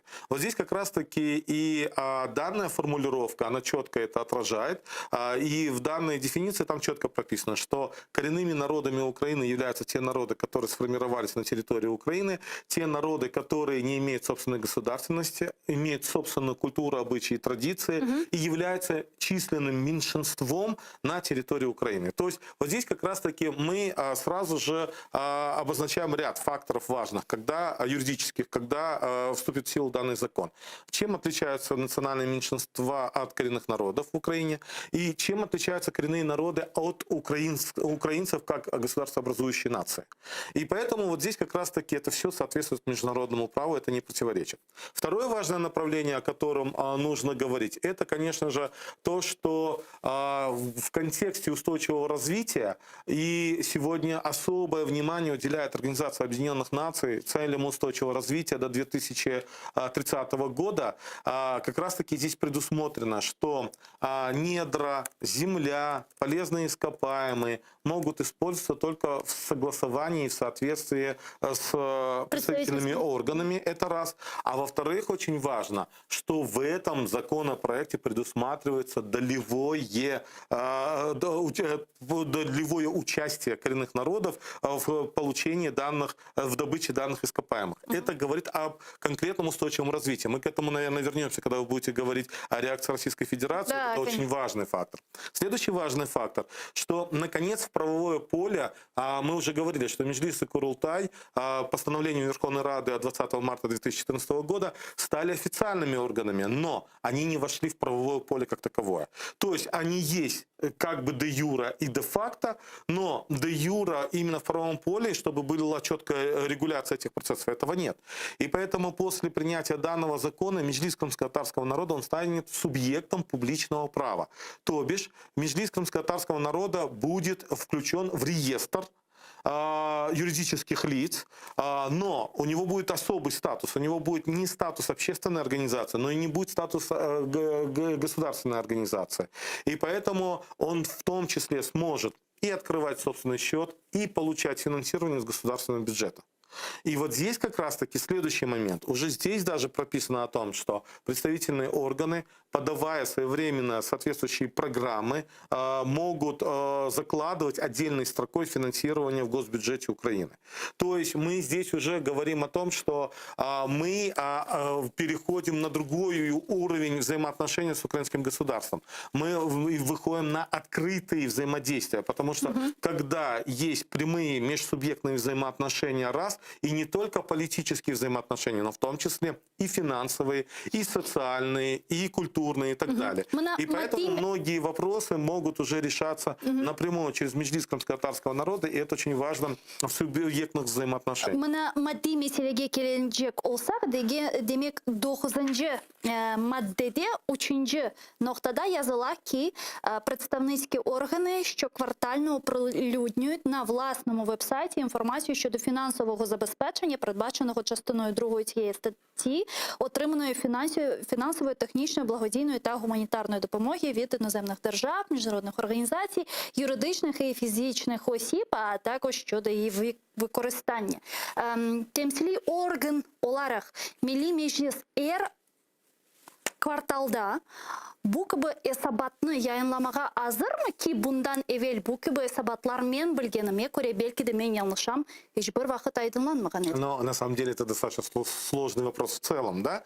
И мы, когда говорим о субъектности и когда мы говорим об отчетности, то в первую очередь, ну, на самом деле сегодня мы, когда говорим о деятельности общественных организаций, о деятельности государственных органов, то, конечно же, мы стремимся к открытости и прозрачности. И поэтому есть в бюджетном кодексе Украины, в том числе и прописано, что государственные органы должны четко давать и публично давать информацию о своей деятельности, в том числе в финансовом плане. Когда мы говорим об общественных организациях, то тоже к этому ведется стремление. Если в данном случае мы возьмем Крымско-Татарский ресурсный центр, то каждый желающий может зайти на сайт и посмотреть, какой ресурс поступал на Крымско-Татарский ресурсный центр, какой, как тратился и так далее. В том числе это требование тех доноров, с которыми мы работаем. Когда мы говорим о Меджлисе крымско-татарского народа, то вот как раз-таки, вы понимаете, для того, чтобы показать финансовую деятельность, то, соответственно, нужен хотя бы один из важных инструментов – это счет. Счета у Меджлиса нет. И, соответственно, как может Меджлис показывать финансовую отчетность по тому, откуда что поступает и как что куда распределяется. Кроме того, ведь когда мы говорим об открытой деятельности и с помощью счета и так далее, то тем более работая с бюджетными средствами, со средствами налогоплательщиков Украины, то речь идет о том, что здесь должна быть программно-целевая работа. То есть заранее должны быть разработаны специальные программы. И как на программу, так и на деятельность самого представительного органа. Ну и, соответственно, потом на основании, скажем, этих программ должны быть и отчетность, и, соответственно, может проверить любой государственный орган, скажем, целевое использование государственных средств Украины. Bazı bir ekspertler o'zining shubalarini bu qonun loyihasi ile bog'liq bildirdi. Xususan bu aytib kechganimiz savolda veda degan bir savol bu temsiliy organni Nazirlar Shurasi tasdiqlaganini men doğru anlaganıma göre, yani Nazirlar Shurasi temsiliy organni tasdiqlay. Bizde Kırım Tatarlarda yegane temsiliy organ var. Bu Milli Meclis. Ya eğer de misal olarak yarın öbürsü gün bir teşkilat gelip Kırım Tatarlarını Olar değil de biz temsil etemiz deyip Nazirlar Şurası'na müracaat etse. Bu tehlikeli değil mi sizce? Bakınız, мен білесем 8-ci madde hakkında söylüyorsunuz. Вот как раз таки, что такое 8-й пункт данного закона, 8-я статья данного закона. Но давайте мы в первую очередь, прежде чем переходить к 8-й статье, вернемся к 3-й статье. К 3-й и 2-й статье, где четко сказано, что органам именно прямое, что во внутренние дела самого коренного народа государство не вмешивается. Да. То есть, соответственно, это основа того, когда мы говорим, что представительные органы коренного народа выбирает сам коренной народ. Точка. Да. Теперь мы возвращаемся к 8-му пункту, и просто люди, или кто себя называет экспертом, по-разному трактуют эти вещи. Теперь, почему я назвал, что Меджлис становится субъектом публичного права? То есть, вот теперь смотрите, прошел Курултай, вернее, выборы в Курултай, выбрали Курултай, да? Прошли выборы Меджлиса в Курултае. И причем в положении в эти внутренние регламентирующие документы, как проводить, государство не вмешивается. Но теперь получается, чтобы Меджлис и Курултай внесли в реестр юридических лиц, допустим, если мы говорим об общественной организации, то подается, соответственно, заявка там в отделение регистрации, вносится дополнение, изменения, и, соответственно, таким образом общественная организация является субъектом публичного права, субъектом, скажем, и вносится в реестр. Теперь как внести Меджлис и как внести Курултай. И в этом пункте 8 написано, что центральный государственный орган по подаче самого представительного органа подает на Кабинет министров Украины, который своим постановлением, соответственно, это утверждает. То есть это не говорит о том, что Кабинет министров вмешивается в процесс коренного народа. Кабинет министров принимает по факту данное событие и способствует его юридическому регулированию. Понятно, что данная 8 статья, она немножко корявенько прописана. И у нас есть наш вариант этой статьи, где мы, в принципе, это четко прописали. И вот буквально завтра планируется заседание комитета, где, наверное, мы будем возвращаться к 8 статье. И мы дадим свою формулировку. Комитет Верховной Рады по правам человека, национальным меньшинствам, коренным народам и оккупированным территориям. Да, яран менный штак этиджен, саатучте, были топлошев володжах, канун ахында, ве мен белесем бу меселе чезерек. Потому что, вот смотрите, мы не можем оставаться, что вот в правовом поле, опять же, находится в неком пространстве Меджлис Курултай. Мы как раз-таки вносим его в реестр. И это должен сделать кто? Соответственно, какой-то орган. И тут наиболее самый высший орган исполнительной власти – это Кабинет министров Украины. Это та процедура, которая в принципе, необходима. Я не вижу здесь никаких проблем. В этом плане действительно мы садились и обсуждали с нашими экспертами, экспертами Крымско-Татарского ресурсного центра. У нас достаточно сильная команда, которая именно в правом плане очень давно работает в этом направлении, в том числе и на международном уровне. Поэтому мы в этом плане проблем не видим. Şimdi biz temsili organ hakkında ve onun statusu hakkında belgelengen maddelerini bu kanun lehasında laf ettik. Ya men şunu soramağa isteyim. Milli Meclis'in statusu ile bağlı sizin fikriniz endi diğer kanun lehasını kabul etmek gerek mi? Ya da mında yazılganlar endi yeterli? Вот, смотрите, на самом деле вот здесь опять же есть разные подходы, да, вот если мы возьмем, была инициатива принятия, разработка проекта закона о статусе крымско-татарского народа, и туда практически переписали положение о Меджлисе крымско-татарского народа. Я был категорически против. Объясню почему. И тогда убрали. Потому что вот как раз-таки, если мы в законе прописываем или в закон вкладываем положение о Меджлисе крымско-татарского народа, то уже менять положение о формировании деятельности Меджлиса может только Верховная Рада, но не сам Меджлис и не Курултай. Вот об этом нужно думать. И поэтому здесь в этом случае я говорил, что нельзя нам допускать то, что за нас должен кто-то принимать решение. Мы принимать решение, коренной народ должен сам. И, соответственно, мы внутренние документы, связанные с положением о выборах Меджлиса Курултая, понятно, что это будет согласовываться с Центральной избирательной комиссией, там нужно будет вносить изменения, дополнения. Понятно, что мы неоднократно в этой студии говорили, что в связи с принятием данного закона будут изменения вноситься и дополнения в ряд законов Украины. Это закон и бюджетный кодекс, мы только что сейчас разъяснили, почему это должно происходить.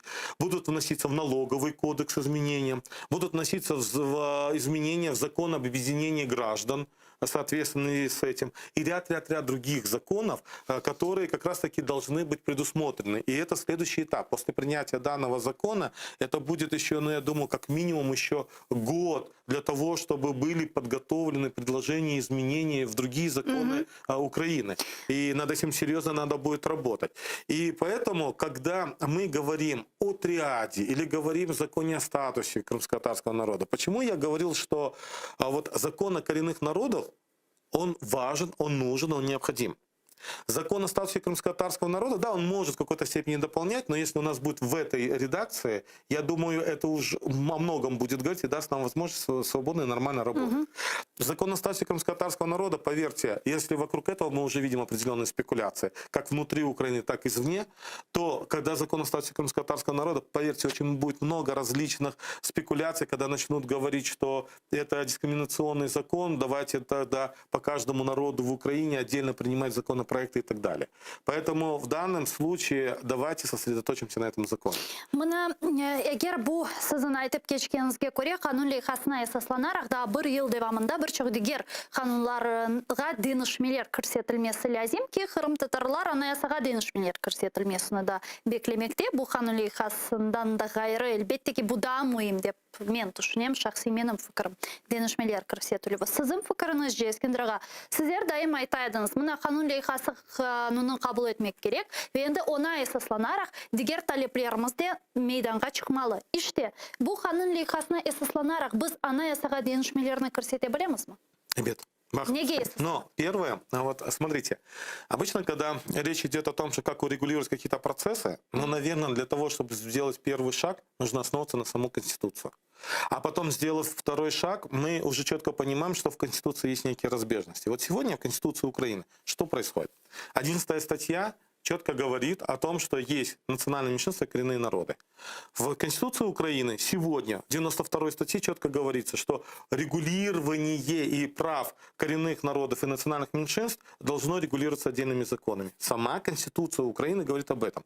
То есть мы, принимая данный законопроект, делая закон, мы говорим о том, что мы, соответственно, действуем в соответствии с 92 статьей Конституции Украины. Это важно? Важно. Мы первый шаг прошли. Пройдем, я надеюсь. Теперь второй шаг. Теперь возникает следующее. Когда мы говорим, опять же, о вопросах, о праве на самоопределение, вот здесь мы должны четко уже подходить к этому вопросу. А соответствует ли 10 статья Конституции, 10 раздел Конституции в соответствии с тем же законом и есть ли разбежности в самой Конституции Украины? Это раз. И во-вторых, насколько важно или соответствует, опять же, 10 раздел Конституции Украины в том, что Украина унитарное государство, но на ее территории есть административно-территориальная автономия, а не национально-территориальная. Вот как раз-таки это дает очень серьезное основание. Во-первых, на основании закона у нас есть четкое понимание, и есть субъектом права коренные народы Украины. Есть уже чем можно апеллировать и что объяснять украинскому народу, я имею в виду всем жителям, и в том числе депутатам народам Украины. И мы уже четко говорим, что давайте, ребята, мы уже начали урегулировать эти вопросы. У нас пошли нормальные процессы, но ведь есть у нас основной закон. Основной закон нашей страны – это Конституция, в которой есть некие бреши, которые нужно нейтрализовать, с которой нужно урегулировать. И вот как раз-таки сам процесс, он будет дальше регулироваться, да и намного проще. И будет тогда понимание, в том числе и у депутатов. Потому что принять этот закон нам нужно 226 голосов. А внести изменения в Конституцию Украины 300. нам нужно 300 голосов. Причем процедура первая. Вначале нужно принять решение парламента, даже не 300 голосов. Потом нужно, чтобы рассмотрела суд конституционный. А потом нужно, чтобы приняли конституционным большинством парламентом, более 300 голосов. Вот, это намного проще, это уже сложнее, вернее, это уже политические процессы. А нам сейчас нужно, чтобы в этой стране, в этом государстве было все урегулировано. Это с одной стороны, в правовом плане, а с другой стороны, поскольку Украина все-таки является страной, которая находится в конфликте с другим государством, и у которого оккупированы территории, нам важно давать посыл нашим соотечественникам, что будущее крымско-татарского народа может быть исключительно в демократическом, правовом, европейском государстве Украина. Шымды бұл қанун лейхасы қабыл етілсе, мына біздің сізінде айтып кечкеніңіз кебі семедешлеріміз шымды сейір етмекте. Халқымызға практик жеттен бұл қанун лейхасы не бере біле, бұл қанун не бере біле, асында не бере? Практик тарафтан баханас. Во-первых, мы, наверное, в первую очередь, что мы сделаем, мы усилим наши представительные органы. Раз. Во-вторых, мы даем надежду и посыл, что все-таки мы можем быть субъектами как национального права Украины, так и международного права. Это два. Третье, здесь вот как раз-таки мы на различных уровнях и на различных площадках мы можем постоянно говорить о том, что полезные ископаемые, культурное наследие, природные, окружающая среда и так далее используются сегодня оккупантом без согласования с его коренным народом. И вот здесь как раз очень важно, вот когда сегодня мы видим, какая истерика произошла в Российской Федерации, да? Я вижу два Мен фактора. сонда бекlemеген едім. Мен беклеген едім бойле бір истерика olacağını, ama Путин seviyesinde бойле бір лақыр булар ve айталар. На самом деле, когда мы Неден говорили, бағлы бойле. помните, мы здесь неоднократно с вами говорили на эту тему, я говорил, это один из деоккупационных законов. Вот как раз-таки еще в 2014 году мы говорили об этом, и мы пытались как можно быстрее, чтобы приняли данный закон, потому что, во-первых, это ставит очень серьезно, дополнительно под сомнение аргументацию Российской Федерации о референдуме, да, о том референдуме, который был. Это право на самоопределение. Есть конкретные коренные народы, которые самоопределились. Это крымские татары, в первую очередь, коренные крымчаки. Теперь второе. Второе – это использование полезных ископаемых. Соответственно, они должны быть регулированы именно с коренным народом. Третье. Ведь на самом деле очень важный фактор, на мой взгляд, когда в Украине четко определяется, кто коренной народ, какая реакция была у Госдумы? Они стали говорить, что Украина не считает коренным народом русских, там, белорусов и так далее. А вот теперь смотрите. Во-первых, таким образом Российская Федерация под сомнение вообще свое государство поставила, потому что если русский коренной народ в Украине, тогда нет России. Это раз. А во-вторых, данным законопроектом Украина раз и навсегда ломает идеологию русского мира, идеологию прямой причастности русских к Киевской Руси. Прямую идеологию, направленную на то, что там Россия имеет отношение, что украинцы это недонарод, это там окраины и так далее, как они пытаются говорить. А именно Украина может продемонстрировать, что украинцы есть государствообразующий народ, который еще заботится и пытается обеспечить правами коренные народы своей территории для их обеспечения их коллективными правами. И поэтому вот эти моменты, они очень важны. Поэтому истерика Российской Федерации, она налицо. Она является доказательством этого. Ve daha bir şey soramağa isteyeyim. Bu kanun lehasıyla bağlı bu dil meselesi. Bu kanun ve kabul edilse endi kanun olacak. Şimdi bu kanun lehası Kırım Tatarlarının dili meselesine sizce ne kadar yardım edebilir?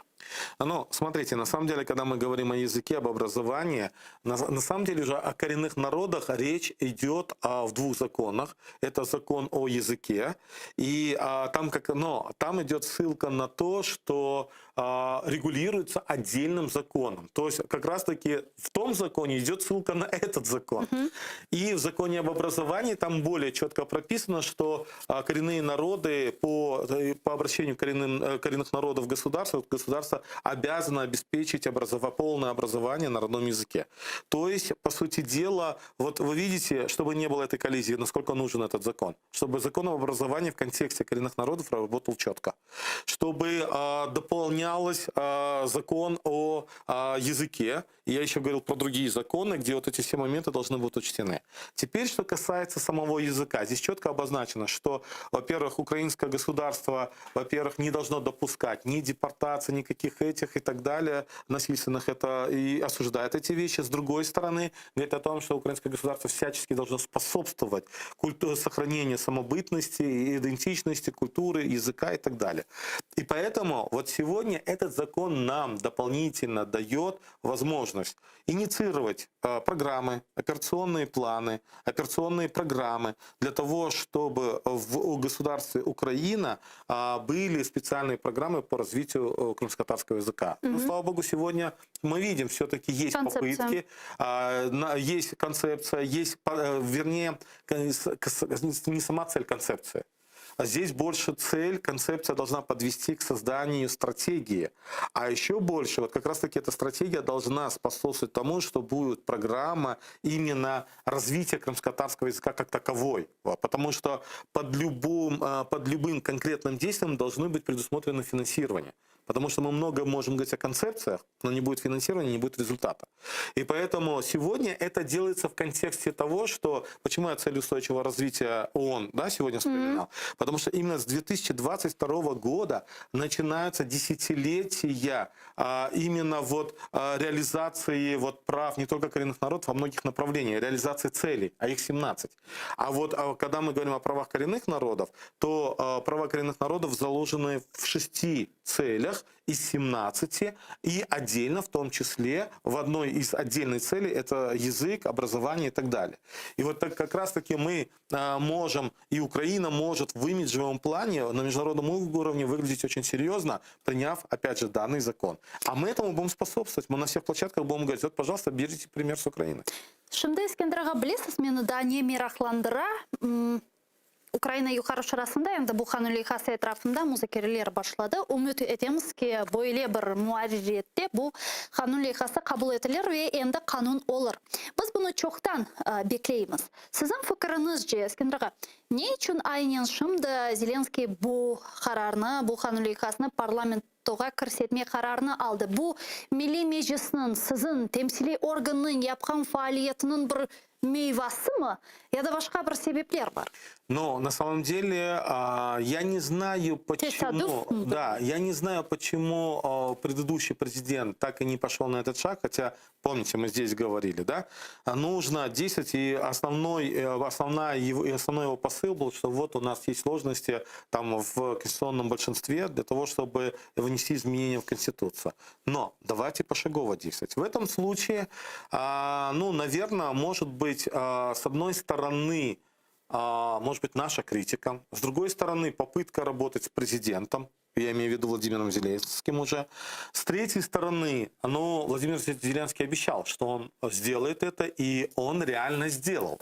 То есть, таким образом, с одной стороны, есть межсубъектные отношения между коренным народом и, условно, президентом Украины. Да? Есть другие взаимоотношения, когда речь идет о политическом имидже президента Украины. Ему нужно показывать маленькие победы. И вот как раз-таки, когда мы говорим о законе о коренных народах, это на самом деле может быть продемонстрирована маленькая победа, которая может привести к большим результатам. И я говорил, почему реакция Российской Федерации и так далее. Я думаю, что Зеленский понимает это. Я думаю, что Зеленский, если помните, в прошлом году я лично критиковал Зеленского после встречи с ним 18 мая. Да. Когда я сказал, я в этой встрече не нашел ничего полезного, потому что говорить о якобы мусульманских праздниках и делать назначения, это не есть результат на 18 мая. Конечно, я давал посылы немножко еще в другом, что нужно больше усилить и иметь политическую волю, в том числе в завершении расследования депортации актом геноцида. Но мы видим, что на тот момент, когда Зеленский по-своему отреагировал и пообещал, что данный закон будет все-таки подан, и он сдержал это слово, и в этом случае он вызывает только симпатии. Да. Кроме того, смотрите, в этом же законе еще предусмотрен тот момент, что коренные народы могут быть представлены, или государство содействует представительству коренных народов как в Верховной Раде, так и в органах, скажем, областного уровня, районного и так далее. А теперь смотрите, насколько можно дальше пойти в соответствии с данным законом, когда Крым может очень быть серьезно представлен в Верховной Раде. И не просто через политические какие-то договоренности, кто с «Голосом» пошел, кто там с ЕС или кто с европейской, с этим, с ОПЗЖ пусть даже будет. А речь будет идти о том, что это представители оккупированной территории, которые на уровне парламента ведут работу в вопросах документов. А у нас в случаях был квоталар шекелен делать? Но это уже будет более полно регулировать закон о выборах на основании данного закона. А как вы знаете, обычно законы о выборах, к новым выборам обычно пересматриваются, вносятся дополнения, изменения. Да. И вот как раз много тут зависит от того, как сработает Меджлис. Насколько Меджлис сможет правильно донести, скажем, выгоду для самого украинского государства в этом вопросе. И, соответственно, конечно, должна быть квота и должен быть отдельный национальный округ. Я имею в виду национальный округ для коренных народов. При всем том, этот закон не запрещает коренным народам уже в политическом плане баллотироваться от любой другой политической партии. Это уже право, субъективное право любого человека. Anladım. Да, bu Xanun leyhasını 18 Mayıs'ta Zelenskiy ilan etmezden evvel biz endi bileydik onun çıkacağını, ilan edileceğini veylak ve sizden olsun Rustam Beyumirov'nin, Rifat Agaçubarov'nin yayında bunu laf ettik ve ben annem bu sualini Rifat Aga'ga da verdim ve o aytdı ki kurulacak Kırım platformasından evvel Ukrayna endi bir şeyler takdim etmesi gerek. Endi bu platformaga kelgende Ukrayna endi kolunda bir hareketlen, bir şeyle kelmesi gerek ve göstermek gerek ki buna biz tamir halklar için veylak ve Kırım için hareketler yapamız. Sizce eğer bu kanun leyhası Kırım platformasından evvel kabul edilse platformanın efektifliğine yani semeriliğine tesir edecek mi? Эбет Баханас, со своей стороны президент сделал серьезный шаг, потому что он зарегистрировал как неотложный законопроект, правильно?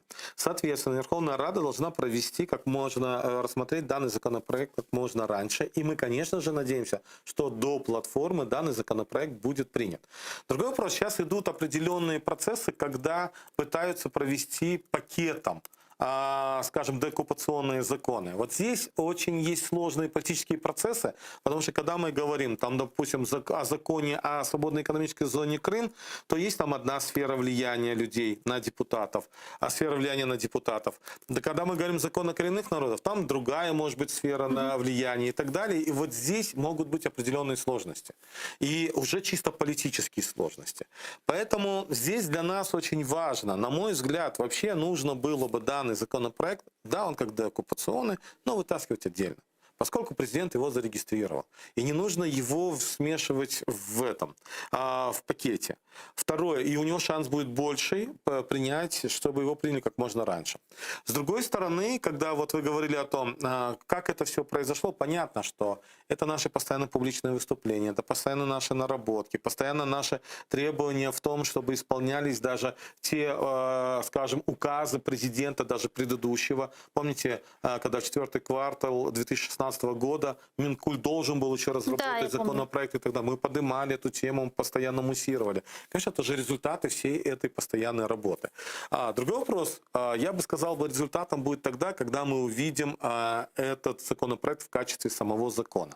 Ну и что касается уже на платформу крымскую, то, конечно же, этот законопроект, он, будучи законом, он даст определенный серьезный посыл для наших партнеров, которые объединяются вокруг Крымской платформы. Если вспомните, ведь и в резолюции Европейского парламента именно по Украине, по ассоциации, там в том числе были четкие посылы о том, что очень важно принять вот подобный закон. Поэтому я думаю, в данном случае президент, во всяком случае, на правильном пути. И если не будет каких-либо подвохов или каких-то игр политических непонятных, то мы все-таки должны получить данный закон до 23 августа. Келіңіз 23 августқа keçeyik ve Kırım platforması etrafında da birkaç suallarım olacaktır. Endi vakit yakınlaşa, 1-2 ay kaldı ve Kırım platformasının samiti endi olacak 23 avgust günü. Eskender ağa, siz endi anladınız mı bu summit nasıl çalışacak? Anda ne olacak? Nasıl suallar көтерілecek ve neticede neni beklemek gerek?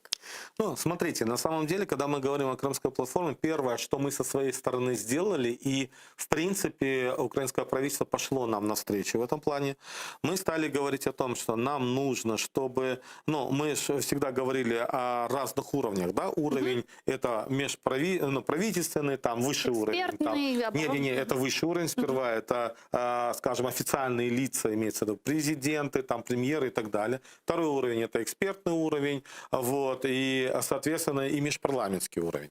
Теперь мы говорим о том, что вот в рамках экспертного уровня мы вышли с инициативой создать рабочую группу на фоне той же рабочей группы по Мы кто? безопасности, Меджлис, в данном случае, Меджлис крымско-татарского народа, и мы создали новую, Крымско-татарский ресурсный центр был одним из инициаторов, в том числе, этого вопроса, и, соответственно, сегодня создана новая рабочая группа по реализации коллективных прав коренного крымско-татарского народа.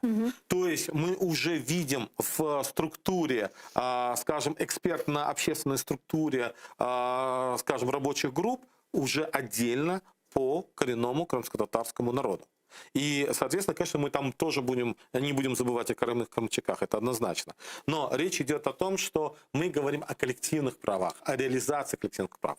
Кроме того, в рамках плана или программы самого саммита, там, ну, насколько я владею информацией, во всяком случае, ну, как минимум, Мустафа Ага будет выступать непосредственно в первой части, в основной части, и будут отдельные пленарные площадки, панели, и отдельная панель будет посвящена, опять же, реализации прав коренных народов, татарского народа. И вот здесь мы в этом плане, во-первых, даем основные посылы. И вот когда мы, опять же, связываем закон, связываем платформу, то мы видим, ну, достаточно логичную цепочку и связь между этими процессами. Понятно, что на данную рабочую группу мы стараемся, я имею в виду мы, это Меджлис крымско-татарского народа в первую очередь, стараемся, чтобы максимально привлечь экспертов в эту рабочую группу, крымско-татарских экспертов, в том числе или в первую очередь в сфере менеджмента, в сфере прав человека и в сфере, там, опять же, культурных прав и так далее. И с другой стороны, мы туда же привлекаем экспертов не крымских татар по национальности, но имеющих отношения или имеющих опыт именно работы в этом направлении.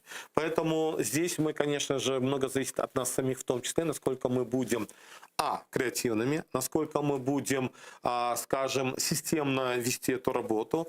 И третье, насколько, ну, мы будем сами инициативными, потому что, ну, наверное, мы должны быть субъектами этого процесса, как коренной народ. Bu platformanın muvaffakiyetli neticesini nasıl görüyorsunuz?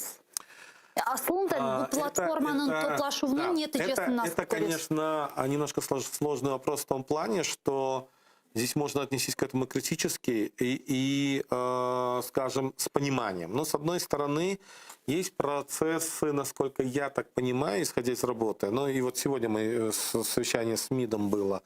Я назвал на сегодняшнем совещании, что, ну, наверное, Меджлис является основным лоббистом проведения крымской платформы, потому что и Мустафа Ага, и Рифат Чубаров, и члены Меджлиса многие, при всех моих встречах мы постоянно говорим о крымской платформе, потому что мы понимаем, что у нас это болит, и мы это хотим сделать, и мы хотим, чтобы качество или уровень этой крымской платформы был на высоком уровне. С другой стороны, мы же понимаем, что есть внешнеполитические взаимоотношения. То есть, ну, я вам честно скажу, ведь некоторые лидеры некоторых стран, они смотрят, а кто будет принимать участие в данной платформе. Вот условно, если будет принимать Джо Байден, президент Соединенных Штатов Америки, то, поверьте, будет больше. Если не будет он принимать участие, то, конечно, шансов уже намного меньше. Но это внешнеполитические взаимоотношения, потому что это повод встретиться или возможность встретиться. Это возможность, потому что мы, помните, неоднократно, когда на тему геополитики говорили, мы всегда говорили, что у всех есть свои интересы, в первую очередь. Так же, как есть интересы Украины, так же, как и должны быть интересы крымско-татарского народа в контексте Украины. И поэтому вот здесь говорить о том, что, ну, скажем, мы чувствуем все-таки поддержку при встречах, поддержку, в первую очередь, западных стран, поддержку Турецкой Республики в этом процессе. Но, конечно же, что будет дальше, какие будут дальнейшие шаги и как дальше реализовывать, опять же, хотелось бы, чтобы это не был днем, скажем, юбилея, ну не юбилея, а круглой даты независимости Украины и заодно Крымской платформы, а все-таки чтобы было продолжение и были конкретные действия. Ну, мы со своей стороны будем все делать, чтобы это продолжалось. Мына геополитика мәселесіне түйдіңізде, яйнымыздың екіленмесіне да 4 даққа falan қала.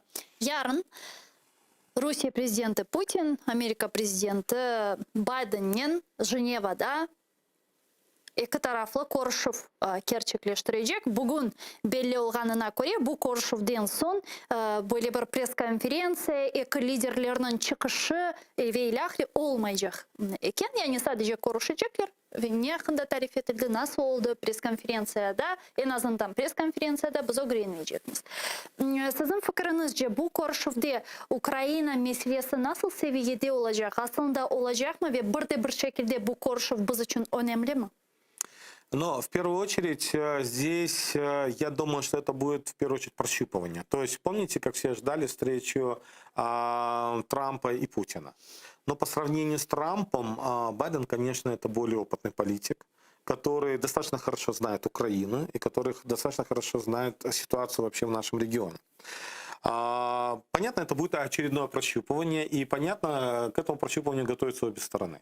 Но если помните, что Российская Федерация всячески ввозила, ну, усиливала или нагнетала обстановку у границ Украины и так далее, это ведь тоже подготовка к этому процессу на самом деле была. Поэтому, с другой стороны, Байден вышел с инициативой, чтобы где-то это разрядить и снять, для того, чтобы все-таки встретиться. Но я думаю, что эта ближайшая встреча, она не даст каких-то больших или конкретных результатов.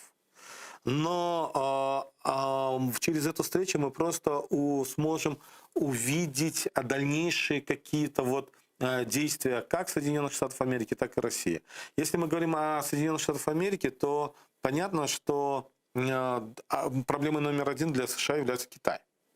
Проблемой номер один штрих – это Российская Федерация. Но, конечно, Китай сейчас больше создает проблем для Соединенных Штатов Америки.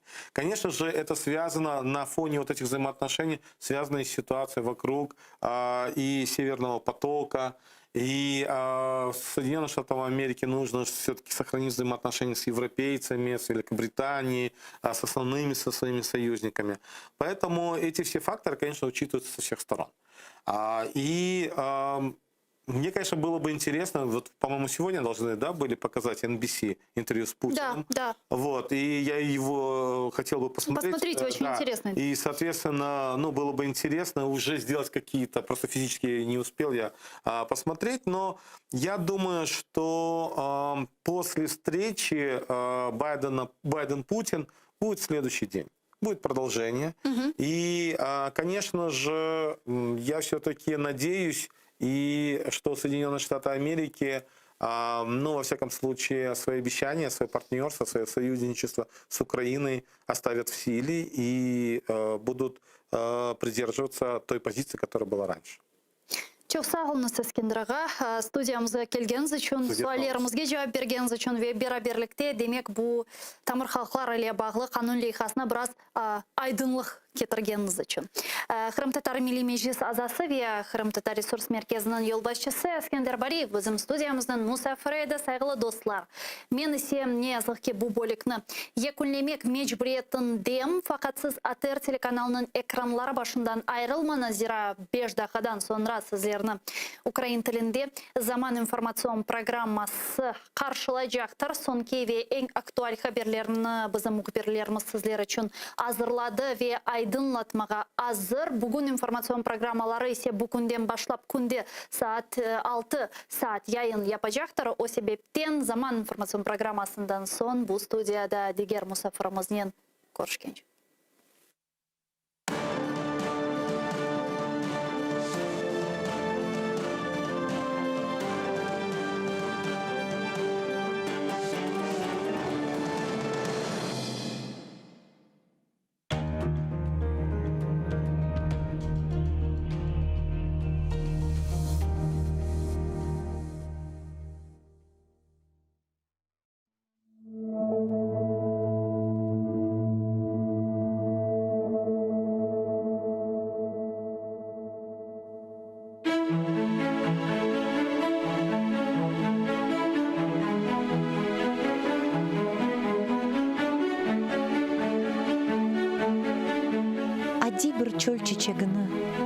Коклап бақсан, онда да назик бір из дуярсың сен. Диққатыңа қаршылық. Жүрегіңні аңлап олсан, en яман деп белеген кішіңде де, илле бардыр, аз олса да, яқшылық.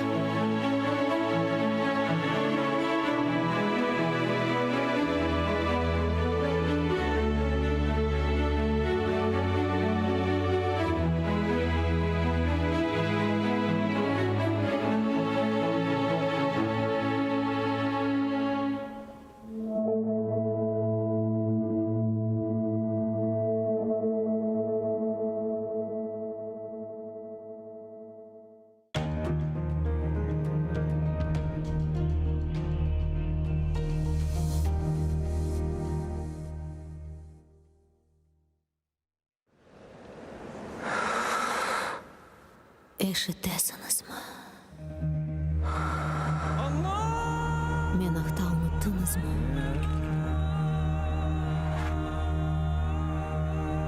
Мен мұнда. Бұл менің топырағым. Менің қырымым.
Ей ватандаш, атешке кір, азыр ол сен янмаға. Ватан үшін жан бермесен, не үшін келдің дүнияға? Гүзел қырым топрағыңда эждадыңның қаны бар. Әрбір терек япрағында миллетіңнің жаны бар. Керек олса фортунадай атыл дұшман үстіне. Көстер ona асырларнен топланған бар күчімні. Енмегенже омыр білля көреш кене ве кене. Ал деделер ала алмаған интиқам бе очуңны. Сен миллетсің, бір вақытлар Москвада ат ойнатқан. Ажиз қалған гетманларға ярдым қолы ұзатқан. Бүгін не үшін андамында қорқып пысып жүресің. Өз юртында сұчлы кебі бойнын қысып жүресің.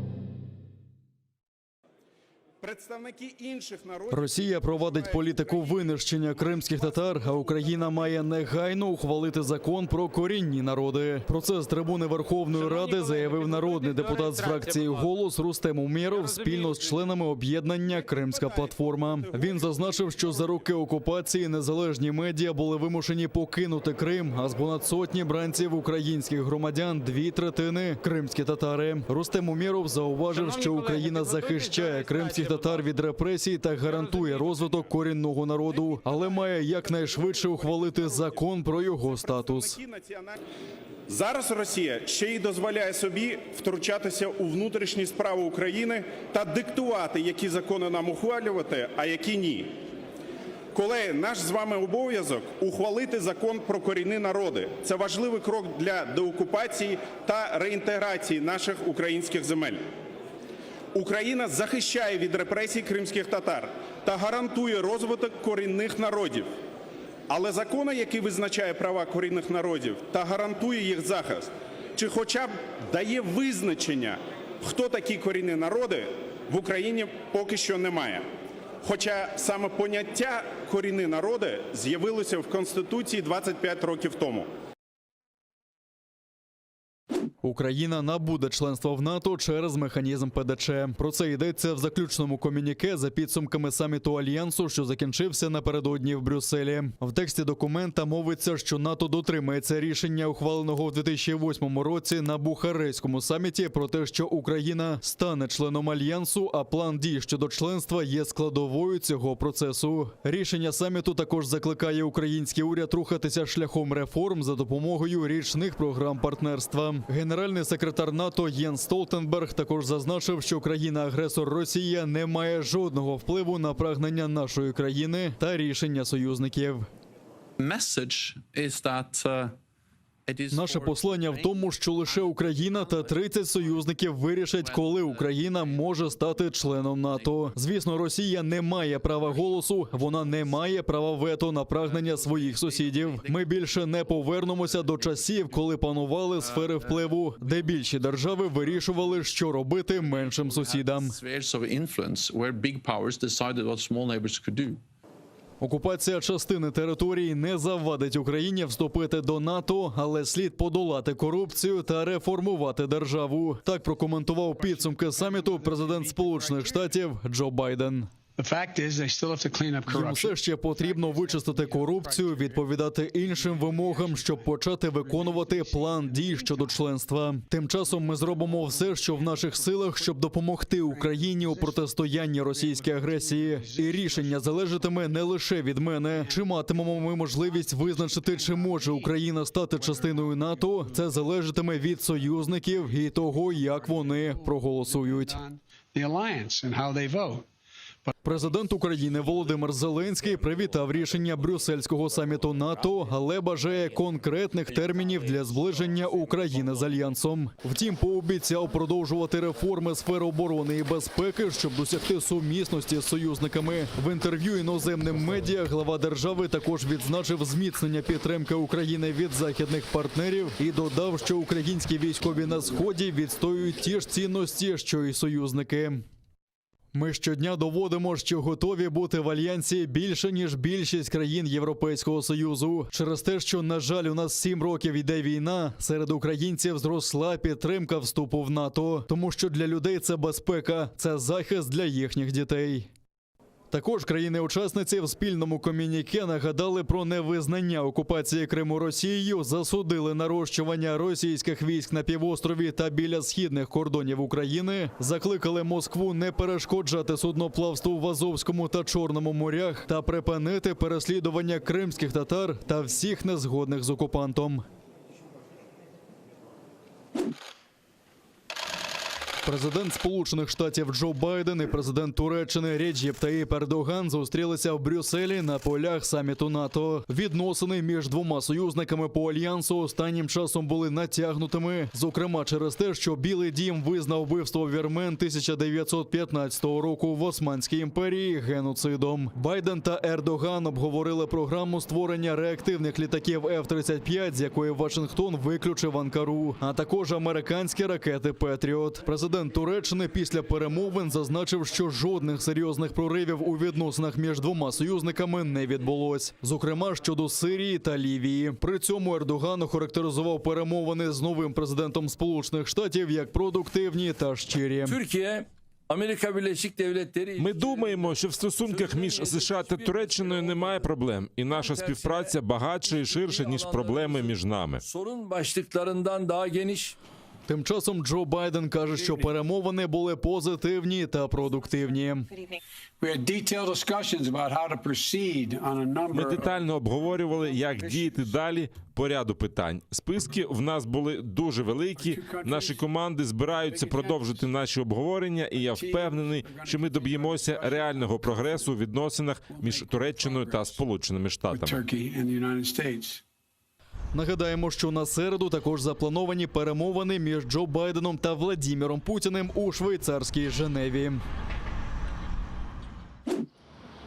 ООН готується до того, що в Афганістані з'явиться більше біженців і внутрішньо переміщених осіб. Таке може статися після виведення військового контингенту США та інших країн НАТО, які залишать Афганістан до 11 вересня. По мірі виведення іноземних військ в країні може зрости насильство. Минулого тижня бойовики напали на співробітників британо-американської некомерційної організації, що займається розмінуванням, і вбили 10 людей.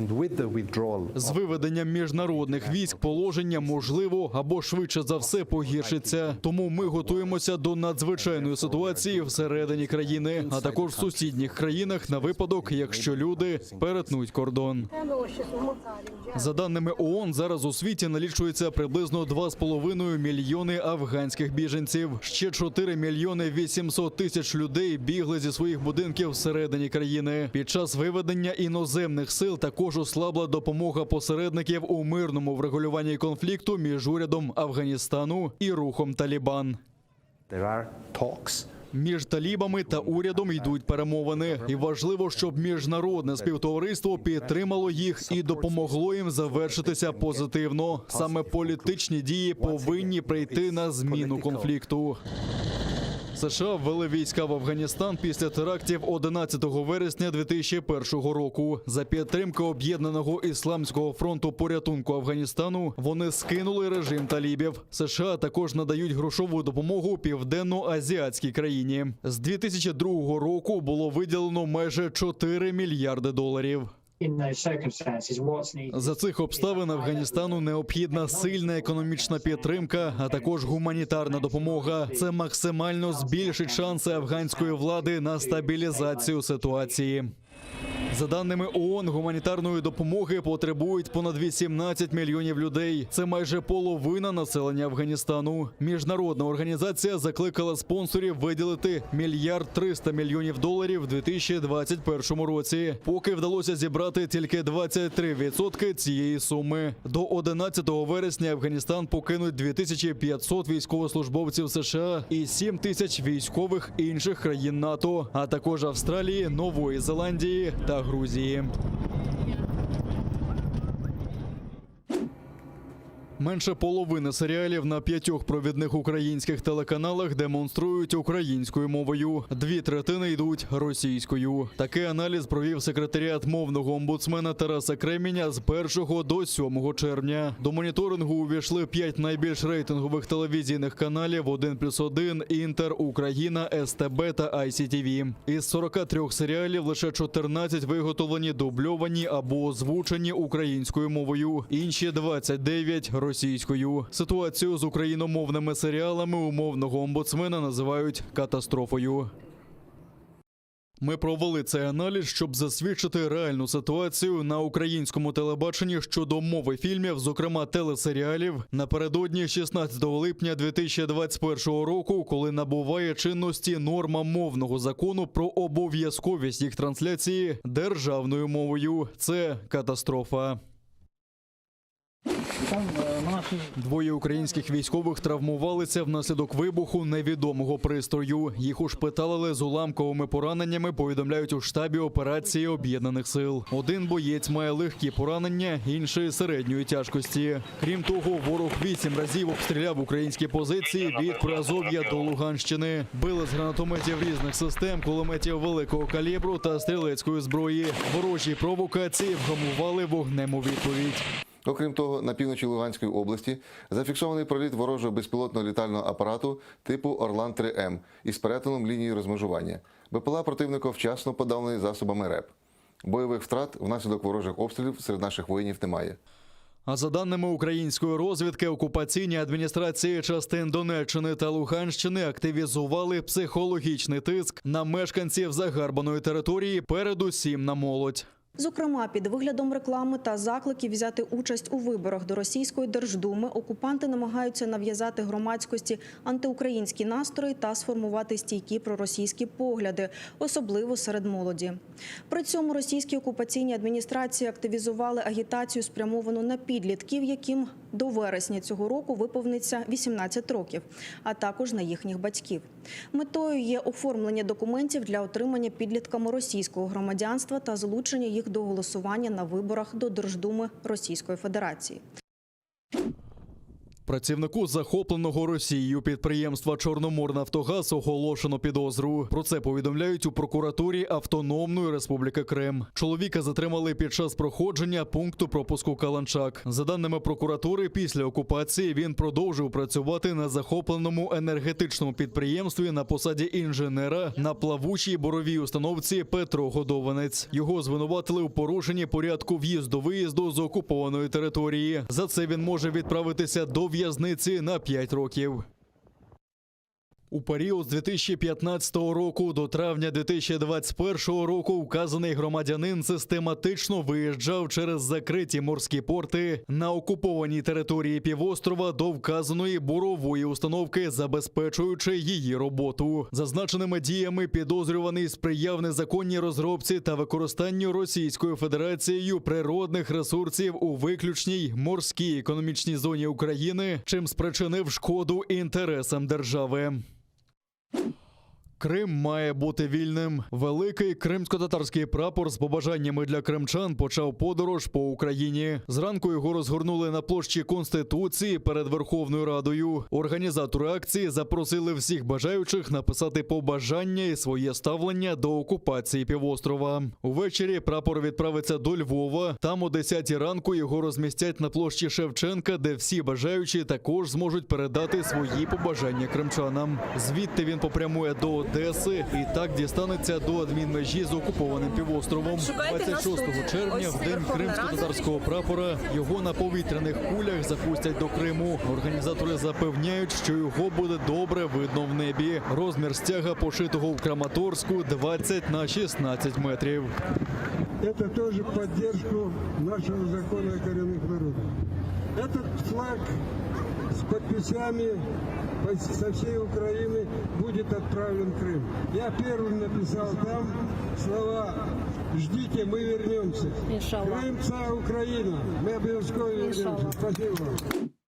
Трохи більше 1000 нових пацієнтів з ковідом виявили вчора на материковій частині України. Про це повідомляють в Міністерстві охорони здоров'я. Одужали понад вп'ятеро більше – 5511 українців. Ще 77 не змогли побороти хворобу. Понад 1,5 мільйони отримали перше щеплення від коронавірусу. Цілком вакцинованих понад 260 тисяч.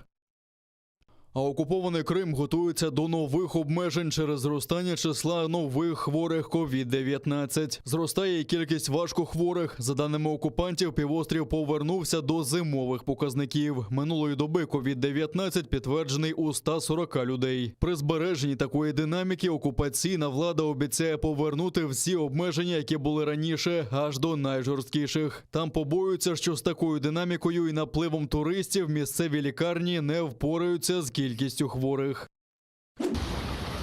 Брудна та масляниста вода зливається в річку Міляк-Чесме в окупованій Керчі. Місцеві жителі фільмують стоки нечистот до водойми неподалік центрального ринку та автовокзалу міста. Рідина піниться та сильним струменем б'є у річку. А люди кажуть, що часами бачать, як там плавають качки та вужі. Керчани вже жалілися до окупаційної влади, втім у відповідь діставали запевнення, що річка чиста, хоч воду пий. Мовляв, залишилось лише вичистити побутове сміття.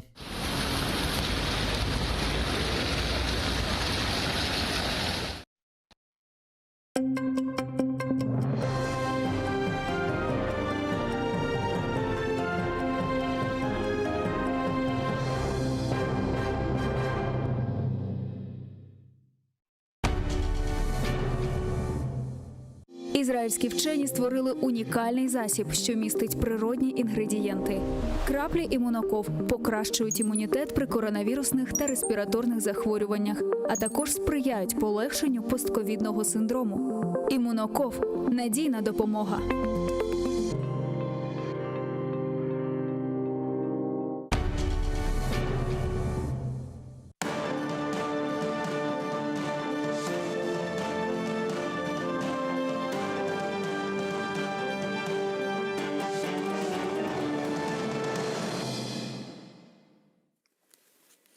Селям алейкум, хайрлах шамлар. Добрый вечер. В эфире телеканала АТР. Вы смотрите информационно-аналитическую программу «Бугунь». В студии для вас работаю я, Гульсум Халилова. Следующие 45 минут в этой студии с гостем мы обсудим основные новости и события сегодняшнего дня. Вы также можете присоединяться к нашему эфиру на экраны ваших телевизоров. Режиссеры периодически выводят номер телефона +3 8073 419 41 58. Звоните к нам абсолютно бесплатно по Вайберу. Присоединяйтесь по скайпу atr.tv. Это наш адрес. И подписывайтесь на YouTube-канал телеканала АТР. Там мы вещаем как в онлайн-режиме, так и выкладываем все наши программы, интересные фрагменты с программ в записи. А наш эфир я хочу начать с такого информационного сообщения. Первый заместитель министра иностранных дел Эминет Джапар во время открытия первого международного инвестиционного форума назвала две категории государств, которые примут участие в саммите Крымской платформы. По ее словам, первая — это значительная группа государств, это президенты или премьеры, которые официально подтвердили свое участие. И ко второй группе относятся государства, которые входят, которые уже высказали свою готовность принять участие в саммите Крымской платформы. Вот ее цитата, подробнее предлагаю послушать. Туреччина займає чітку позицію в підтримці територіальної цілісності України, невизнання окупації Росією Криму та засудження порушення прав людини в Криму. У спільній декларації за підсумками 9-го засідання стратегічної ради високого рівня між Україною і Турецькою Республікою, підписаною президентами двох країн 10 квітня цього року, наші турецькі друзі чітко підтримали створення Кримської платформи як нового формату для врегулювання питання незаконної та нелегітимної анексії Криму Російською Федерацією. Тому на сьогоднішній день підстав говорити про неучасть Туреччини в саміті Кримської платформи немає. Высокий представитель ЕС Жозеф Боррель подтвердил участие в Крымской платформе вместе с президентом Европейского совета Шарлем Мишелем. Вот его цитата. Я вітаю ініціативу президента України Зеленського скликати саміт Кримської платформи. Маю намір взяти в ньому участь разом із президентом Європейської ради Мішелем. І сподіваюся, там буде максимально широке представництво від країн-членів ООН. Ну, а я рада представить гостя нашей студии Валерій Клочок, громадський політичний діяч, аналітик. Пане Валерію, вітаю вас, салям алейкум. Вітаю вас, навзаєм, дякую. Пане Валерию, многие к Крымской платформе относятся скептически. А как вы думаете, вот состоится инаугурационный саммит? Чего нам ждать от этого саммита? Какие ее практические действия мы можем увидеть? Какие она вопросы может решить? Ну, я не те, що не розділяю скептицизм однозначно, і мені реально дивно чути інколи, що, мовляв, ну це ні про що. Справа в тому, що попередні багато років, 7 років, ми з вами неодноразово вже обговорювали цю тему, якихось інших кроків від України в частині повернення території Криму під лоно нашої держави не було. Тому, незалежно від того, які будуть результати установчого саміту, але початок цього процесу це означає дуже немало. Я, звісно, не очікую якогось прориву в питанні повернення Криму саме в юрисдикцію України, але те, що лідери багатьох країн, в тому числі Європейський Союз, зможуть констатувати для себе саме ініціативу України в питанні повернення Криму, це вже є немало. Ну, а какой результат работы вы бы считали успешным, если не деоккупация? Якщо говорити про саміт, то, власне, напрацювання стратегії повернення Криму. Тому що поки що той документ, який ухвалений указом президента, він виключно декларативний. В ньому є цікаві моменти, як на мене, які заслуговують на увагу, як то, наприклад, позиція, що Крим є невід'ємною частиною України, що є однозначно так згідно Конституції України. Але мені цікаво було б розуміти саме стратегію в частині реального повернення Криму, тому що можна багато говорити про перехідне правосуддя, про те, як там забезпечувати можна чи не можна права і корінного населення, і тих, хто проживає в Криму, не визнавати паспорти, але це не має ніякої практичної реалізації. Тому я думаю, що за підсумками саміту ми отримаємо для конструктивної критики і аналізу, я не випадково говорю критики, і аналізу саме низку якихось заяв, можливо, навіть документів, які зможемо потім говорити, що оце не працює, це можна брати. Тому це початок довгого шляху. Не можна малювати собі ілюзії про те, що там за рік чи два, найближчим часом, після початку цього діалогу, щось можна буде ухвалити, якесь рішення, в тому числі за допомогою представників Організації Об'єднаних Націй, Європейського Союзу, що дало б змогу говорити про повернення Криму в лоно України. Ні. Але це реально початок діалогу. Тому що ми з вами кілька разів піднімали питання в частині змін до Конституції України, і ми до початку ефіру з вами згадали законопроект про корінні народи в Україні. І це, можливо, стане початком того, що все-таки врешті-решт будуть говорити про зміни до Конституції, які дадуть змогу все-таки піднімати на новий рівень питання саме самовизначення корінного населення кримських татар в Криму. Тому що все-таки, якщо повертатися до історії початку ХХ століття і до грудня 1917 року, коли відбувся перший курултай кримських татар, то він, як на мене, є відправною точкою. Якщо це дасть нам змогу повернутися до цього документу історичного, до Конституції, яка тоді була ухвалена, бо вона, як на мене, визначає дуже багато в чому історичність і суті взагалі Кримського півострова. Бо це не просто там, знаєте, як частина України. Ні, це особлива частина України. І якщо брати історію, то на той час, наприклад, кримських татари, вони не прагнули створення окремої країни. Сьогодні, можливо, щось змінилося. Оцей діалог треба вести.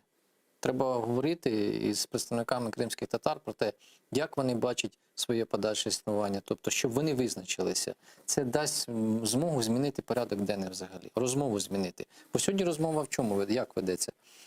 Кримський півострів – це за законом, за Конституцією Росії, російська територія. Ми розуміємо, що за Конституцією України це українська територія. І тут виникає вже фактично, всі розуміють у світі, що територія анексована, але ніхто нічого з цим зробити не може. Це такий прецедент, в принципі, у світовій практиці сучасній. Тому дуже добре, якщо лідери країн ЄС і Організації Об'єднаних Націй, і інші, хто долучиться до цього процесу, напрацюють якусь, в принципі, нову стратегію. Тому що українська стратегія, підписана президентом, вона то є, але вона не А участие каких стран наиболее эффективно бы повлияло на эти процеси? Кількісний склад, як на мене, дуже важливий, тому що чим більше країн буде долучено до цього процесу, тим кращий буде результат в майбутньому. Дуже важлива кількість країн. Я розумію, що позиції Росії сьогодні надпотужні, їх применшувати не можна, і вони їх потужність визначається саме завтрашньою зустрічю Путіна і Байдена, тому що Путін домігся того, що Байден фактично напросився на зустрічі з ним, якщо відверто говорити. Да, ми вернемося. Тому це визначає те, що Росія повинна зрозуміти, що світ, хоча вона заявляє дуже серйозну претензію на світового гегемона, без перебільшення, але світ не готовий просто так взяти і сприйняти її імперську таку позицію. Звісно, чимало імперій ми можемо констатувати по історії, які були, і Османська, і Китайська, і Російська імперія, але разом з тим це не означає, що ми повинні повертатися до цього формату. Все-таки баланс має бути в світі. І об'єднані країни, в тому числі довкола кримського питання, це один з механізмів впливу на Росію и стримания ее агрессии. А можем ли мы ожидать, что в рамках платформы будет разработана, возможно, некая дорожная карта по деоккупации Крыма или, возможно, новое санкционное давление? Нет? Я спеціально не говорив, свідомо не використовував зараз дорожня карта, тому що немає документу як такого комплексного, який підтримують лідери країн, а він не народиться на саміті на цьому. Він лише почне формуватися, і тоді можна говорити про якісь практичні кроки. Стосовно санкційної політики, знову ж таки, вона має певний ефект і результат в питанні протистояння до країн тієї ж самої Росії, до її агресії, але вона не є визначальним фактором.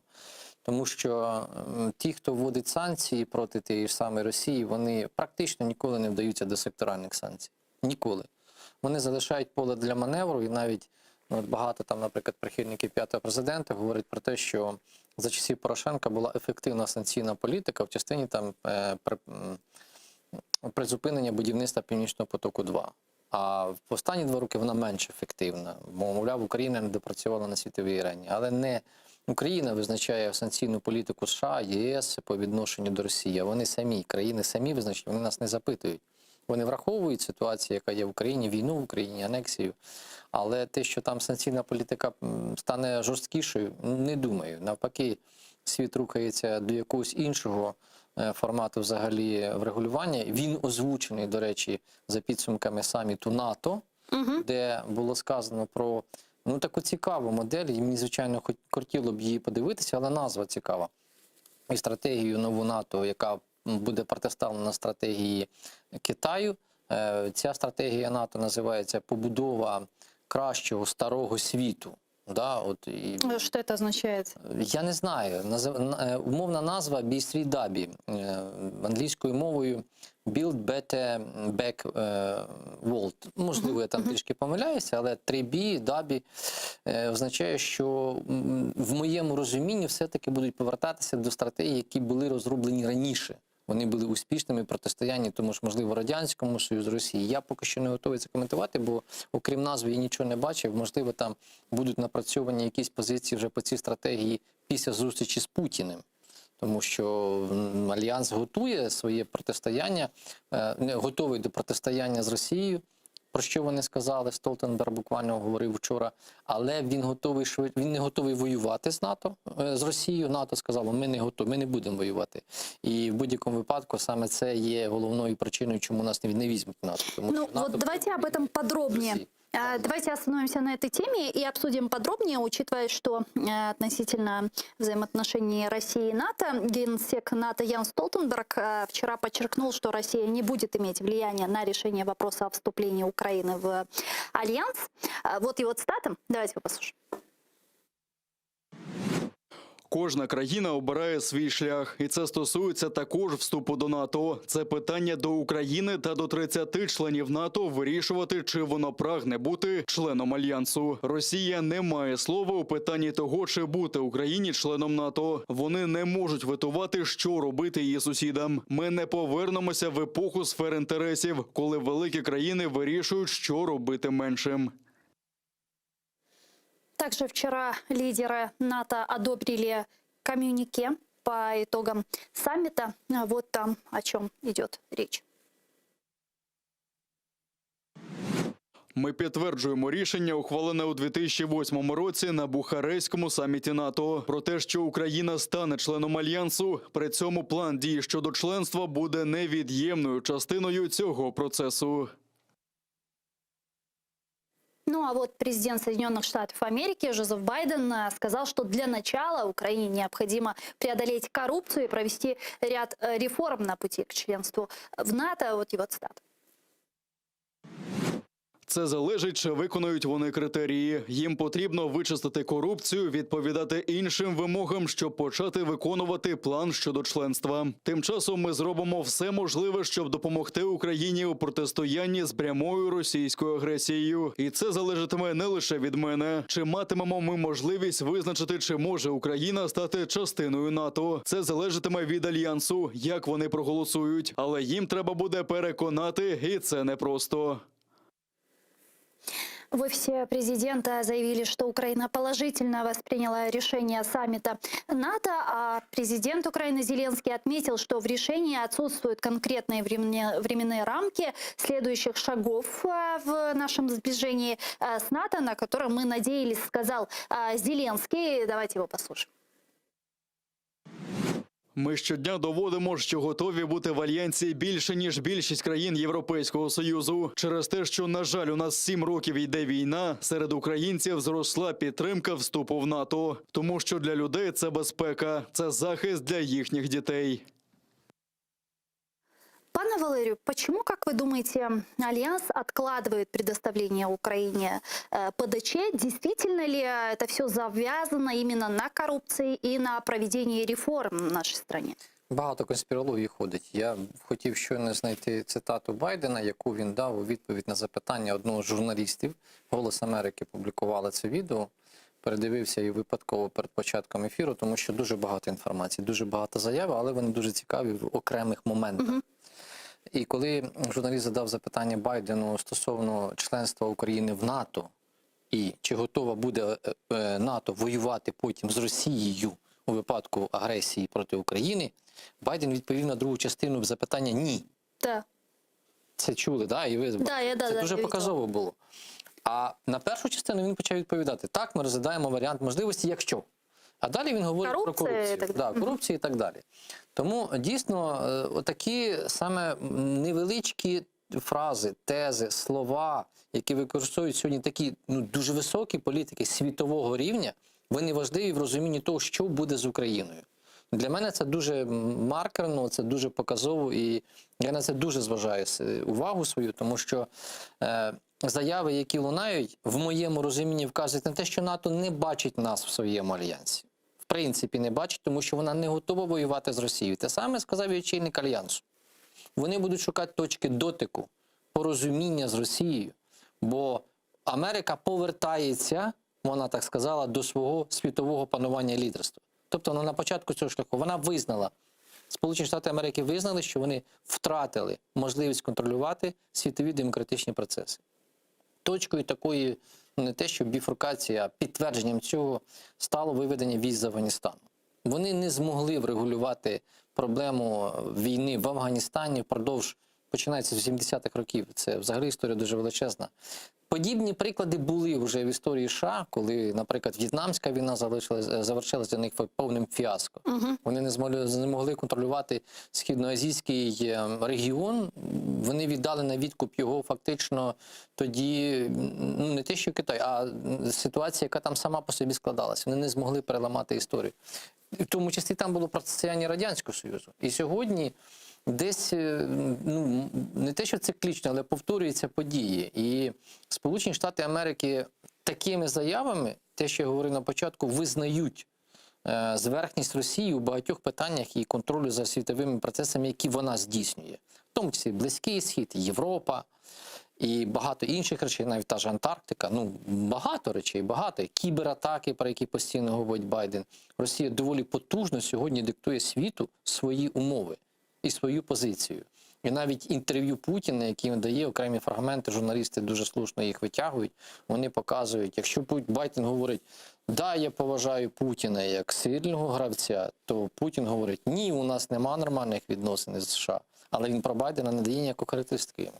Це дуже показова річ. Тому сподіватися, що заявою... Правильно ли я понимаю, даже если Украина по уровню стандартизации НАТО приблизится к 99%, то пока не закончится война с Россией, говорить о нашем членстве в НАТО не приходится. Навіть якщо 100 буде, то про членство в НАТО навряд чи можна говорити. Говорити можна, звичайно, але треба бути реалістом, що геополітична позиція України така, невигідна для нас в питанні членства в НАТО, що ми не отримаємо членство в НАТО, в принципі, ніколи. Росія постійно ставить собі за мету імперські амбіції, так само, як я сказав, і Туреччина, так само, як і Китай їх вже ставить. І в світі ситуація складається так, що Україна, вона за суттю, за своєю, не зможе бути членом альянсу військового, бо це означатиме наближення претензій на територіальну цілісність Росії. В розумінні Росії. Ми не зможемо змінити позицію Росії. Це нереально, це їхня позиція. Тому в нас, як і записано спочатку в Декларації про суверенітет України, про позаблоковий статус, ми повинні до цього дотримуватися, тому що виключно україноцентрична ідея, вона буде сприяти розвитку України і в подальшому. Я не випадково згадував сьогодні саме Курултай Кримський, 17-й рік. Тоді позиція Української Народної Республіки по відношенню до Криму була різною. Після саме гетьманського перевороту, саме Скоропадський почав формувати позицію, яка дещо не збігалася з позицією Сулеймана Сулкевича, звичайно. Він прагнув окремої республіки, але Курултай говорив ні. Вони хотіли бути в лоні України. Вони розуміли свою залежність від України, вигідність співпраці з Україною, широкої автономії, реально широкої, дуже автономії. І справа в тому, що кримські татари не претендували тоді на інший статус. Так, можна говорити, Туреччина мала якісь там претензії, але саме те, що Крим став першою в світі мусульманською країною, яка миролюбиво підходило до питання свого подальшого співіснування і всіх народів, які тоді там проживали. І нині проживають. Це доконаний факт, тому це треба піднімати, оцей пласт треба піднімати. І сьогодні Україна повинна і далі сповідувати принцип стратегічного партнерства із Кримом. Але формації треба напрацьовувати, щоб, я не випадково говорю, щоб змінити якимсь чином, ну і позиції всіх країн світу по відношенню до подальшої долі Криму. Крим – це один з елементів сьогоднішньої великої геополітичної гри. Не випадково загострилася ситуація в Ізраїлі. Також напередодні зустрічі Байдена, Путіна. В мене немає навіть сумнівів в цьому. Дещо змінилася риторика Туреччини. Вона знову почала загравати з Росією на підтримку Палестини. Розумієте, тут багатоскладний дуже такий механізм, який фактично ми отримали, ну не те, що механізм, складна картина геополітична, яку ми отримали після Другої світової війни, фактично Другої світової війни, і вона триває. Якщо, наприклад, брати навіть аналіз різних договорів, на підставі яких припинялися війни в світі, от показовим є Балканські війни, 90-х роках, ну та ж сама Північна Ірландія, Великобританія, якщо говорити відверто. Знову ж таки, одна країна, дві системи, Гонконг, Китай. Ну, багато можна таких прикладів цікавих наводити.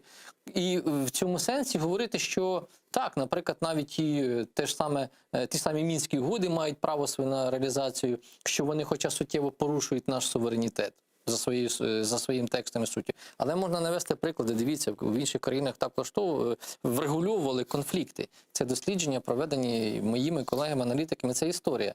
Тому простої відповіді на це питання не буде, на жаль. Пане Валерію, я предлагаю сейчас підключити к нашому ефіру Олександра Кондратенко, політичного аналітика. Він зараз з нами на прямому зв'язку. Пане Олександре, вітаю вас, салям алейкум. Добрый вечер, салям алейкум, Владимир, добрый вечер. Добрый вечер. Добрый вечер. Пане Олександре, вот коммюнике, которое накануне одобрили лидеры НАТО, как вы оцениваете, можно ли это считать каким-то эпохальным, таким принятым заявлением, возможно, историческим событием, или же это вот просто очередная такая декларативная история? Ну, вот то, что вы только что сказали в конце, скорее всего, вот это вот есть. Это и есть декларативная история. И я, к сожалению, не слышал в начале эфира, о чем говорил Валерий, но скажу, что в НАТО нас мало кто возьмет, пока у нас не будет закончен военный конфликт, к сожалению. Вот. А в свете последних событий, которые разворачивались, ну, буквально там 11 числа этого месяца, и завтра серьезная у нас есть встреча Путина и Байдена, то не хочу расстраивать, скажем так, всех наших телезрителей, но Украина на этой повестке, на этой встрече, это далеко не основная тема, и надо понимать, что переговоры с президентом США и России, по моему субъективному мнению, они будут все-таки гораздо более глобальные темы затрагивать, нежели наша страна, Украина, конфликт, Крым и тому подобное. И, к сожалению, повестку Крыма, может быть, даже не будут поднимать. Вот. А первое, о чем они, скорее всего, будут там говорить, так это вот о новых правилах геополитики. И, ну, условно говоря, это будет вопросы, как будет дальше двигаться капитал, какая у нас будет игра на внешней геополитической арене, какие новые правила, переход на новый шестой технологический уклад. И все, ну, я вам скажу одно, что на самом деле вот в данном случае встреча этих двух лидеров наций, она не будет встречей ради встречи. Это очень сложные будут переговоры. И фактически, то есть изначально это, понятное дело, будет все против всего плохого за все хорошее, но вы должны понимать, что реальная политика, она всегда делается закрытыми дверями. Поэтому, ну вот, какие, пане Александр, какие все-таки могут лидеры найти точки соприкосновения? Потому что у обоих сторон, я, насколько понимаю, довольно разное концептуальное видение вообще мирового порядка. Для Америки основа — это стабильность и прогнозируемость между вообще в целом международной ситуации, а для России, да, это конфронтация с ее соперниками и повышение своего статуса. Вот где эти точки соприкосновения, где они? Здесь, смотрите, необходимо, во-первых, посмотреть, что передавала, вот, давайте за эту неделю так прикинем, Туда изначально Байден поехал, с кем он встретился, я имею в виду с премьер-министром Великобритании Борисом Джонсоном. И мало кто затрагивает эту историю, они там подписали новую политическую партию. Вот. Такой вот документ, вы должны понимать, что британцы уже не в ЕС, но они политически уже точно не в ЕС. И противостояние, скажем так, западного мира в союзе с Британией для европейского стран это такой тоже тревожный звоночек. И, скажем так, если проводить некую такую параллель, связанную с Северным потоком-2, то для Германии, в данном случае вообще для Европейского Союза, вот этот вот проект, он необходим исключительно Германии. И, понимаете, он нужен для противостояния с странам США. Чтобы не дать США политически поглотить Европу. То, что было еще, скажем так, при Обаме. Вот эта вот история продолжалась, и в некоторых таких неформальном общении в некоторых кругах говорили, что Европейский Союз, он уже давным-давно ушел на поглощение. Сейчас это называется просто политическая субъективизация, и, кстати, вот в ближайшее время визит Меркель в Вашингтон, это история именно об этом. Поэтому противостояние в любом случае будет, касаемо, вот, скажем, красных линий, которых вы затронули. Разумеется, если президент США и России не договорятся, а сделают и проведут черту, в любом случае красные линии они будут обсуждать. Без этого никак. Но, скажем так, международная политика – это всегда путь договоренности. В чем-то они друг другу должны будут уступить, на чем-то они четко скажут, что красные линии мы их не переходим.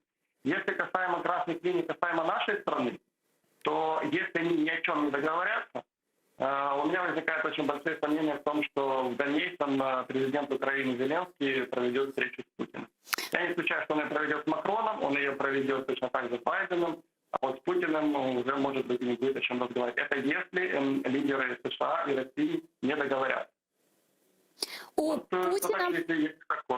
Путина неоднократно заявляли, что красной линией для них является вступление Украины в НАТО, предоставление Украине ПДЧ и так далее. Какое это имеет значение для Америки? И будут ли они на это реагировать?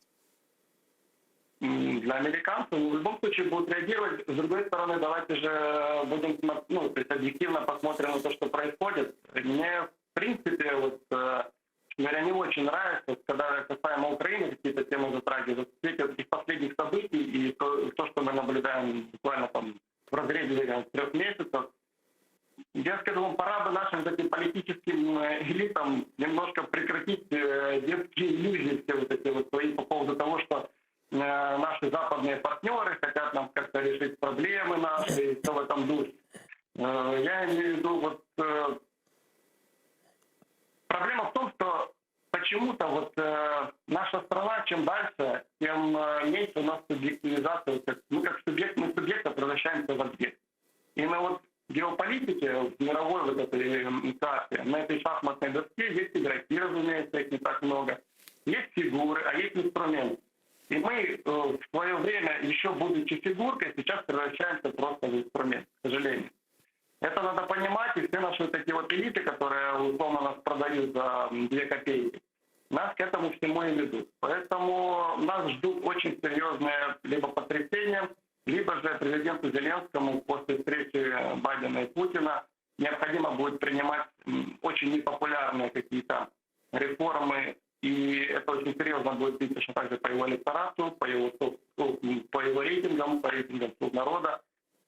В общем, будем посмотреть. Сейчас, знаете, как говорится, прогнозировать неблагодарное дело, но в целом мы входим в такую эпоху, когда мировые лидеры точно так же вступают в союзы, и причем самые интересные, о которых мы даже не подозреваем. Это временные союзы, но они будут так или иначе. В данном случае идет такая борьба на уровне субъективизации каждой страны, насколько она является действительно игроком на геополитике, а не такой пешкой или разменной монетой. Дякую вам дуже, пане Олександре. Чохса, у нас Олександр Кондратенко, політичний аналітик, був з нами на прямому зв'язку. Пане Валерию, действительно, стоит ли ожидать каких-то существенных прорывов по ключевым вопросам? Это и деструктивная политика России, Сирия, Афганистан, Украина, в конце концов, на этом саммите Байдена и Путина? Ні, звичайно. Чего? Ну, Такой негативный прогноз. ну чому не? А может даже позитивный? Це значить, да, це швидше позитив, тому що лідери двох дуже потужних країн, і тут фактично знову ж таки з однієї сторони Росія, а з другої сторони США, ЄС і НАТО, да, з НАТО. Тут більше людей, скажімо так, більше, не те, що країн, структур і так далі, і Росія, да, з одного боку. Вони починають домовлятися, розуміючи, що так далі справа йти не може. Зрозуміло. І ми про це щойно проговорили. І говорити про те, що от за підсумками цієї зустрічі, цього саміту, да, щось там відбудеться таке колосально велике, і все там ми матимемо як наслідки Ялтинської конференції 45-го року, це трішки по-дитячому. Да. Звісно, багато хто так думає. Але сам процес, він пішов так само, як з Кримською платформою, якщо вона відбудеться. Вона відбудеться, але тут питання, в якому форматі. Дуже важливо, хто там буде. Є добре, що підтвердження вже. Но сегодня, кстати, очень интересный момент, извините, я вас перебила. Стало известно, что совместной пресс-конференции по итогам саммита между Байденом и Путиным не будет. Так. Тому, О чем это говорит? От ми якраз до цього йдемо. Тому це початок великого процесу, великого діалогу, де от саме відбудеться звіряння персональне годинників, напрацювання позицій і підготовка подальших дій. І саме тому, що немає спільного брифінгу, спільної прес-конференції, означає, що домовленості досягнуто не буде. Тобто кожен піде думати, що робити далі. Але початок цього діалогу дуже важливий. І нам, звісно, було б дуже комфортно і Україні, якби там відразу все щось вирішилося і нас кудись оприділили. Тому що тут з колегою погоджуюсь, нас оприділяють. Але не тому, що ми там неправильно щось робимо. Точніше, не лише тому, що ми щось неправильно робимо. Тому що я, як і говорив, ми територіально в дуже невигідному становищі в частині саме врегулювання військових конфліктів, війни і в усьому світі. От тут ми на поганому місці. Для економіки у нас зручне розташування і кліматично, і територіально, але ми це не використовуємо. Це щодо вже інших питань. Хорошо, а какие цели тогда этой встречи? Что она дает двум сторонам, помимо того, что Россия, естественно, это будет использовать в своих внутрипропагандических целях, да? А что это значит для Америки? Тепер ціль. Справа в тому, що тут була згадана дуже хороша теза, шахівниця, шахматна доска, про яку ще свого часу писав Збігнєв Бжезинський, і потім він писав і про саме проблеми Сполучених Штатів Америки, те, що вона має робити після, це ще був початок 2000-х років, він тоді вже розумів, що США втрачає свої позиції у світі, і через те, що Європейський Союз стає більш міцнішим, через те, що Росія нарощує свої м'язи, і через те, що Китай нарощує свої економічні потужності, а він почав економічно зростати ще, фактично, в 80-х роках, 90-ті роки вже такий прорив відбувався в ньому. Нині це дуже потужна і економічно, і мілітарна країна, яка претендує на панування в світі також. Поки що мовчазне, але ми розуміємо, проєкт їхній, який називається «Один пояс, один шлях», він вказує на те, що претензії економічні, вони будуть супроводжуватися і територіальними, і якоюсь певною мірою експансією, і в тому числі і навіть і переселенням певної частини китайців у різні регіони, співпрацею. Наприклад, та ж сама Білорусь дуже показова. Ми вам грошей дамо, але ми самі прийдемо там і побудуємо. Така політика Китаю, вона, в принципі, це нормальна, прагматична державна політика. Тому сьогодні треба зрозуміти завдання Байдена, яке ставить перед собою, і про це говорить і він, і НАТО говорить, так, що ми будемо домовлятися з Росією про розподіл відповідальності за врегулювання конфліктів на Євразійському континенті і в світі, я думаю, в світі, в тому числі і протистояння з Китаєм. Тому що Китай для світу – це реально виклик. Я не кажу, що загроза – це виклик новий. Такий самий, як в перспективі викликом стане і Індія, яка дуже потужно розвивається. Поки що вона на початковому етапі. Але кількість населення, їхнє історичне розташування, вихід до моря, багато факторів є. Вони вказують на те, що це не слабка країна, так само, як і Китай. І її подальше майбутнє – це також буде одним із серйозних викликів. Тому саме такі питання будуть вирішуватися, а як розподіляти відповідальність. Подождите, а угрозы Китая, они, получается, несопоставимы с угрозами России для Америки? Звичайно. вони набагато більші і серйозніші. І Сполучені Штати Америки самі з цим не справляться. Головна загроза від Китаю для США і світу заключається в тому, що Китай дуже активно економічно розвивається. Їхня модель державного управління, яка часто піддається сумнівам з точки зору її життєздатності в майбутньому. Чому? Тому що і багато моїх колег, і я, звісно, висловлюю їм думку, що рано чи пізно свобода до дії, до життя в Китаї, вона повинна взяти верх. Тому що обмеження, які там діють, фактично комуністичний режим, і обмеження в свободі слова, і обмеження в інших свободах, які гарантовані в інших країнах, вони можуть зробити кумулятивний ефект і вибухнути в Китаї. Втім, це ще не факт. Тому що Китай за своєю ментальністю, він дещо відрізняється від європейців, китайці відрізняються. Можливо, їх влаштовуватиме така модель і поширення саме такої моделі ефективного управління, на перший погляд, державою, утримання соціального забезпечення людей, вони там, китайці, починають жити все краще і краще, вона може вказувати на те, що а чому б такі моделі не відображати або практично не втілювати в інших країнах. І це теж експансія свого роду китайської ідеї. Ми не знаємо, що буде далі. Китай дуже обережно відноситься до питань зовнішньої політики. Він в цій частині не дуже публічний. Але дивіться, як він гарно допомагає своїми грішми. Це вже другий Міжнародний валютний фонд став. Тому, звісно, що це все розуміють і аналітики, це розуміють і лідери країн, це розуміє і Росія. Хоча Росія не публічно, але все-таки не дуже публічно співпрацює в багатьох галузях з Китаєм, співпрацює, так. Вона розвиває відносини з Китаєм. І це небезпека і для Європи, і для Сполучених Штатів Америки. Тому інтереси тут їхні збігаються. І Росії частково також. І один такий нюанс. Згадувався «Північний потік-2», його вже багато. Да, я как раз про это и хотела спросить. Вот последние действия Байдена и отказ введения санкций против Северного потока-2. Как вы оцениваете? Потому что ряд экспертов считают это сдачей позиций. Я думаю, що це велика була гра саме Сполучених Штатів Америки, не Байдена. Тому що проект почався ще в 2010 році. І однією із стратегічних цілей Бжезинський, як радник Держдепу США, взагалі президента США, він ставив за мету зближення Росії і Європи. Це основна мета, яку собі ставили США саме у питанні своїх інтересів на Євразійському континенті. Що це означає? Способи, якими досягти зближення Росії і Європи, можуть бути різні. Один із них – це економічно-торговий. От саме «Північний потік-2» дуже тісно зв'язує Європу і Росію. Він ставить їх в залежність одна від одної, тому що Росії потрібно продавати газ, а Європа може отримати, Німеччина, інші країни, і теж Данія також зацікавлена в цьому, хоча вона там нібито ми не при ділах, вибачте, що я так кажу. Вони вели дуже довгу гру, довго впиралися, нібито цьому «Північному потоку-2». Але разом із тим це дасть можливість для диверсифікації багатьох енергоджерел в Європі. Да, а что это для Америки? А для Америки це зближення Європи і Росії. В них з'являється єдиний інтерес у протистоянні Китаю. Тобто оцей трикутник Європа, Росія, Китай, США врегульовує таким чином питання.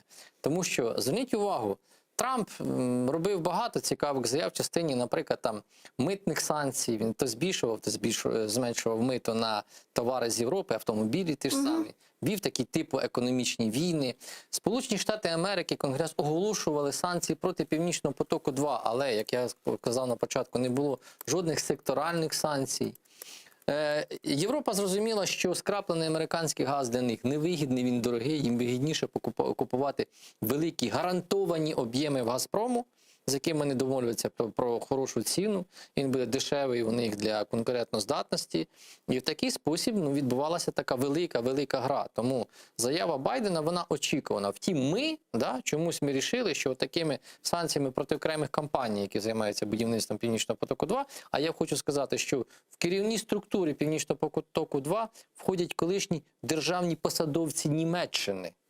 І не просто бізнесмени. Друзі, це ж аналітики повинні знати і розуміти, і влада про це має говорити. Вона не може пускати пустих заяв, що ми, мовляв, зробимо Зеркаль чи Заліщук радником Коболєва чи Вітренка, і вони побідять Північний поток-2.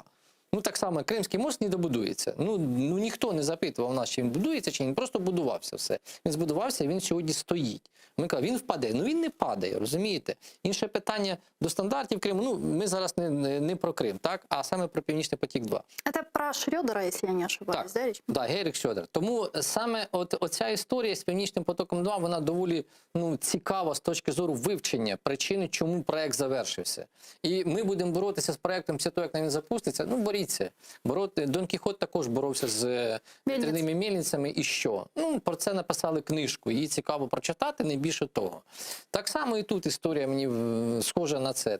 Я не випадково говорю про державний прагматизм. Національний прагматизм, національний центризм, яким сьогодні керуються всі країни для відстоювання власних інтересів. Ми чомусь вважаємо, що ми можемо це не робити, ми можемо апелювати до НАТО, ідіть за нас, воюйте, до Європейського Союзу, ідіть за нас, вирішіть, до США, прийдіть за нас, подолайте корупцію, і самі в цей час маємо не робити майже нічого. Так не буває. Если Северный поток запускают в эксплуатацию, что это означает для Украины, какие это несет угрозы для Украины, что будет с нашим транзитом? Несе загрози однозначно для України, економічні, безпекові, безумовно, несе. Тому що цінність української ГТС зменшується. Втім, звісно, багато що буде залежати від позиції Європи, наскільки багато вона буде споживати газу.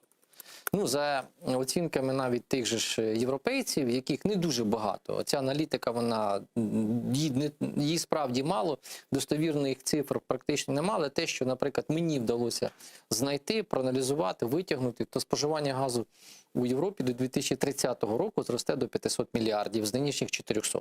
Тобто десь приблизно 100 мільярдів. І тренд до збільшення споживання газу, він залишається.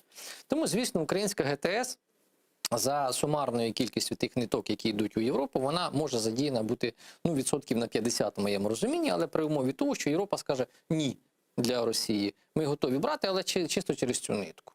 Тобто тут уже має бути позиція Європи у відстоюванні інтересу.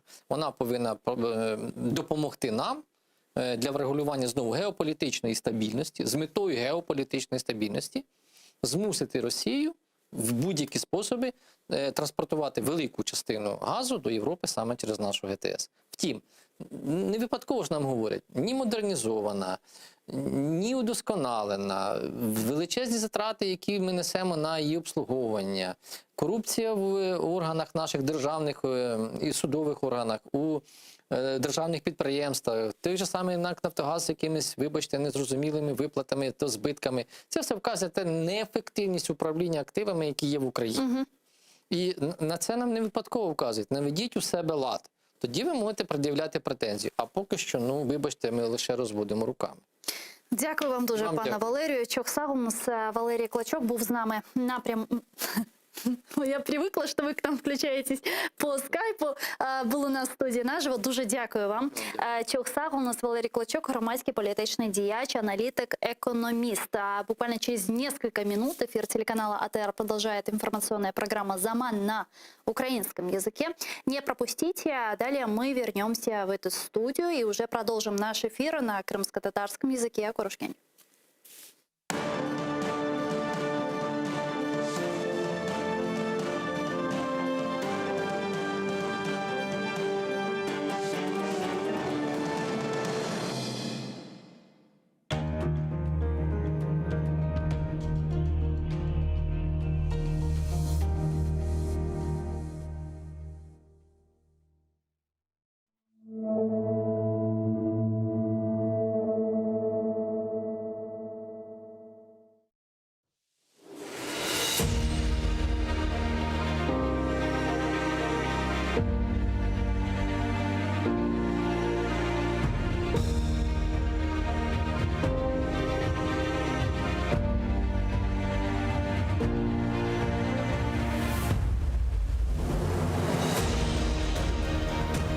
Зумруд зәрлер, далғалар еліне, жошар ақ йырлаған инсанлар көрдім.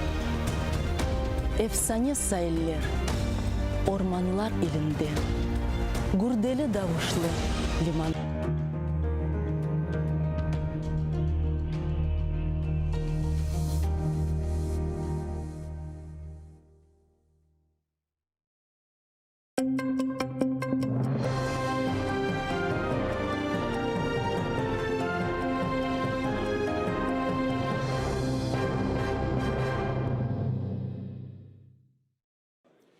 Представники інших народів Росія проводить політику винищення кримських татар, а Україна має негайно ухвалити закон про корінні народи. Про це з трибуни Верховної Ради заявив народний депутат з фракції «Голос» Рустем Умєров спільно з членами об'єднання «Кримська платформа». Він зазначив, що за роки окупації незалежні медіа були вимушені покинути Крим, а з понад сотні бранців українських громадян 2/3 – кримські татари. Рустем Умєров зауважив, що Україна захищає кримських татар від репресій та гарантує розвиток корінного народу, але має якнайшвидше ухвалити закон про його статус. Зараз Росія ще й дозволяє собі втручатися у внутрішні справи України та диктувати, які закони нам ухвалювати, а які ні. Колеги, наш з вами обов'язок – ухвалити закон про корінні народи. Це важливий крок для деокупації та реінтеграції наших українських земель. Україна захищає від репресій кримських татар та гарантує розвиток корінних народів. Але закон, який визначає права корінних народів та гарантує їх захист, чи хоча б дає визначення, хто такі корінні народи, в Україні поки що немає. Хоча саме поняття «корінні народи» з'явилося в Конституції 25 років тому. Крим має бути вільним. Великий кримсько-татарський прапор з побажаннями для кримчан почав подорож по Україні. Зранку його розгорнули на площі Конституції перед Верховною Радою. Організатори акції запросили всіх бажаючих написати побажання і своє ставлення до окупації півострова. Увечері прапор відправиться до Львова. Там о 10-й ранку його розмістять на площі Шевченка, де всі бажаючі також зможуть передати свої побажання кримчанам. Звідти він попрямує до Одеси і так дістанеться до адмінмежі з окупованим півостровом. 26 червня, в день кримсько-татарського прапора, його на повітряних кулях запустять до Криму. Організатори запевняють, що його буде добре видно в небі. Розмір стяга, пошитого в Краматорську, 20 на 16 метрів. Это тоже поддержку нашего закона о коренных народах. Этот флаг с подписями со всей Украины будет отправлен в Крым. Я первым написал там слова «Ждите, мы вернемся». Крым – це Україна. Ми обов'язково вернемся. Спасибо вам. Чому ви вирішили прийняти участь в цій акції? Чому вам дуже важливо підтримати кримчан, нагадати, що Крим – це Україна? Крим – це Україна, і треба постійно про це нагадувати. Зокрема, єдине, що живуть зараз на окупованому тимчасово півострові. Тому сьогодні ми під Верховну Раду принесли величезний кримсько-татарський стяг, який мають право підписати будь-хто, хто хоче це зробити, залишити свій посил, який буде піднесено над Кримом в кримське українське небо. Сьогодні на цій акції дуже багато молоді, серед них багато моїх читачів, тому що я цю акцію неодноразово анонсував на своїх соціальних мережах. І подібні які заходи я намагаюся висвітлювати, єднати молодь навколо таких речей, бо одна справа, коли просто проведений захід, інша справа, коли в ньому бере участь активно молодь. Саме ті, що завтра формуватимуть майбутнє України. Це і дуже важливо. Така співучасть. Так званий залізничний районний суд в окупованому Сімферополі відхилив апеляційну скаргу головного редактора газети «Крим» Бекіра Мамутова. Його окупаційний мировий суд 20 квітня оштрафував на 4 тисячі рублів за публікацію доповіді генерального секретаря ООН, де згадувався меджліс кримсько-татарського народу, без позначення, що його діяльність заборонена в Росії та Криму. Бекір Мамутов поки не вирішив, чи буде оскаржувати це рішення в касаційній інстанції. У свою чергу, у представництві президента України в Автономній Республіці Крим назвали це переслідуванням свободи слова та засудили дії окупантів. Представництво закликає припинити переслідування головного редактора газети «Крим» Бекіра Мамутова та перешкоджання діяльності меджлісу кримсько-татарського народу в тимчасово окупованому Криму, а також виконати наказ Міжнародного суду ООН від 2017 року у справі «Україна проти РФ», яким запроваджено тимчасові заходи, зокрема утриматися від обмежень щодо кримських татар на представництво власних інтересів, включно з поновленням діяльності меджлісу.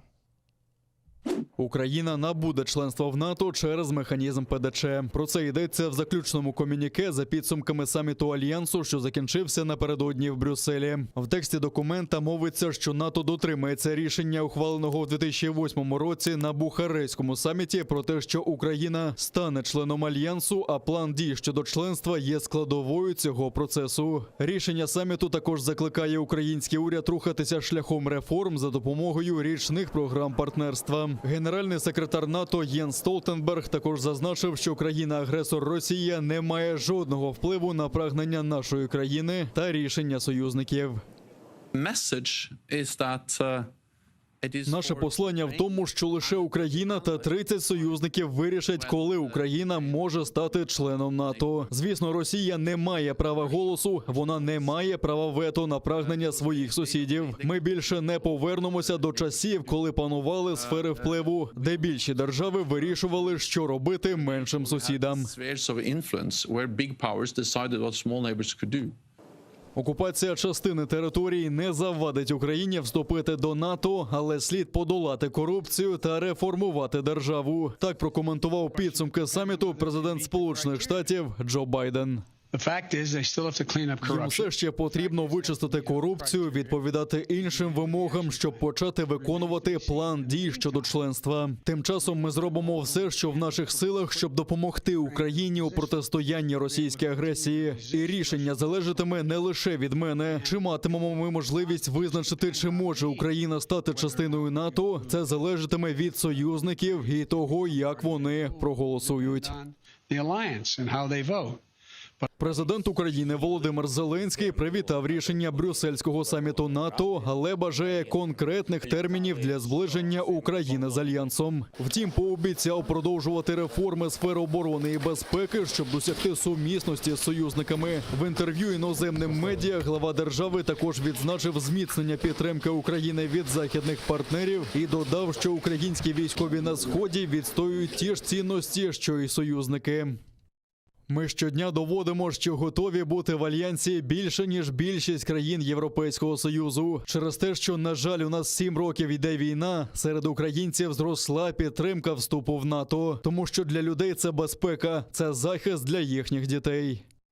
Також країни-учасниці в спільному комюніке нагадали про невизнання окупації Криму Росією, засудили нарощування російських військ на півострові та біля східних кордонів України, закликали Москву не перешкоджати судноплавству в Азовському та Чорному морях та припинити переслідування кримських татар та всіх незгодних з окупантом.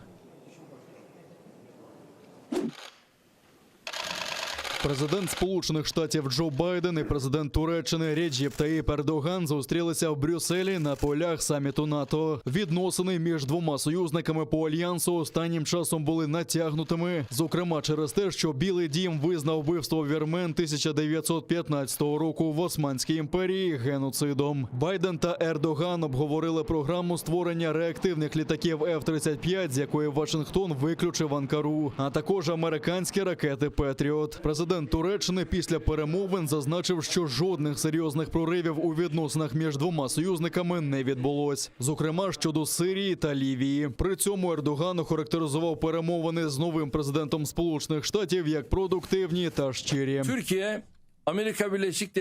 Ми думаємо, що в стосунках між США та Туреччиною немає проблем, і наша співпраця багатша і ширша, ніж проблеми між нами.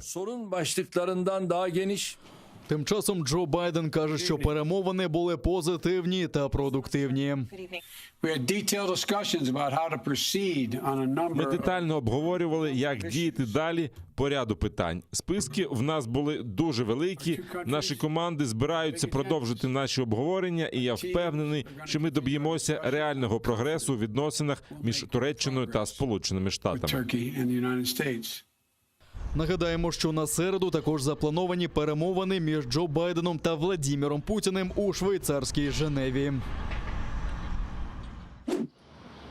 ООН готується до того, що в Афганістані з'явиться більше біженців і внутрішньо переміщених осіб. Таке може статися після виведення військового контингенту США та інших країн НАТО, які залишать Афганістан до 11 вересня. По мірі виведення іноземних військ в країні може зрости насильство. Минулого тижня бойовики напали на співробітників британо-американської некомерційної організації, що займається розмінуванням, і вбили 10 людей.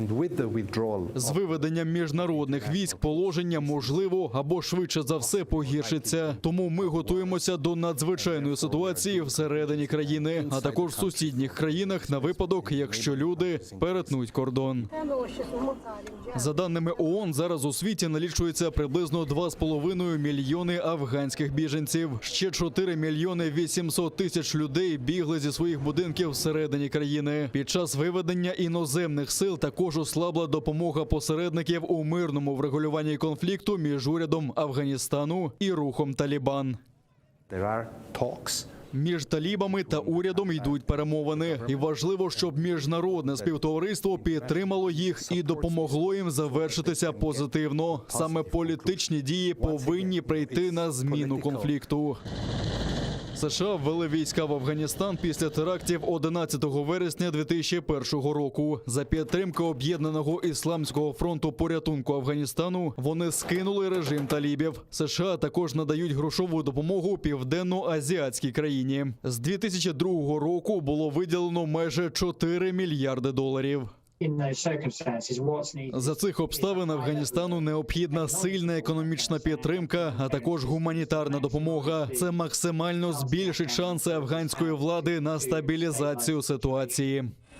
За даними ООН, гуманітарної допомоги потребують понад 18 мільйонів людей. Це майже половина населення Афганістану. Міжнародна організація закликала спонсорів виділити $1 мільярд 300 мільйонів доларів в 2021 році. Поки вдалося зібрати тільки 23% цієї суми. До 11 вересня Афганістан покинуть 2500 військовослужбовців США і 7 тисяч військових інших країн НАТО, а також Австралії, Нової Зеландії та Грузії.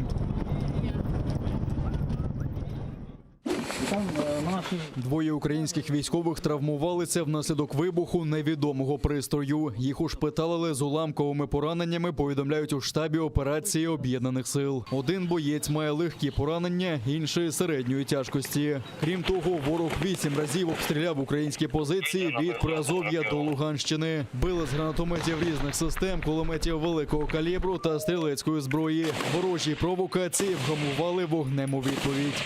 Окрім того, на півночі Луганської області зафіксований проліт ворожого безпілотного літального апарату типу Орлан-3М із перетином лінії розмежування. БПЛА противника вчасно подавлені засобами РЕП. Бойових втрат внаслідок ворожих обстрілів серед наших воїнів немає. А за даними української розвідки, окупаційні адміністрації частин Донеччини та Луганщини активізували психологічний тиск на мешканців загарбаної території, передусім на молодь. Зокрема, під виглядом реклами та закликів взяти участь у виборах до Російської Держдуми окупанти намагаються нав'язати громадськості антиукраїнські настрої та сформувати стійкі проросійські погляди, особливо серед молоді. При цьому російські окупаційні адміністрації активізували агітацію, спрямовану на підлітків, яким до вересня цього року виповниться 18 років, а також на їхніх батьків. Метою є оформлення документів для отримання підлітками російського громадянства та залучення їх до голосування на виборах до Держдуми Російської Федерації. На полігонах окупованого Криму почали так звану бойову підготовку незаконно закликаних до армії загарбника. Йдеться, зокрема, про кримчан, яких після весняного призову долучили до частин армійського корпусу Чорноморського флоту Росії. Міністерство оборони агресора повідомляє, що новобранців відправили на польовий вишкіл для занять з володіння зброєю. 200 незаконно закликаних хлопців відвезли на полігони Ангарський, Перевальне та Козаче. Серед іншого їх навчають тактиці боїв, водити броньовики, вести бій та тренують радіаційному, хімічному та біологічному захисту.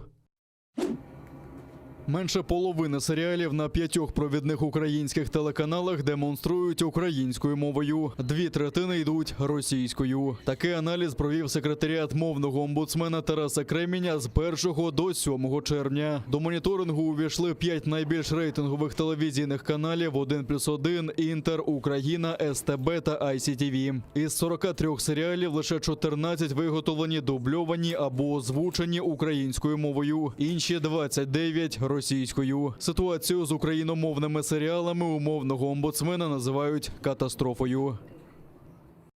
Ми провели цей аналіз, щоб засвідчити реальну ситуацію на українському телебаченні щодо мови фільмів, зокрема телесеріалів, напередодні 16 липня 2021 року, коли набуває чинності норма мовного закону про обов'язковість їх трансляції державною мовою. Це катастрофа.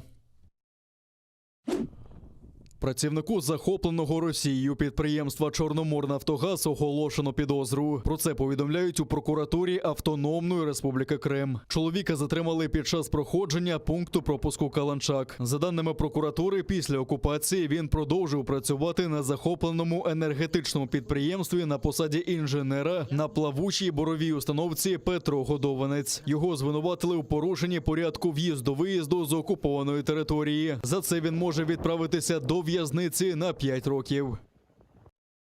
У період з 2015 року до травня 2021 року вказаний громадянин систематично виїжджав через закриті морські порти на окупованій території півострова до вказаної бурової установки, забезпечуючи її роботу. Зазначеними діями підозрюваний сприяв незаконній розробці та використанню Російською Федерацією природних ресурсів у виключній морській економічній зоні України, чим спричинив шкоду інтересам держави.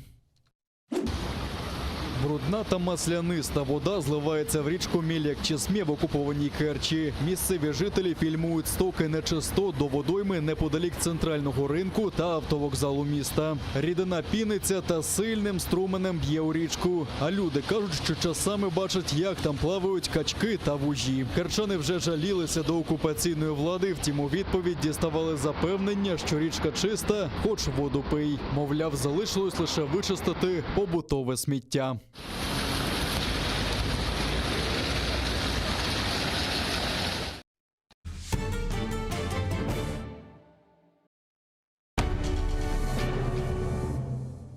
Ізраїльські вчені створили унікальний засіб, що містить природні інгредієнти. Краплі імуноков покращують імунітет при коронавірусних та респіраторних захворюваннях, а також сприяють полегшенню постковідного синдрому. Імуноков – надійна допомога.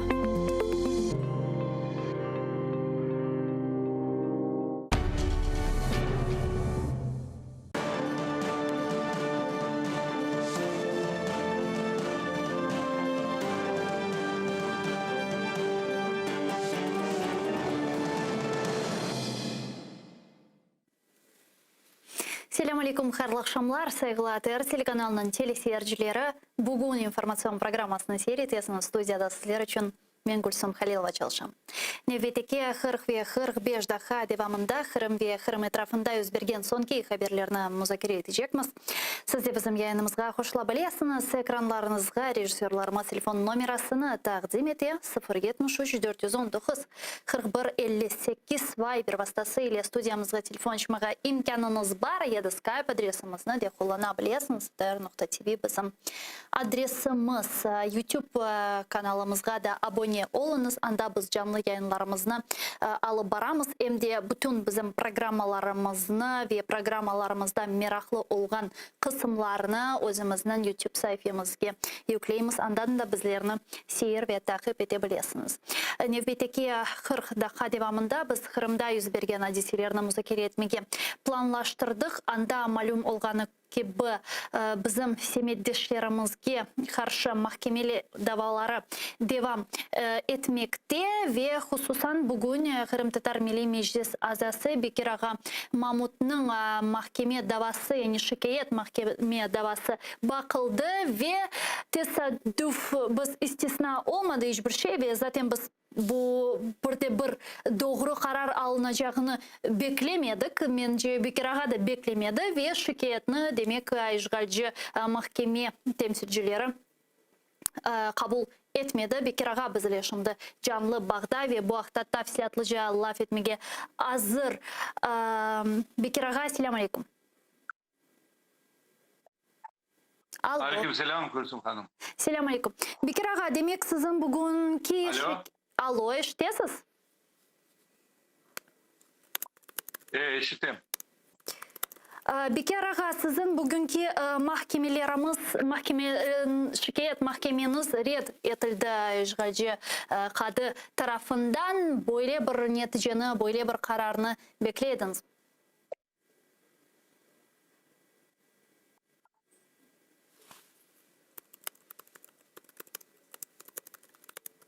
Son sözünüzü işitmedim. Böyle neticeni... Beklediniz mi? Beklediniz mi böyle neticeni? Beklenir mi? Evet.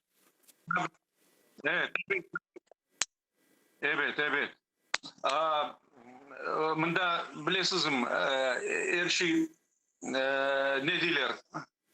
Kol kolunu yuvar, ruka moyet. Daha var bizde, karganın gözün çıkmaz.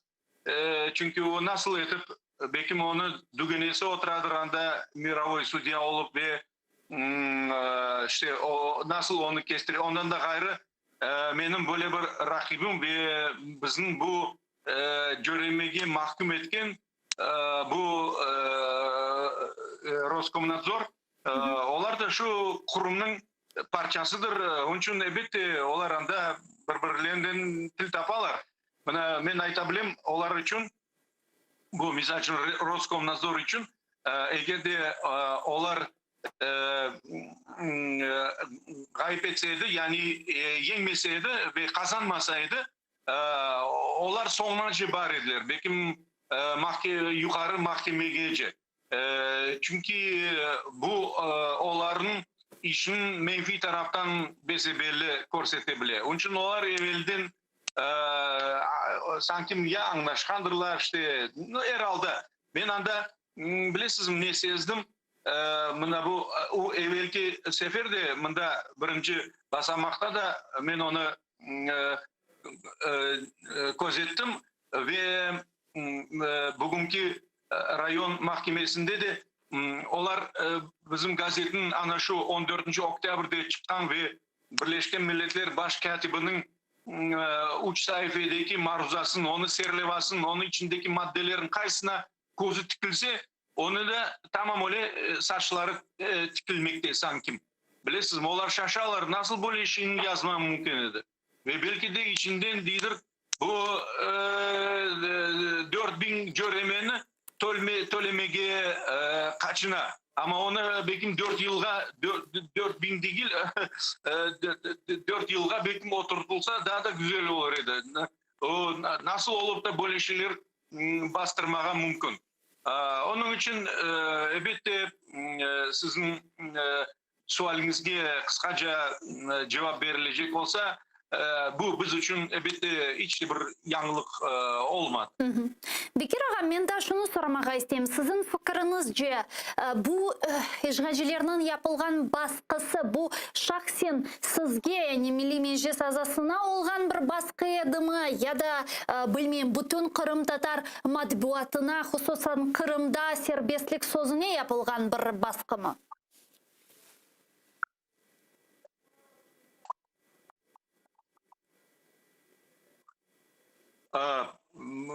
Men bu siz bergen sualde böyle bir terin mevzu göreyim. Bakınız Kırım'da böyle bir muhalefet siyasette riayet etip de ve bu resmi hükümet devlet albargan siyasetini narazılık bildirip onu tenkit etken ben belesem bizim gazette yani men basma matbuatını gözettim ve mındaki olgan misal için televizyonlarını gözettim. Başka öyle ne diyeyim işte tenkit etken bir şeyge tokunma tırışkan bir şeylerini ne diyeyim işte kabul etmegen böyle baskı aslında olmağa istemegen başka matbuat yok. Onun için bu onlar onu düşünmüyorlar. O bilesizim. Onlar işlerini yapmak gerek. Bende öyle tasavvur kaldı. Onlar işte böyle noksanlıklar, böyle bir ne diyeyim tapsalar, böyle bir nasıldır bir kaysı bir memori kodeksin ayrı maddelerini bozgan misallerini görseler, onlar kuanalar çünkü onlar özlerinin otmeklerini aklarlar bununla beraber. Bana ben aytma galiba bekim aytkanırım. Onlar bu olmayacak bir givakçılık bir faktını tapmak için özlerinin protokollarında yazalar 2 sutkalık monitoring al barılgan ekan. Misal için menden sorasa ediler, men özüm de olarga aytır edim. Ne kıdırasız mına? Evet bu şey mına bakınız. Ama ben bunda hiçbir yanlışlık görmeyeyim dep, misal için men öyle izah beredim. Yani gene de sizin sualingizge kaytarak mındaki bizim ne diyeyim işte mında milli matbuat o teessüf ki Kırım gazetinin gayrı da update var idi işte ama onlar cedvelden geçmegen bilesiniz. Kalganlar onlar hakimiyet tarafından devlet bütçesinden para almaktalar ve tabii ki onlar bu mevzulardan pek uzaklar. Onlar buna bu bizim yigitlerin takip, mahkeme, yakalanu, tintüler, o misaller, öyle faktlarından onlar için o ateş. Onun için bu elbette belki de bir taraftan işte ne diyeyim bizim muayyen konkret bizim gazetemizin misalinde bekim nasıldır bir bu kanunculukka sert kanunculukka riayet etmekin zaruriyetin göstermek misalidir dep sayam. Yani neticede yani nasıl bir maksatка erişmege istedi bu hareketten işgalci hakimiyet temsilcileri, bu bilmem korkutup siyasetinin bir parçası mı ya da başka böyle bir maksatlarını takip ettiler? Men belesem bu birinci nöbette men de bunu aytım, açık başka sözlerinin belki tekrarlamak gerek olacak. Bu onların muvaffakiyetli, semereli işlerinin göstergecidir.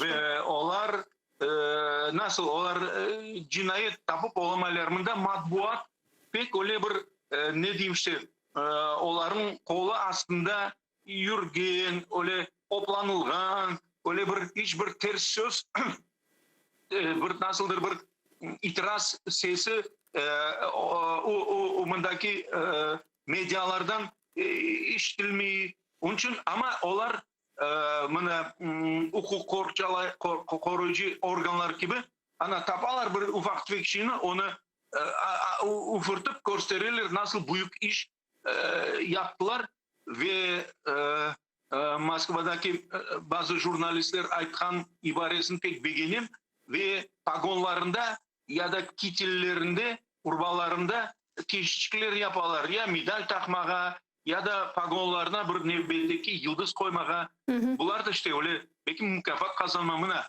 Biz görüyoruz nasıl monitoring ettiğimiz bir şeyin kaçırmamız. Böyle şeylerin de tak.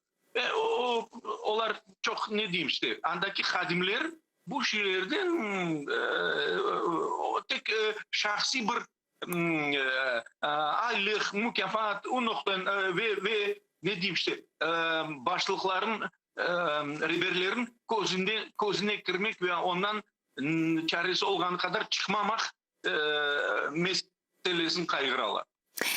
Мына да шуну сорамага истейм, Бекер ага, да bir мислеге keçmезден evvel малum olgаны gibi Kırım'da siz menden daha yaxşı bilesiniz Erkun, aman Erkun mahkeme davalары ötkerili. Asıl da mahkeme davalары binalarına vatandaşlarımız toplaşmağa ve böyle bir destek aksiyalarını ötkermege devam ete mi ve siz bu hareketlerge nasıl kıymet kesiz?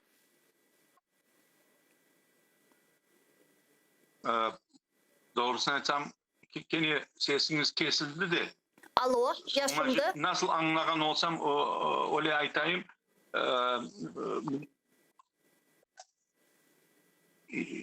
Yok, hepsi bir kesili. Bilmiyorum, galiba internet çok öyle kavi bak değil. Belki olabilir. İsteseniz men daha bir kere tekrarlayabilirim eğer şimdi yaxşı eşitken olsanız. Bugün Kırım'da aman erkun mahkeme davaları ötkерili. Şunu sormağa isteyeyim, siz takip etesiniz yakından bu meselelerini. Bizim semiydeşlerimiz, vatandaşlarımız destek olarak mahkeme binaları yanında toplaşmağa ve böyle destek aksiyalarını ötkermeye devam eteler mi? Siz bunu nasıl kıymet kesiyorsunuz? Bu aksiyaların semirliğine nasıl kıymet kesiyorsunuz?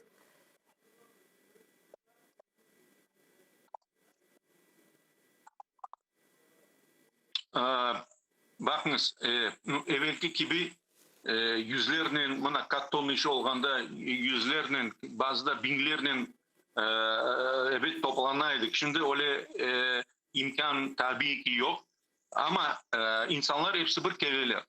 Misal için bizim evvelki toplaşıda ben bu toplaşı için, bu mahkeme için kimseye aytmadım çünkü istemedim dedim. Haydi vaktlar nelerin coymasınlar.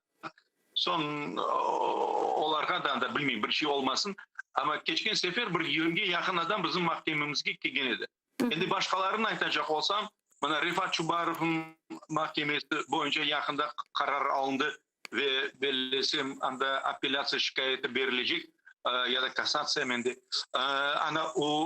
Anda da evet adam bir 5-10 adam işte keliler salonga çaresi olgan kadar kiriler, dinleyeler, oturalar. Bakalar degendayin dinleyler ama misal için itiraz bildirmek bilmem ya o kesin yasak. Tek adli bir seyirci olarak gelip anda ya bir çeşitli bekleme ya da salona girmeye buna Mustafa Ağa'nın mahkemesi gitti. Anda da bir toplaşığa uzak bilesiz Ermeni bazarda anda da evet her sefer adamlar baralar. Çok olmasa da belki 2-3 araba olup oturup işte anda bir 9-10 adam barmağa tırışalar, şartlık da yaparlar. Buna bu ne diyeyim işte bu balların kayısılarına bana şimdi büyük müddetler verilir işte. Onların mahkemesi olganda da mında Kırım'da şimdi onların onun için mından galiba koçurdular. Rostov'da olmakta şimdi galiba kasatsiya neyse ne diyeyim işte keliler ama elbette muhayit olmaya mecburlar çünkü onlar bir şey sesseler bir haflı ya da bilmeyi bir özleri ya da özlerin küçük gösterme isteseler o yerde 15-20 dakika içinde kaç avtobusların amon gelebilir ve elbette onun son akıbeti başkacasına olabilir. Ama böyle azar adamlar barılsa işte ne diyeyim onlar da belki ya gözünü yumaya ya işte öyle haydi tap indi o kadar bana bola büyük şamata koparmayın deyip ona çok emniyet vermiyorlar. Yani hulasa böyle elbette bütün mahkeme toplaşmalarına bizim vatandaşlarımız varalar mümkün derecede iştirak ettiler. Ama sınırlı sayıları sınırlı. Anladım ve daha bir mesele var. Bekir Ağa sizin fikrinizni de bu mesele etrafında öğrenmek isterdim. Bugün Ukrayna Yukarı Şurası'nda geçenleri Ukrayna Prezidenti Zelenskiy'nin takdim etken tamir halklar ile bağlı kanun loyihasının müzakereleri endi başladı. Parlamento demek tribunasından Rustem Bey Umerov milletvekili Голос firkasından çıkışta bulundu. Geliniz beraberlikte onun aytkanını dinleyik de bunun etrafında biraz laf ettik. Зараз Росія ще й дозволяє собі втручатися у внутрішні справи України та диктувати, які закони нам ухвалювати, а які ні. Колеги, наш з вами обов'язок ухвалити закон про корінні народи. Це важливий крок для деокупації та реінтеграції наших українських земель. Україна захищає від репресій кримських татар та гарантує розвиток корінних народів. Але закон, який визначає права корінних народів та гарантує їх захист, чи хоча б дає визначення, хто такі корінні народи, в Україні поки що немає. Хоча саме поняття «корінні народи» з'явилося в Конституції 25 років тому. Асылда бекер аға, Тамыр халқлар или канун лейхасынан пейда olması парламентті музыкерлері илахре. Сізін үшін шахсен ве сізін лаф еткеніңіз семеддешеріміз, ватандашларымыз үшін бірде-бір шекілде үміт ышығыны берді ма? Насыл түшінесіз? Біріншіден, бұл çoxtan beklenilgen. Bu kanununda da başka anda halkımızın statusu hakkında kanun leyhası olar hepsi beklenilgen böyle çok mühim vesikalardır ve ben sizge aytabilem mına ben dünya yazdım bugün yarın çıkacak gazetemizde bizim ziyade rahatsızlay elbette onun mında Rusya'da ve siz de işitkendirsiniz onu devlet duması maksus biyanat kabul etti. Президент анда бір қысқа бір yerде изат беріп, böyle doğrusuluktan bir çirkin sözler nacizmden tengleştirdi. Mına biz bu şeylerge riayet etip onlarga tırışamız bir izat ya da bir cevap vermege özümüzün anlamlarımızdan, özümüzün menfaatlarımızdan kelip çıkıp. Nede Kiev'te olay atkanга benim ne diyeyim işte ve benim çoksu bundaki bu şeylerin gözetken vatandaşlarımızın reaksiyası sade, aydın ve böyle üstünce demeye mümkün. Yani kim anda bu kanun leyhalarına kol tutmazsa, onlarga azıcık bir ne diyeyim bir itiraz bildirecek olsa, onlar öyle de tap o kadar ne diyeyim işte biz beklegen gibi hepsi bir değil ama işte iç omanda işte böyle olsun deyip biz yaxşı deyip aydı böyle kabul etmiş son vakit görsetir deyip iç omanda çalışmaya esas olarak ve belli bir ne diyeyim işte işlerimizin albarmak yönelişinde bu mühimdir. Onun için anda kim eğer de böyle ne diyeyim işte bir şube ben aytmayayım hatta karşı şube bildirecek olsa biz anda da ben belirlesem bizim vatandaşlarımız da kaysileri mına deputat onlar da bu mantıktan gelip çıkacaklar. Yani bu deputatlar Rada'da olan deputatlar onlar benzeyecek ve devlet dumasının ve Rusya'nın bu asıl tamır halklar meselesinde siyasetini tolusunun demek uyacaklar. Anda başka mantık gelip çıkmay. Onun için anda bu kanun yaxşı geçmesi için kureşken ve o meseleni kesin şimdi biz görgenimiz gibi koygan güçler olsun işte ve onların o safında bizim vatandaş deputatlarımız var iken onlar bu mantıkını men belirlesem toğulsunun işletirler. Çok sağ olunuz Bekir ağa, kıymetli fikirleriniz için teşekkürler. Suallerimizge cevap bergeniz için sağ olunuz. Bekir Mamut, Kırım gazetasının baş muhariri, Milli Meclis azası bizle canlı bağda edi. Şimdi ise bizim yayınımızga muharirlerimiz aytkanına Koreya Edemağa Dudakov bağlana Kurultay delegesi. Edemağa, selam aleyküm. Aleykümselam.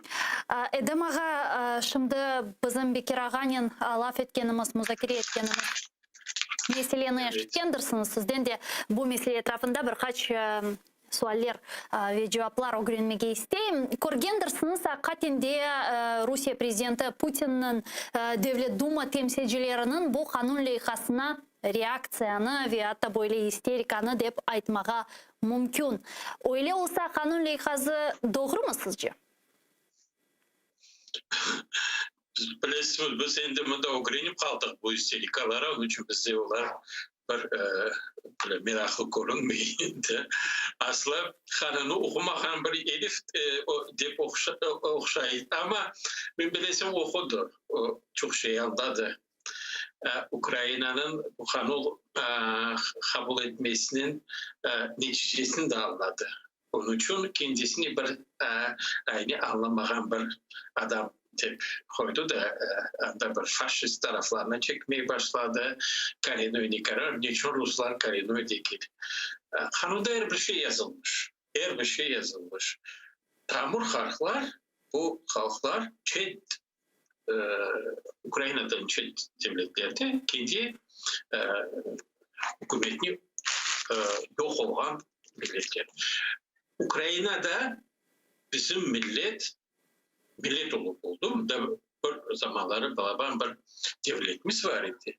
Onun için biz evet de tamur halkımız ve Ukrayna'dan başka, Kırım'dan başka yerde devletimiz yok. Onun için biz tamur halk bunu çoktan beri biz anlardık. Biz çoktan beri bunu ayıtırdık. Lakin bana geç olsa da kabul etti. Ama bunların isterikasına benim için meraklı. Ben pek kuvanan bunları işittim. Çünkü kafalarına bir nasıl diyeyim, bir çakuçinin urgan gibi bir şeyler oluyor. Bir şeyler geçiyor. Demek biz de buna kuvanamız. Hiç olmadı böyle. Қатенде bunun bağlı çeşit türlü stereotipler var ve Rusya'nın teşvikatı zaten nasıl çalışkanını biz yaxşı bilemiz. İşte sanki dersin işte Kırım'ın tamır halkları sadece uç halk değil, bilmem Kırım Tatarlar, Karayimler, Kıpçaklar değil, Urumlar da kirliye ve ilah redgen birçok böyle yalan dolanlarını Rusya teşvikatı tarqatmağa devam ediyor. Siz bu stereotiplerge karşı nasıl bir cevap verirdiniz? Bilirsin, ahmak adamlara aslında cevap vermeyi kıyın. Versen, sen de böyle aşağı düşken gibi. Çünkü anlamasa ben bilmeyeyim. Ama onları çok aytmaya mümkün. Eğer onlar o bizim halk. Bizim gabla gruplarımıza bakanda, onların gabla gruplarına bakanda bizim Tatlar ve Rumlar, Rumeyler bir halk tanısı oluyor. Fakat dinimiz başka. Bir halk. Lakin ne yaptı bunu? Bu imperiya. Onları bundan çıkarganda ayetler size Kırım'la, biz sizi kurtardık. Kırım Tatarlar sizi öldürecekti. Kırım Han'la sizi öldürmeyi isterdi. Öyle şeyler propagandik etki etti. Evet de o zamandaki halk bilirdi ne için onları çıkardılar orada. Onlar anlardı biz bir halkımız ve kalmaya imkanlarını kıdırırdı. Kalganlar son Müslüman oldular, son Kırım Tatar adlarını aldılar, işte Müslüman olup kaldılar. Lakin onda koçup gitken son 200 yıl bunlara mekteplere bu yalanları takattılar. Ama şimdi bana bakayım bunların anda cemiyetleri var. O cemiyetlere bu vesikalar geldi. Daptar o vesikaları arşivden nasıl etip bunları Kırım'dan sürgün etkenlerdi. Uzları da anlayırdı. Çünkü bilirler bu imperiyanın yapan işleri bir halkı bölmek için, azaltmak için. Onun için bakınız 19. asırda tab Bulgarya'dan Grek Arnavutları getirdiler bunda. Nefseleri getirdiler. Lakin Urumları koymadılar. Niçin yaptılar bunu? Çünkü bilirler bu bir halk. Bunları bölmek gerek. Onu da işte o neticesinde iş tutar. Şimdi anlık bu şey. Ama onlar kendileri biz Azov Grekleri değiller. Lakin Grekler tamur halk olmaya hakkı yok. Urumlar ahı var, Grekler ahı yok. Onun için bu cemiyetler, ilişkiler vardır. Cemaat sizin kapla gruplarınız, bizim kapla gruplarımız, biz bir halkız. Şimdiki Grekler o başka halk. Eğer siz kendilerinizi Urum halkı diye tanısanız, siz de bu cedvelin içine girersiniz. Bana bunu ayıkmayı serin. Ve bu Tamir Halklar Kanun Leyhası sizin fikrinizce kabul edilse Ukrayna Yukarı Şurası'nda bu Kırım için ne anlamga gelecek? Şahsen siz için bu nasıl bir anlamlı, nasıl bir mananı taşıyor? Bir de bir cihetten bir yardım tesiri olacak mı Kırım'a? Moral tarafı yardım olsa o da balaban şey. Evde biz bir bugünkü günden yaşamayız. Eminim ki gelecekimiz var. Demek bu hamun hepsi bir gerek. Hamu kabul etmek gerek. Şimdiki vakit değil. Ballarımız o şey, torunlarımız o şey. Onlar için. Ama eminim ki çok sürülmez. Bu bizim davamız, milli hareketimiz devam edin ve gene de biz galip kazanacağımız ve buna inşallah. Edema da bir mesele var, onu tafsiyatlıca da sizden laf etmeye isteyeyim. Siz Bahçesaray'daki Hansaray etrafında ve Hansaray'da yapılgan bu sözde tamirlev işleri ile pek alakadarsınız ve bunun ile bağlı birçok malumatlarını bizlerge de beresiniz, aktarasınız. Bunun için sağ olunuz ve sonki vakitlara bu Çürük Su özeni galiba etrafında ve Çürük Su ile bağlı böyle hiçbir arkeologik tahkikatlar yapılmadan kazmalar başlagаны haqda malumat berdiniz ve hatta çekimler bile yapıp yerleştirdiniz özünüzün Facebook sayfasında.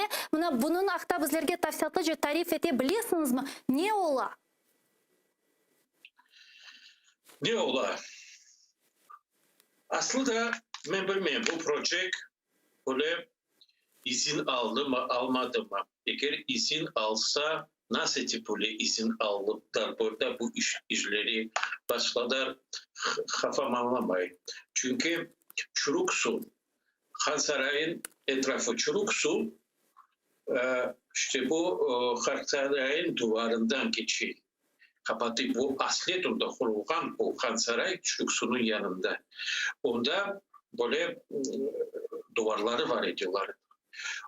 Şimdiki Çürük Su değil, evvelde Çürük Su'da bayağı su var idi. Onun için eğer işte bu hissesini bariyer diyorlar, böyle bu kalelerin yanında geçken özenler, onların yanında duvarlar çekilmiş. Duvarların içinde belki bir başka bir fortifasyon şeyler koyulmuş. Bilmiyorum belki madde bir başka şeyler var idi. Onu bu böyle işleri aslında bu Bahçesaray'da başlaganda Hansaray'ın yanında başlaganda arkeologik işlerinden başlayırlar. Hıdıraylar bunu. Lakin bu kazma işlerini yapmayıp ekskavatörler koyup başladılar bu işleri yapmaya.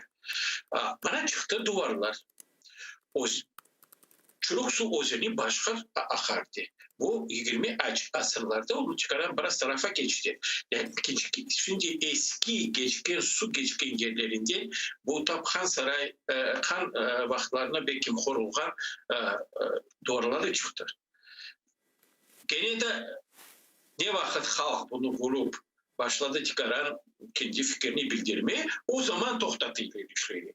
Ya siz arkeologik işleri başlasanız peki bana buna değil kulturni sloy diyeceğini ne diyeyim? Kazma işlerini yapaylar niçin? Tarihi bilmek için. Böyle kazıp çıkıp yok etseler tarihimiz, milli mirasımız silini. Kim oldu? Ne vakit yapıldı? Haysi Han'ın devrinde yapıldı. Bu işte bu neleri göğe bu bilmeyik. Haysi zamanda yapılmış, haysi devirde yapılmış. Ama arkeoloji bunu yerine getiriyor. Bu şeyleri yapmayıp yapan işleri bu. İşine bir şimdi girip olmayız. Ne yaptığı anda tek açıdan bakıp oluyor. Bana gene çok bu keramet meselelerini çıkarıyor.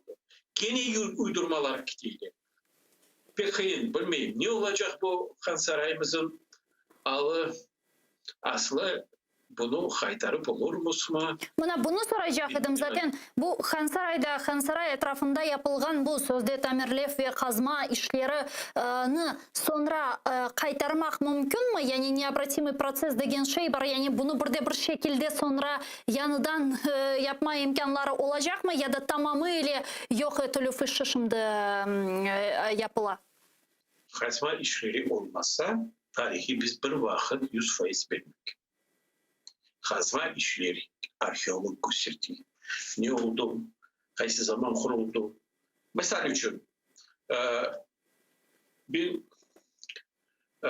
2006 senesi Hacı Giray Han'ın türbesine Çetin'den işte mezarlığın dibine bir taş ne kapatkan bir pencere var idi. Anda meftalaları al gelirdir. Biz onları açkanda arkeologlar geldiler. Arkeologlarla beraber açtık ve o zabutovka deyirler işte taşla kapatkan bu pencereni onların analiz alıp aytlar bu pencere 500 yıl açılmadı. Sonki sefer bu sefer açıldı. Eğer biz anda ekskavatörün hazır bunları yok etseydik ne vakit açıldı, ne vakit sonki mefta koyuldu diye bilmeyeceğimiz bu tamam. Tarih için yok edildi. Bana şimdiki zamanda da bu. Biz ular yapan işini tarihimizi yok edelim. Son var da bunlara bunu biz yapandık çıkarmaya da mümkün. Bunu kaçıncı 18. asırda oldu mu? 19. asırda oldu mu? 20. asırda oldu mu? Tapması kıyın. Tarih yok edildi, silinip gitti. Bana bu en esas problema şimdiki Han Sarayı'nın meselesi. Bana bu keramet meselesi de bununla bağlı. Çünkü gene de bu balbekler çıkarlar, anlap olmayın. Bir şey anlamazsanız hiç olmadı laf etmeyiniz. İndirmeyiniz. Bunlar şimdi İspanya'dan keramet getirmeyecekler. Bütün kerametini de pişirecekler. Ama şimdiki bu zaman eski teknolojide pişirilgen keramet olmayacak milli biraz. Bunu Türkiye'de nasıl yapayız? Biz ayettik bu işi yapmak gerek. Lakin başta ekspedisyon yapıp kerametleri Kırım'dan eski 19. asırın 18. asırın kerametleri toplanız. Bana bu Alem restoranı var. Bana Hacı Sıla'da şimdi yapıldı restoran. Anda villalar yapılıyor. Bu kerametler var. Onları toplanız. Onları şatı sarteravat ettiniz. Bu her bir ustanın ayrı birbirine doğru gelmeyen söyleri var. Ama benim anlaganyma göre edemiga bunu yapmak için de farklı mütehassıslar gerek. Yani her bir usta bunu yapıp olamaz. Yani bizim tarihimizni, medeniyetimizni ve bizim hususiyetlerimizni bilgen farklı kişiler yapmalı. Onlarını ya Türkiye'den getirmeli ya da bilmeyeyim kaydan, doğru mu? Doğru. Ama bunu yapan son ama son yetmegen Türkiye'de bunu yapacak. Bana yaptılar 1000 tane keramet koydu, 100 tane yetmedi. Bana o kerameti eski teknolojide pişirirler de koyarlar. Son turistler geldiğinde aydılar. Bana bu şatıda bu kadar keramet eski 19. asır, bu kadar keramet 18. asırın kerameti, bu kadar keramet yeniden pişirilip eski teknolojilerden koyulmuş diye buraya yapılıyor. O zaman bu şatı milli miras diye tanımlı. Eğer bunu yeniden pişirseniz milli miras diye birisi tanımaz. Çünkü eski teknoloji doğru. 5 ne olmak gerek? Vakit ne vakit pişirildi? Kaysi teknolojiden pişirildi? Ne yerde pişirildi? Kaysi materyal işletildi? Ve kaysi usta koydu? Bana bu en esas. Elbette eski usta yok idi. Lakin 4 izin alınmış. Lakin bazı yerde 3 tane. Bana buraya bir sadece anlatayım çünkü andaki bu deputatlarımız nuvariş desen olacak. Bütün tek deputat değil. Buhan Saray'da главный architektör olup çalışkan Rustem Umerov eğer Allah'ın günü bu millet kanalına çıkıp IT keramet bana farklı bunun böyle. Onu ustalar bilir Rustem Bey işsin beni aytırım sana. Ustalar bilir nasıl koymaya o keremeti. Şatı boylu koyayım. Eğer kafan çalışmasa hiç olmadı ağzını kapatıp otur. Çok sağ olun Demağa. Umut ediyorum sizin sesiniz eşitilgendir böyle açık ve çok adi bir tilde bizge problemalarını açıklağınız için büyük teşekkürler. Növbеттeki yayınlarımızda daha bağlanıp bu meselelerini beraberlikte müzakere etmeye ve daha da aydınlatmaya devam ederiz. Sağ olunuz Demağa. Kurultay delegesi Cemaat Erbabı Edem Dudakov bizle canlı bağda eddi. Saygılar arkadaşlar, ben ne kadar istemesem de kenede bu bölükünü yekunlemek mecburiyetindeyim. 5 dakikadan sonra sizlerini Zaman informasyon programmasında Kırım Tatar tilinde selamlayacak ve sonki haberlerini tarif edecektir. Men ise bu günlük sizden sağlıklaşam ama yarın bugün informasyon programmalarında görüşkence biz kayıttık yayınlarımızga devam ederiz.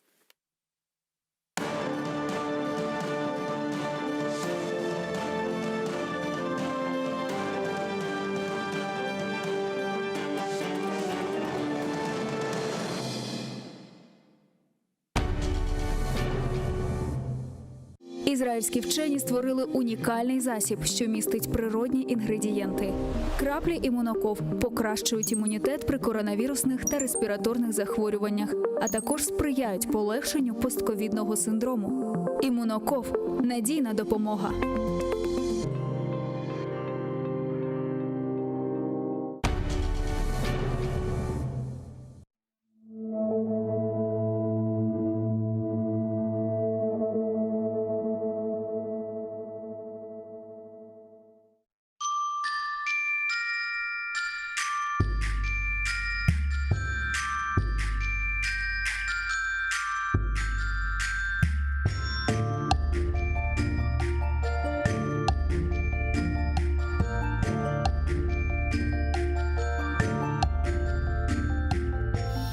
Eşit yumuşak yapraklarının türkülerini, yarın kelse pencereden yarık ursa. Eşit Kırım'ımın dülberligini, kuşlar yırlap azbarından uçsa. Eşit bu kırlarım kökten yüksek, kuru ozenimnin kokularını, güller aça, pişe taze otmek, tuz kokusu, deniz dalgaları. Eşit nasıl yüzüm sıcak yerden öse. Ozen suyu aka, güneş oynay. Kırım hep yerlerden bana güzel. Bu sevgiden güçlü sevgi olmay.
Bir çöl çiçeğini koklap baksan, onda da nazik bir iz duyarsın sen.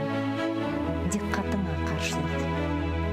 Yüreğini anlap olsan, en яман деп белеген кішімде де, илле бардыр, аз олса да, яқшылық.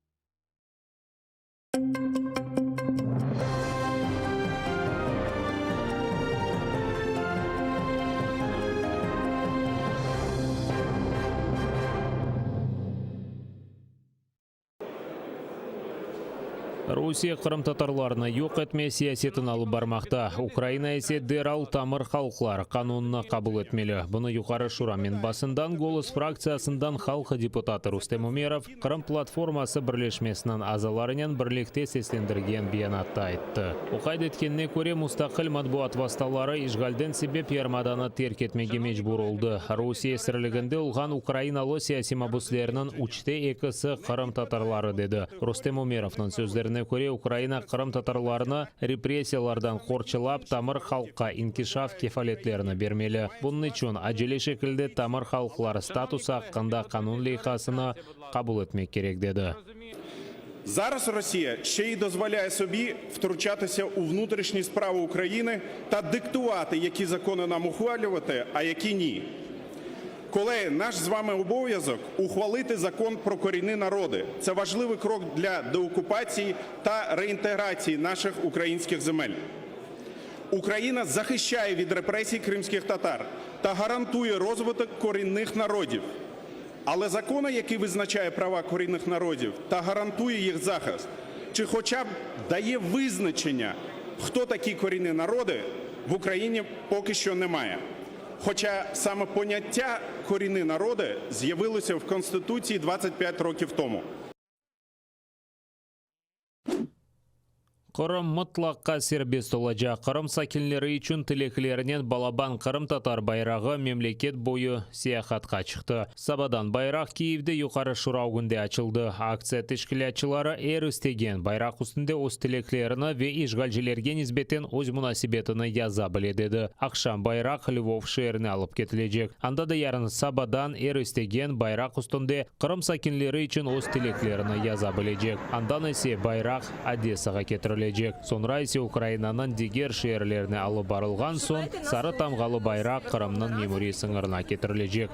Июньнің 26-сы Қырым татары байрақ күні темсалыны Балабан ава көрелеріне илештіріп Қырым тарафына ұшырajaqlar. Teşkilatçılar айтқанына көре байрақна ярамада семасында көрмек мүмкін olacaqtır.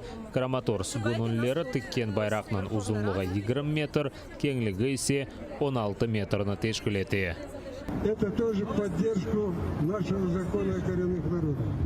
Этот флаг с подписями со всей Украины будет отправлен в Крым.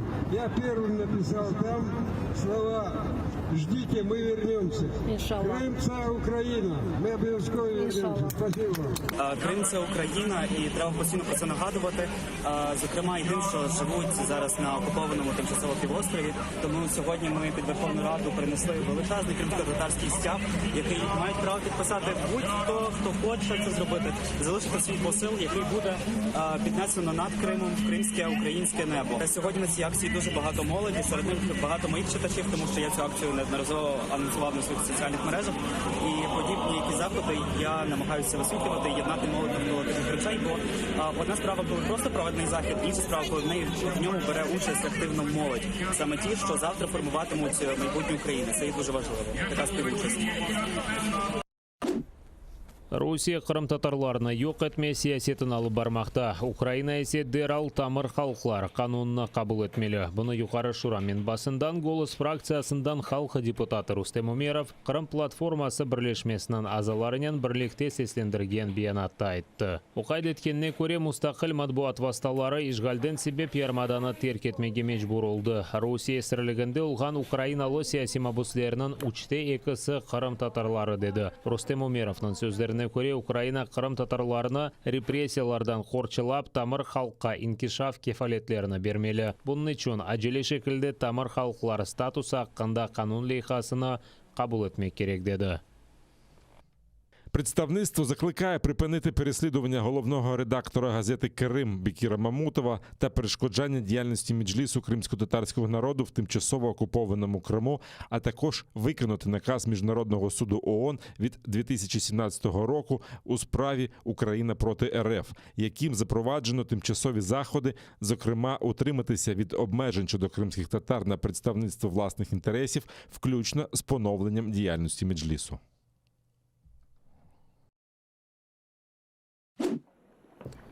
Украина азалық үшін планны бежерсе НАТО азасы олажақ. Бұл уақытта Брюксельде Шимали альянсының топлашуындан соң айдыңлатылған биянатта айтылы. Весиқада НАТО 2008 сенесі Бухарестегі саммитте Украина альянс азасы олажақ деген биянатны көз оғынде тұтқанын айттылар. Саммит Украина акимиетіна реформалар юлынен кетмеге чағыра. НАТОның баш катибі Йенс Столтенберг қайдеткенне көре, тежавузжы Русия Украинаның НАТО азасы олмақ интулувларына ичте кедеретіп оламаз.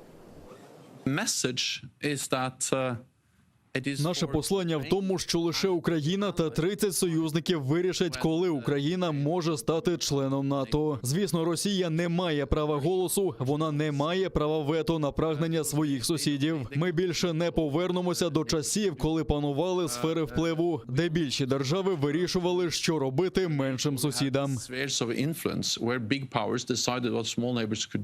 Украина территориясынан қысмы ишғал алтында олғаны Украинаға НАТО азасы олмаға кедеретмес. Ама хабаржылықна еңіп девлетті реформалар кечірмек керек. Бұны саммиттен соң Америка Бірлескен Девлетлерінің президенті Джо Байден айтты. Їм все ще потрібно вичистити корупцію, відповідати іншим вимогам, щоб почати виконувати план дій щодо членства. Тим часом ми зробимо все, що в наших силах, щоб допомогти Україні у протистоянні російській агресії. І рішення залежатиме не лише від мене. Чи матимемо ми можливість визначити, чи може Україна стати частиною НАТО, це залежатиме від союзників і того, як вони проголосують. Украина президенті Володимир Зеленский Брюксель саммитінің қарарына дестеклеп Украина альянс ile бірлешіп олажақ там вақтына білмеге істейдеді.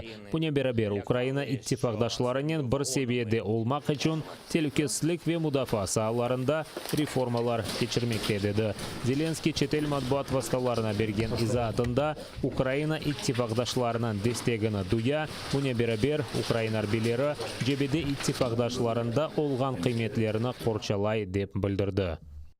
Ми щодня доводимо, що готові бути в альянсі більше, ніж більшість країн Європейського Союзу. Через те, що, на жаль, у нас 7 років іде війна, серед українців зросла підтримка вступу в НАТО. Тому що для людей це безпека, це захист для їхніх дітей. НАТО азалары олған девлет темсілшілері қабыл етілген ұмыми биянатта Русия тарафындан Қырым ишғалыны танымағанларыны қайдетіп, Русия Қырымда ве Украинаның шарқи сыңырларында өз әрбелерінің сайысы арттырылғанны тақбих етіп, Москваны қара ве азақ деңізлерінде гемілер елдавына кедер етмемеге Қырым татарлар ве ишғалінен разы олмаған дегер инсанларының тақып етілмесіні тоқтатмаға чағырдылар. Америка Бірлескен Девлетлерінің президенті Джо Байден, Түркия президенті Реджеп Тайып Эрдоған әлі Брюксельде НАТО саммиті черчевесінде көрішті. Альянс бойынша иттифақдаш олған екі мемлекет арасында мұнасебетлер Бияз Сарай 1915 сенесі Османлы Девлетінде ерменілер өлдірілмесіні сойқырым оларақ таныған соң даада кергінлешкен еді. Байден ве Эрдоған F-35 реактив учақлары ве Патриот ракеталары құрылмасы программасыны мұзакер етті. Вашингтон бұл программа Рамадан Анкараны чыгарган еді. Түркия президенті музакиралерден соң эки иттифак девлет арасында жидди оңганлык олмаганын хабар етті. Шу сырада Сурия ве Ливия меселелеринде. Ама Эрдоган Американын яңа президенті ile muzakirelerini semireli ve samimi olganını kaydetti. Türkiye, Amerika Birleşik Devletleri ilişkilerinde çözülemeyecek hiçbir mesele olmadığını, tam tersine işbirliği alanlarımızın sorun başlıklarından daha geniş.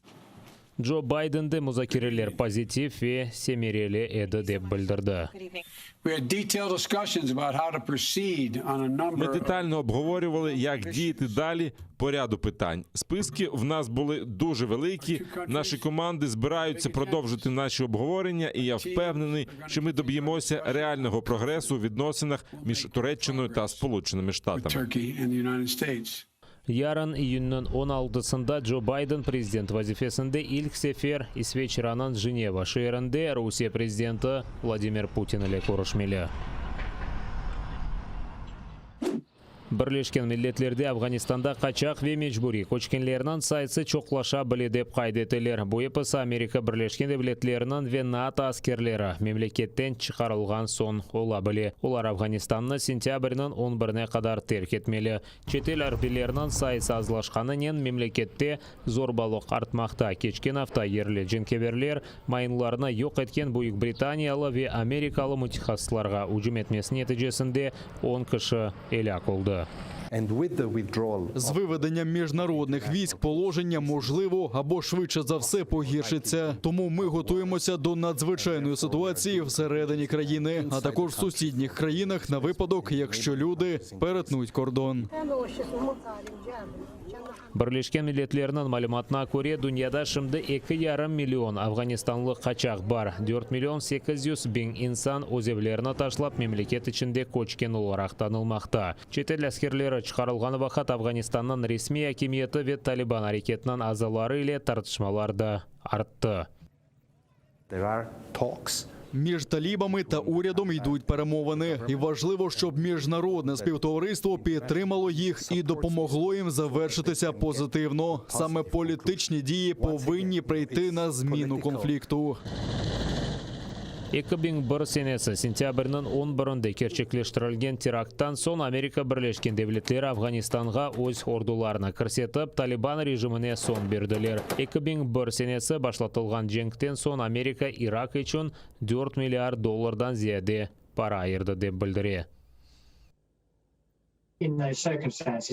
За цих обставин Афганістану необхідна сильна економічна підтримка, а також гуманітарна допомога. Це максимально збільшить шанси афганської влади на стабілізацію ситуації.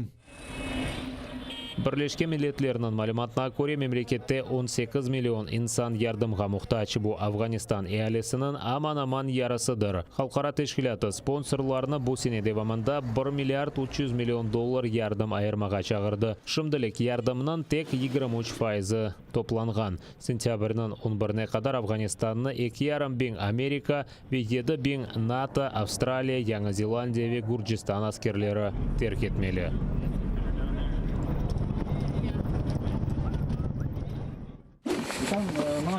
Жебеде екі Украина арбейі белі олмаған әлет патламасы нәтижесінде қазаланған. Оларына яралар үле хастаханеге еткізгенлер бұны оз штабында хабар еттілер. Арбинің бұрынде енгіл яралар екіншісінде орта ағырлық яралары бар екен. Көне берабер душман күчлері 8 кере Азақ денізінден башлап Луганск вилаетіне қадар атешкес режиміні бозған. Русия незаретінде олған арбилер граната ве құршын аты жетер тыбатларына қолданған. Душман атышуларына Украина арбилері қарсы атеш açып тоқтатқан. Окрім того, на півночі Луганської області зафіксований проліт ворожого безпілотного літального апарату типу Орлан-3М із перетином лінії розмежування. БПЛА противника вчасно подавлений засобами РЕП. Бойових втрат внаслідок ворожих обстрілів серед наших воїнів немає. Украина стигбаратының мәліметіне көре ишгалжелер мемуриеті ишгал алтында олған территория сакинлеріні эсасен яшыларға рухи жеттен басқайты башлады. Бөле шекілді әліні Украина еле женке азырламаға тырышалар. Зокрема, під виглядом реклами та закликів взяти участь у виборах до Російської Держдуми окупанти намагаються нав'язати громадськості антиукраїнські настрої та сформувати стійкі проросійські погляди, особливо серед молоді. При цьому російські окупаційні адміністрації активізували агітацію, спрямовану на підлітків, яким до вересня цього року виповниться 18 років, а також на їхніх батьків. Метою є оформлення документів для отримання підлітками російського громадянства та залучення їх до голосування на виборах до Держдуми Російської Федерації.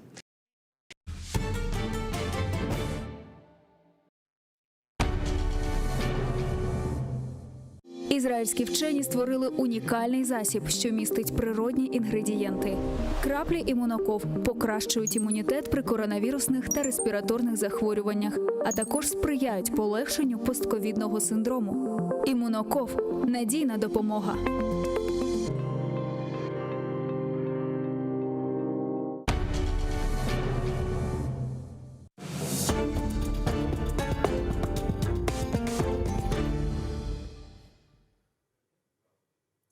Добрый вечер. В эфире Prime на канале АТР. Это время, когда мы приглашаем в студию разных, но всегда интересных собеседников, людей, которым, как я люблю выражаться, всегда есть что сказать.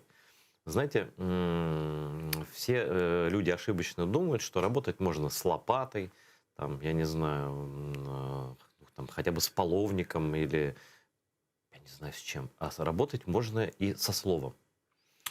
И кто-то хуже делает это, кто-то лучше. Я вот то, что там пытаюсь себя изображать уже 33,5 года, там, журналиста, телеведущего, редактора, что-то там. Вот. Но есть люди, которые работают со словом на других уровнях. Сейчас мы узнаем, как дошел до жизни такой, стал поэтом. Человек, который был журналистом, телеведущим, актером, как выяснилось, еще и певцом, а теперь еще и поэт Сергей Смольчук. Селям алейкум. Алейкум ассалям. Алейкум селям. Алейкум селям. Все, теперь правильно. Класс. Вот. Ну, скажи мне, я Сергей, просто вот, может, не все наши знают зрители АТР, но тебя, в принципе, в Украине все знают. Ты работал, по-моему, везде, если мне память не изменяет, хотя я не помню ничего. Та ні, не везде, насправді. В медіа, я маю українською. Мені зручніше просто, я російську знаю добре, але в житті я спілкуюсь там винятково, не те, що... А ти перейшов? Ні. Я початково був завжди україноманом, я з Волині, з Волині на кордоні з Білоруссю, от там 70 кілометрів від Бреста.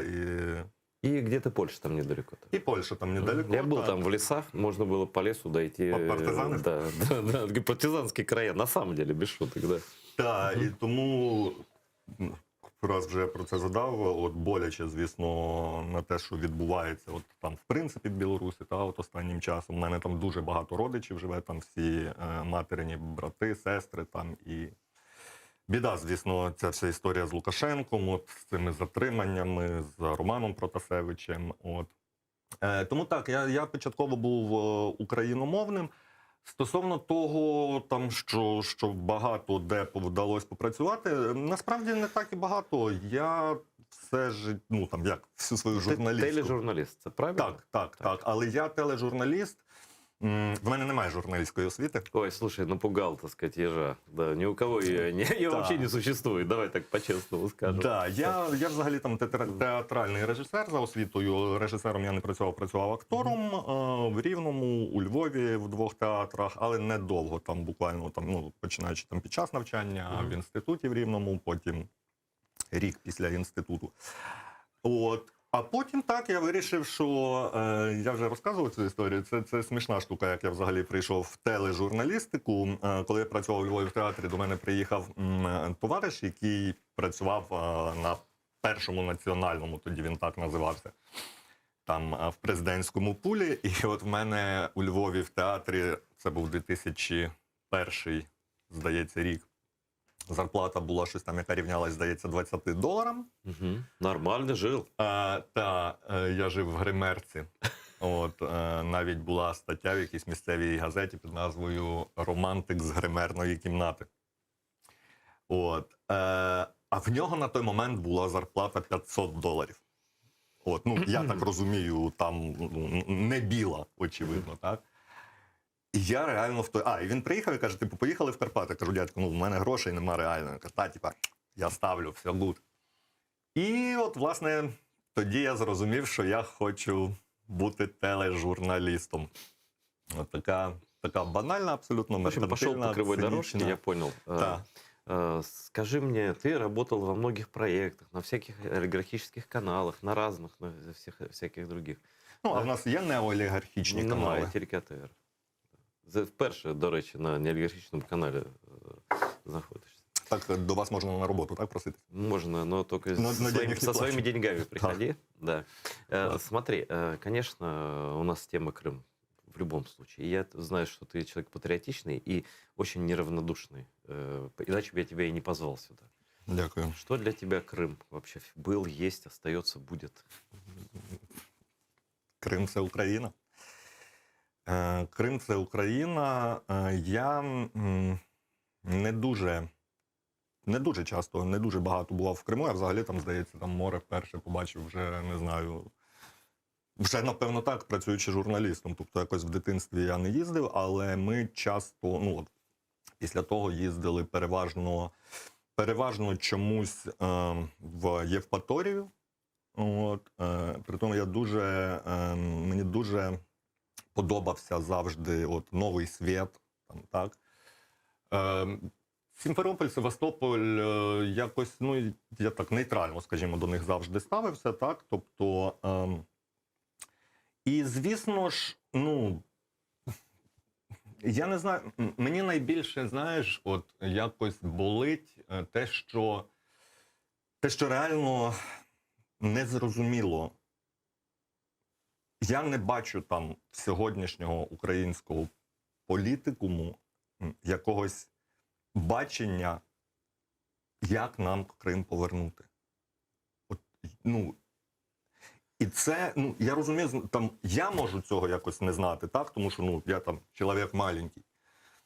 Але, кажу, мені от дуже прикро, що його і нема в минулої влади, в нинішньої влади, наступна там, чи буде якась це бачення. Ну вот Зеленский, все-таки есть претензии к этому документу, он 17 листочков убористого текста, но все-таки он подписал стратегию возвращения Крыма, очень рамочная, там дорабатывать нужно 99% еще, но что-то подписал. Дальше, следующее, 18 мая Зеленский выступал, он сказал даже мою фразу, которую я лично придумал: «Крым, Сербия, Столоджах, Крым будет свободным». Закончил эту фразу. Он не знает об этом, но я знаю. Вот. И эта фраза, ну, такая правильная, короткая, понятная. И вот Крымская платформа будет в августе, да? Что-то начинает двигаться, но самое главное вот что уже внесен в Верховную Раду, будет, да, я надеюсь, проголосован закон о коренных народах. Дальше закон. Ну, это все процесс. Коренной народ Украины, крымские татары. И, наконец, мы появимся хотя бы как коренной народ в законодательном поле Украины. Хоча це, знову ж таки, повинно було бути 8 лет зроблено. войны. 8-й год. Почему так? Почему в те времена, в той Украине, формально же независимые, да, и были президенты разные, почему крымлы не получили, почему нам не доверяли, с нами не считались, максимально старались не считаться, не поддерживали и так далее? В мене немає відповіді на це питання, от чому так. Я кажу, я можу тільки констатувати, що це, ну, це прикро, це боляче, тому що я не знаю, я може зараз дурницю якусь скажу, але я не виключаю, що можливо саме тому ми і втратили от Крим, по суті. Ну, ми його не втратили, ми його повернемо. Я вірю в це, я хочу в це вірити. Але я маю на увазі, що оскільки не було належної уваги, от взагалі, так, до корінного от населення Криму, тому от я не виключаю, що можливо тому і трапилась взагалі там можливою от ця ситуація, так? До 100% так. Тут даже и без вариантов. И это, кстати, признал прошлый президент Порошенко. Он даже извинился, сказал, что он крымский татарин, но, правда, ничего практически так и не сделал за эти годы. Ну, і знаєш, слова извиніться, правильно це сказав. ну, правильний, але це таке заднім числом, типу, ну клас, типу. Напевно, Сережа, а кто ты политически? Вот ты часто выступаешь со стихами, творческие вечера, там. Но люди же не только про стихи общаются, да? У нас же общество политизированное, и все приходят со своим, и твой круг, он похож на мой круг, но все-таки я до конца его не знаю. Вот какая твоя політична? І незрозуміло, знаєш, просто трішечки незрозуміло, це добре чи погано. Тому що ми реально, ти абсолютно вірно сказав, що коло спілкування приблизно однакове, але це теж така собі бульбашка. Так? Тобто я інколи, коли читаю, ну там, заходжу на якісь там сторінки своїх ідеологічно-політично якихось там людей з протилежної точки зору, я, політично, це там ні для кого не секрет, там варто зайти почитати мою сторінку в Фейсбуку. Я не є прихильником нинішньої влади. Абсолютно. Колишньої? Колишньої. Теж не є. Теж не є. От, я точно не порохобот, але це та історія, там, так, коли дійсно там, в 19-му році я для себе особисто там, так, вибирав там, між двох зол, скажімо. І для мене там Петро Олексійович на той момент там, і, напевно, зараз це менше зло, ніж Володимир Олександрович. Для моєї країни так само, от, я вважаю. Чому так? Чому так сталося? З Володимиром Олександровичем ми, в принципі, знайомі були там дуже добре ще до... Тобто ви лічні приятелі, товариші? Я б не сказав, що ми там дуже там приятелювали. В якому-то смислі? Але інколи випивали якийсь алкоголь там разом навіть. От. І для мене було шоком, насправді, це його там чи не його рішення, не знаю. Слухай, примусити бути президентом неможливо. Це навіть дружини не спроможні. Примусити, звісно, ні. Але тобто, наскільки це було, скажімо, самостійне повністю рішення, так? Тому що завжди є люди, які там підштовхують і так далі, і тому подібне.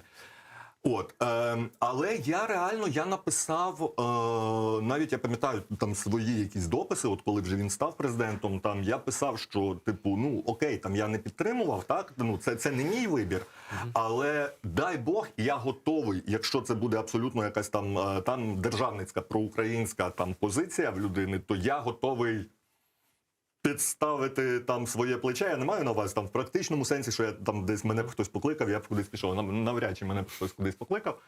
От, хоча, знову ж таки, Юля Мендель, так, це моя колишня колега, яку я там теж... Слушай, ты такой блат в нынешней власти. Ты всех знаешь?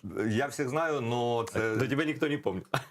Питання навіть не в тому. Знаешь, когда люди к власти приходят часто, я не про этих конкретно говорю, что вдруг телефон не отвечает, там вот это все.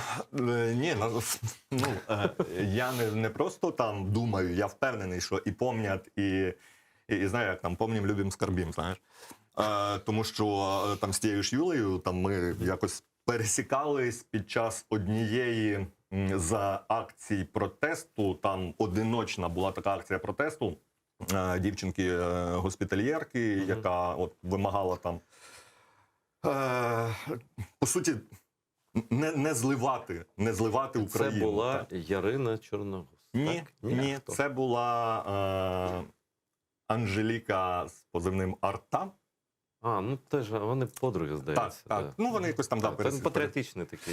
Так, і я так само там дуже часто туди приїжджав якось, підтримати. І я там якось зустрів Юлю Мендель, ми там перекинулись кількома словами, вона мене на якомусь етапі забанила, не буду там зараз говорити про причини. Так само впевнений, там Володимир Олександрович, якби ми там перетнулись, нам би навряд чи було про щось сказати, бо принаймні його деякі близькі друзі, які були і моїми там приятелями, так само мене там позабанювали. Серйозно? Так. Це на почві розногласій політичних? Абсолютно. Я не знаю там, чи доречно наскільки коректно там буде вжити дане слово, але із пісні слов не викинеш, да? От один з них, коли виявив, що він мене забанив, він написав, що мені просто надоело, типу, читати ці твої висіри, пробачте за слово, ну це от цитата. І так, чому так трапилось? Мені, коли я працював на каналі ICTV, от, і пішов звідти, і от коли почалась виборча кампанія вже, тоді всі дуже хотіли там поспілкуватися з Володимиром Олександровичем. Була історія, коли він відмовився до Яніни з Соколової приходити, пам'ятаєш, напевно, цю штуку. Відмовився, ну от Яніна знову ж таки написала там пост, типу, там щось Володя з серії «Приходь». Знову перепрошую за слово, ну це цитата. «Приходь, якщо ти не сцикло», от, якщо не боягуз, от, якщо коректніше сказати. Я би воспользувався шансом прийти к Ніні Соколовій. Він відмовився, і тоді я з одним з його близьких друзів, ну, принаймні з людиною, вхожою в кабінет, скажімо, це було ще до виборів, от, перед першим туром. Я зателефонував йому, кажу, при тому в мене був номер там Зеленського, я не знаю, там він актуальний, на той момент був не актуальний, от, але, ну, типу, я зателефонував, попросив, кажу, ну, от я зараз пішов, я не працюю там на жодному каналі, типу, я розумію там, що він, можливо, до Яніни не пішов, тому що там, ну, Яніна, знову ж таки, це ця людина, з якою я спілкувався, сказала мені, ну, ти розумієш, все одно Яніна там працює на Порошенківському там каналі, на 5-му, здається, тоді виходило цей рандеву, не знаю, чи зараз виходить там же, от. Ну, і я йому телефоную, кажу, ну, типу, дядьку, от я зараз не працюю на жодному каналі. Кому? Володимиру Олександровичу? Ні, ну, людині, його близькому. Ну, так, близькій до нього людині. Кажу, я от зараз не працюю, давай організуй, типу, нам інтерв'ю, так, типу, ну, щоб там не було ніяких пересмикувань, там, нічого. Я візьму свою камеру, ви можете поставити свою. А вони якраз тоді їхали в тур, якийсь там оцей передвиборчий з кварталом. Ну, він не позиціонувався як передвиборчий, так, але ми прекрасно розуміємо, що це було насправді. І ми навіть домовились, він каже, окей, ну, я, типу, поговорив з Вовою, да, Вова готовий з тобою поспілкуватись, типу, ну, там, часу буде небагато, от, якщо ти готовий з нами поїхати в цей тур, там, в якийсь дні. Ну, да. От, я вже там пробив камеру, там, підлічки, мікрофони, там, все, типу, цей. Телефоную, мовчок, і там потім щось почали. Далі мені ця людина передзвонила, сказала, ну, типу, ну, Вова сказав, що давай от, типу, після першого туру, тому що, типу, ми з Серегою поспілкуємося, тому що, ну, типу, зараз там непонятно. Кажу, ну, типу, ви розумієте, що у вас другого туру може не бути, ну, типу, ну, ні. І потім просто ще я точно знаю декілька випадків таких прикрих, коли там Володимир Олександрович просто, ну, як би коректніше сказати, там, морозився, ігнорував. А ви дійсно Вова Сережа, от так? Були на тому моменті, ну це було там, я не знаю, 10 років тому, напевно, вони їздили, там була така історія, типу, одна з турфірм організовувала там в Греції... Ну, прес-тури, так? Ні, не прес-тури. Вони організовували, типу, це просто була там, ти купуєш путівку, але вони везли там масу просто людей, от там Квартал, потім там Влад Яма, який там... По суті, це таке, знаєш, було забезпечення там дозвілля. Крутий, дуже... крутий туристичний там відпочинок. От там щовечора проходили концерти Кварталу, там Вася Вірастюк. Тобто, а ти і на морі віддихаєш, і смотриш любимих артистів. От, Вася Вірастюк там спортивні якісь проводив штуки. Смішна була історія, там же ми тусувались і двіжували був такий в нас колишній міністр транспорту, зараз він, здається, сидить десь в Росії, Микола Ручковський. Пам'ятаєш? Ні, не пам'ятаю. Блін, я не жив тоді. Це прекрасно, насправді. Слухай, що ми забуваємо цих одіозних персонажів. Ну, от реально. От, і тоді ми були там Вова, Сережа, плюс я там часто приходив до них в Палац Україна, там я дружив з їхньою прес-секретаркою Танею Руденко, вона зараз, здається, і коли став Володимир Олександрович президентом, її там вставили там в Нацраду з питань телебачення. Ой, давай не будем, это ладно. Слушай, ну вот как так? Вы же не ссорились. Ну, хорошо, да? Вы политически, может, и не поддержите его партию, да? Ты же его не оскорблял никак, вы не ссорились лично. Или это просто закон жанра, что любой человек, который попадает во власть, любой, не будем говорить там, как его даже зовут, что он меняет телефон, у него круг общения меняется, он становится с именем, отчеством, и не для всех, и есть советники, и тот же твое интервью, оно могло не состоять, знаешь, по какой причине? Ну, ответственность за пиар-компанию говорит, это лишнее просто. Вот у нас есть пиар-план такой, да, то есть даже ничего и личного, что они это самочуют, просто у нас вот так все расписано. Може, ну тут же ж питання не в тому, що там, знаєш, мені там хтось відмовив в інтерв'ю, і я там включив ображеного хлопчика. Та ні, справа не в тому. Я кажу, я тоді от писав пости, що, ну, типу, я там, так, це не мій вибір, але я готовий там підтримувати будь-які там, вибір України, так, і починання там, якщо вони будуть на користь цій країні. Але те, що я в результаті там побачив і бачу, ну, для мене це катастрофа. А давай, знаешь, может, вернемся и к этому, но давай я тебе от обратного вопрос задам. Последнее время, месяцев, там, несколько, полгода, или, ну, сколько так, мы не привязаны к конкретным датам, ты видишь что-то хорошее, какие-то позитивные изменения в политике адміністрації твоєго колеги? Останнім часом, як не дивно, але так.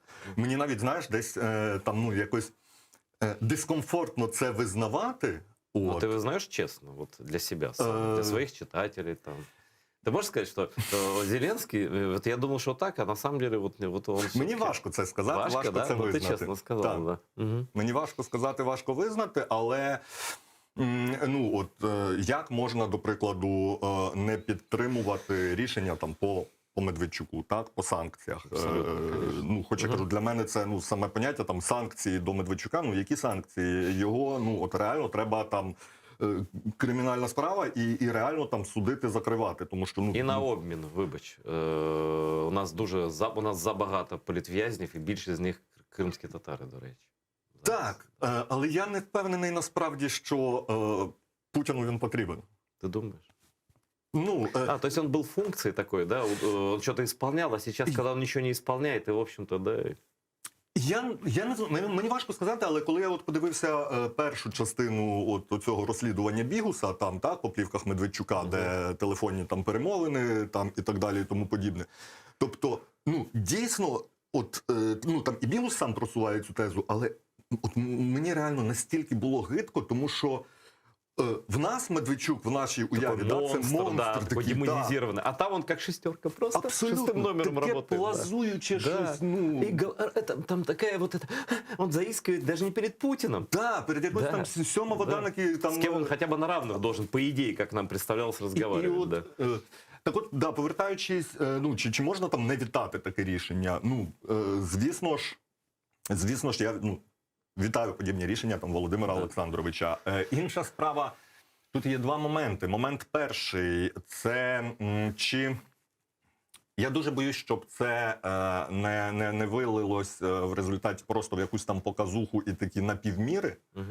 От, ну, там класно, типу, от, там цей суд зараз буде, не буде, ну, що в результаті, ну, тому що держзрада, підозра у держзраді – це доволі серйозна така історія. От. І другий момент, от я серйозно, я дуже хочу помилятись, але от, знаєш, те, що в одному з інтерв'ю Володимир Олександрович сказав, там, типу, от щось ви думаєте, ну, в нас, типу, комплекс меншовартості, бо ми завжди думаємо, що там хтось там нами керує, там, а ми, типу, такі самостійні, натякаючи, вочевидь, на оці закиди про... управление, про управление, там, управление з Запада. Да, внешнє управління.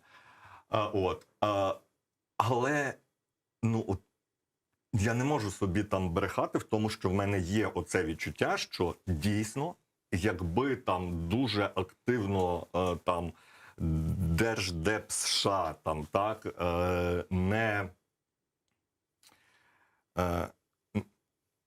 не провадив якусь, можливо, там свою лінію, там, так, і через Україну, по суті, так само, от оце тиск, напевно, так, на Росію і так далі. От я не впевнений, що Володимир Олександрович, що це дуже самостійна його історія. Ну, опять, це припущення. Припущення, абсолютно вірно. Я кажу, я дуже хочу помилятись, от об'єктивно, тому що я хочу, щоб мій президент був самостійним, проукраїнським і рішення приймав Ми відповідно. все ж таки забагато часу приділили Володимиру Олександровичу. Але ну, останнє питання. Хто він як людина? Ось просто як людина, як чоловік, як колега, як особистість? Те, що я можу судити по тому проміжку часу, коли ми там якимось чином спілкувались, він мені дуже імпонував як людина. От він чим? дуже... Ну, це дуже цікаво. Тобто, навіть, да. Це ж президент, це кожному цікаво. Навіть по тому, як він, умовно кажучи, вибудовував бізнес, там, так, квартал я маю на увазі, так, це всі дуже близькі йому люди. Але от те, що я чув, те, що я бачив, він настільки, скажімо, він настільки... Тобто, от я впевнений, що ця людина там не на той момент, знову ж таки, оце коло оточення, якщо дійсно він до когось тепло ставиться, що він якимось чином може підставити, зрадити. Я навіть знаю одну таку історію, там, інсайт. Я не буду називати там імен, словом, був один актор в кварталі 95. Його зараз, ну, немає, чому він пішов, тому що в нього виник конфлікт з Володимиром Олександровичем, тоді з Вовою Зеленським. Він там якось, ну, не красиво вчинив там по відношенню до Зеленського, і це було публічно там при інших людях. Ну, він дійсно його... Це образливо було. Так, образив. Це те, що мені розказували, скажімо, дуже близькі люди в оточенні з квартала. І от я не пам'ятаю вже, чи це там було якось там по алкоголю якомусь з боку цієї людини, чи щось таке. Але Володимир Олександрович, при тому, що це було зроблено публічно, от такий там, по суті, ляпик, він на другий день, там чи через якийсь час, він сказав, типу, дядьку, ну просто вибачте, ну я розумію, все там погавкались, там туди-сюди, вибачте, але ну, типу, ну і все, і працюємо далі.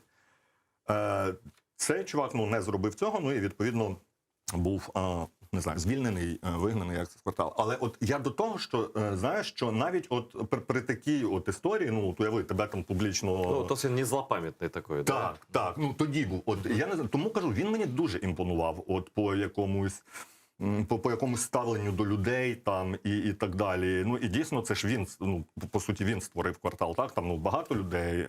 То есть там его роль вот именно в этом коллективе, она ключевая. Истинная, не просто по должности, а истинная. Абсолютно так. І, ну, ще останній момент, так, дійсно, давай вже про це, напевно, не буде, але останній момент. Дивно, але я, з ким я спілкуюсь там час від часу, хто мене не забанив, це от ще один народний депутат по імені Юрій Корявченко, Юзік. От, ти зараз спілкуєшся з ним? Ну, як? Я не скажу, що спілкую, але, типу, коли там треба, я його навіть колись до себе там на радіо, на ефір кликав. І він, я йому колись там навіть подзвонив, він каже, типу, ну, типу, чувак, я ж, типа, а що ти всяку фігню про мене, типу, пишеш? Кажу, дядько, от про тебе якраз я нічого не писав. Кажу, про Вову. Так, кажу, ну, але як про президента, кажу, тому що мені дійсно просто, ну м'яко дуже кажучи, ну, дуже не подобається все те, що відбувається. Я кажу, та ладно, типу, чувак, ну я ж тебе на понт просто взяв, ні, ну я ж читаю тебе, типу. І він, ну, знаєш, якось от, ми адекватно. Там, я не знаю далі, бо там же були теж якісь напівкорупційні, якісь там закиди, там, так, якісь плівки теж виникали. Про те, что там він щось кришує.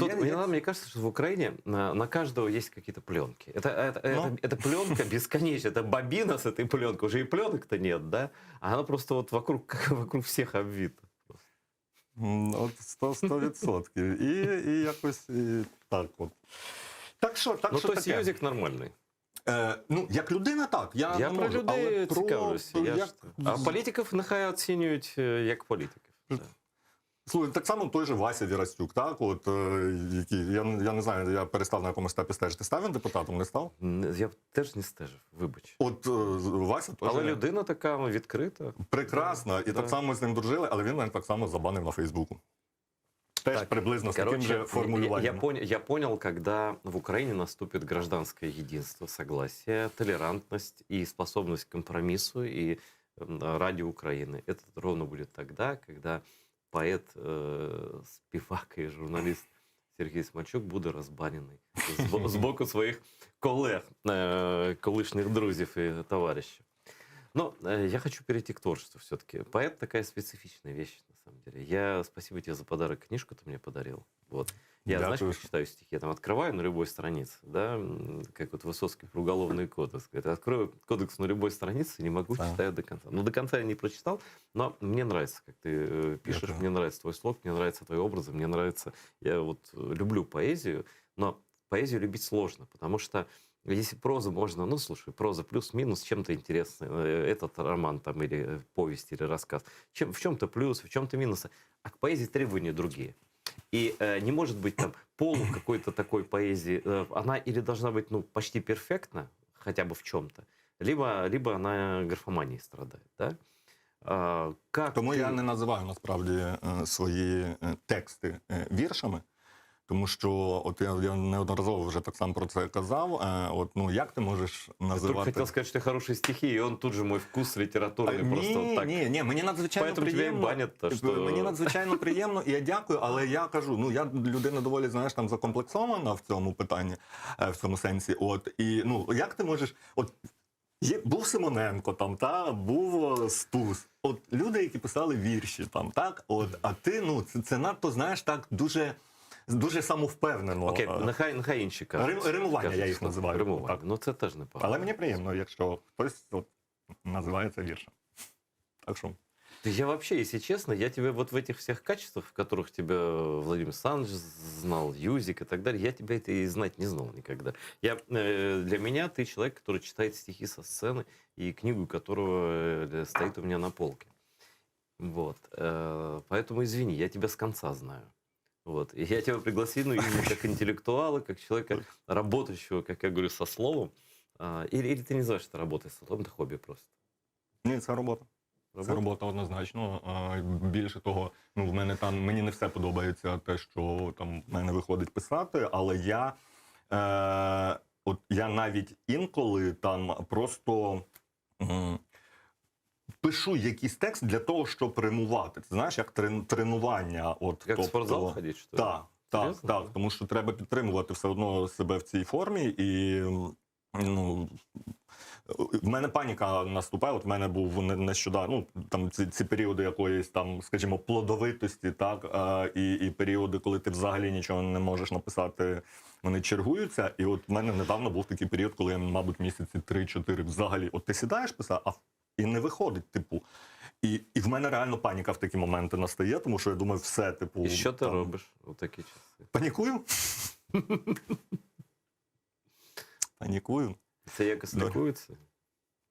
Чи виключно час? Ні, от, да, проходить якийсь час, і воно... Чи події якісь там приємні, чи... Воно може, так, якісь історії можуть тебе стимулювати, там, ну, мене, звісно, там завжди там стимулює, надихає, там, так, якісь там, ну, почуття там всередині до жінки там якоїсь, так. От, або так, якісь... А хочеш, до речі, я не знаю, наскільки це доречно, от, типу, можна поєднати от нашу попередню історію і історію з віршами, тому що те, що ти переважно чув на цих моїх літературних вечорах, це переважно, ну, так звана там інтимна лірика, так? В мене є ж, ну, величезний пласт, і я дуже сподіваюся, ну, хочу принаймні там на осінь, до чергової річниці Майдану, революції, я хочу зробити вечір, не знаю, можливо, виставу саме на громадянській ліриці побудовану. І я зараз спробую, я не впевнений, що я все, ну, там повністю згадаю це, але в мене є от там текст, який поєднує попередню тему, от яку ми говорили, і напевно ти навіть в цьому може бути відповідь на питання мого ставлення до нинішньої влади, до Володимира Олександровича, і чому я там, скажімо... Взагалі, знаєш, коли ти з творчою людиною маєш справу, найкраще, що можна отримати в якості відповіді чи думки, це в той спосіб, в який він творить. Ти твориш вірш, і, напевно, це найкращий спосіб. Але ж я просто не просив, і я теж заздалегідь не попереджу, що там я буду просити читати вірші, бо це така справа, знаєш, як Висоцький казав, що його завжди там, ну-ка спой, полковник обратився, звісний історик, ну, постріляй. Да, то есть заставлять не буду, если ты сам решил, это будет очень классно. Ні, мені подобається, ну, типу, знаєш, це ж, ну, попри те, що я кажу, я дуже закомплексований, але, звісно, ну, типу, там, ну, приємно, да, коли ти десь читаєш, і це отримує якийсь там відгук, там, в чиїхось душах, серцях, пафосно, так зараз. От. Так от, є в мене текст, який був написаний одразу після перемоги на виборах Володимира Олександровича Зеленського. Це текст, не знаю, про нас, напевно. Да? Він так і називається «Притча про один народ» і звучить наступним чином. Колись, давним-давно, в одній країні презентували нового царя. Красивий, молодий, перспективний. Дивіться, люди, мучились не зря. Народ до того жив і непогано. Не те, що років 15 так тому. Та замість працювати, теплу ванну хотілося. І цар вторив тому. Все розумів. Чому бардак в державі, і через що народ його в лайні, розруха у клозетах, труби ржаві, я зрозумів. Довіртеся мені. І поволочив суворі царські будні. Щоправда, труби так і не поміняв. Не царське діло це. Є більше трудні. Карати. Він плакав. Втім, карав. Спершу вельмож, що ссали кров і в воду. Із казни тягнули навіть мідяки. Про це писали писарі з народу. І не під копірку, щиро, від руки. А цар казав, заради люди миру, в сортир зайду, і кров як тре проллю. Народ внімав. Нехай позбудем з жиру, за те, що рубає щиро, без жалю. Та згодом закінчилися вельможі і писарі, і ті, хто їх читав. Благо завжди є ті, що пишуть схоже. Та і ще й так, щоб любий цар сприймав. Про те, як стало краще жити. І чому зросли надої у корів. Може, не вистачає їсти і пити, зате ми ж маємо кращого з царів. Бач, забув далі. Словом, закінчується ця історія тим, що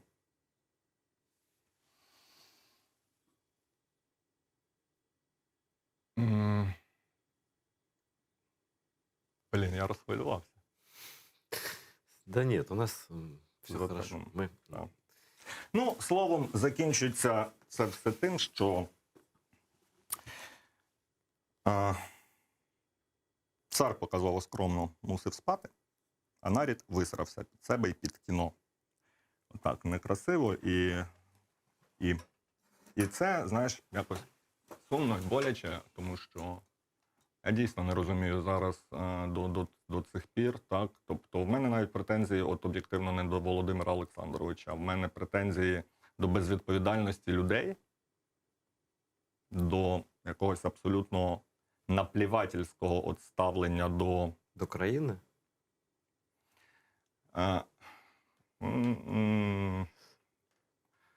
Навіть не до країни, до себе і до тих жертв, які ця країна понесла от за ці роки. Знову ж таки, відповідь на питання, так, там, от ми говорили про те, що минула влада Порошенко. Я не є порохоботом абсолютно, і мені дуже неприємні якісь речі. Але, ну, от, в 2014 році Я, от, знаєш, завжди це порівнюю з якоюсь історією, коли от там, ну, там ти камінь якийсь ти пхаєш нагору, як Сізіф, так? І ми випхали той камінь. Але таке, знаєш, на самий краєчок. І от його треба було далі туди там просовувати на ту гору.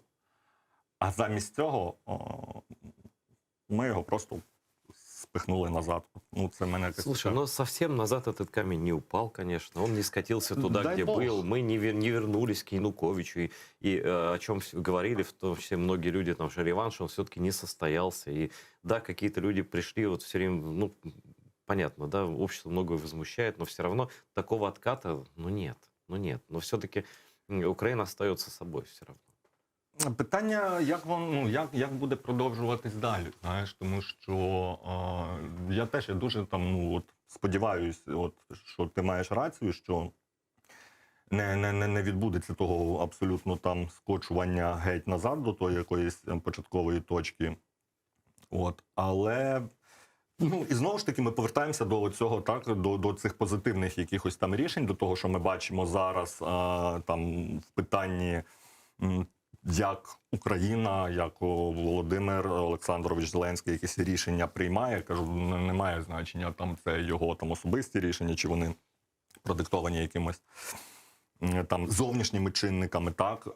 От, але це хороші штуки. От, ну от кажу, мене там дико тішить оця історія взагалі там, та, з американською там повісткою і з приходом до влади там Байдена. Я дуже очікую зараз, там, чим закінчиться ця зустріч його з Путіним, з надією, ну, що все-таки там, да, не буде якихось домовленостей, які, скажімо, можуть пошкодити нашій країні. От. Тому так, я все-таки хочу так само з оптимізмом дивитись в майбутнє. Видите, господа непринимания, это ваше решение относительно Сергея Смольчука скоропалительное. Я имею в виду людей, близких к президенту. Разбанивайте давайте Смольчука и начинаем нормальный диалог, потому что Сергей справедливый, реально. Я не вижу в нем никакого ни злорадства, там, ни какого-то ботства, там, никаких попыток кого-то унизить. Просто человек переживает. Собственно, если бы ты был какой-то неискренний, я бы тебя и не позвал. Потому что я не люблю людей, которые роли играют, знаешь. Я вижу, что ты правда переживаешь. Если ты стесняешься, ты правда стесняешься. Если ты... А стихи надо записывать, дорогой мой друг, і в телефоні хранить. А я ж ні, вони є насправді в телефоні, просто тут же ж, я не знаю, як з Wi-Fi, я не спитав перед ефіром. У тебя что, нету функции заметки? Где у тебя блокнот? Вообще, что за поэты пошли? Раньше поэт нормальный, значит, пергаментный блокнот, чернила, все это записано, упаковано в тубусы, сшито в книги какие-то. Пронумеровано. Вот современні поети розгільдяї. Та, видите, от останній хочеш дуже, абсолютно там інше, щоб якось реабілітуватись за те, що це в мене текст, який, це не про політику, так, от, але він мені, до речі, дуже подобається. Якщо що, вот эта камера, там, це твоя камера для зрителей? Так, я в курсі. А, извини, ти ж виступаєш. Так, я трошки працював на... Вообще, кстати, как твоя скромность, она коррелируется с публичными выступлениями перед публікою?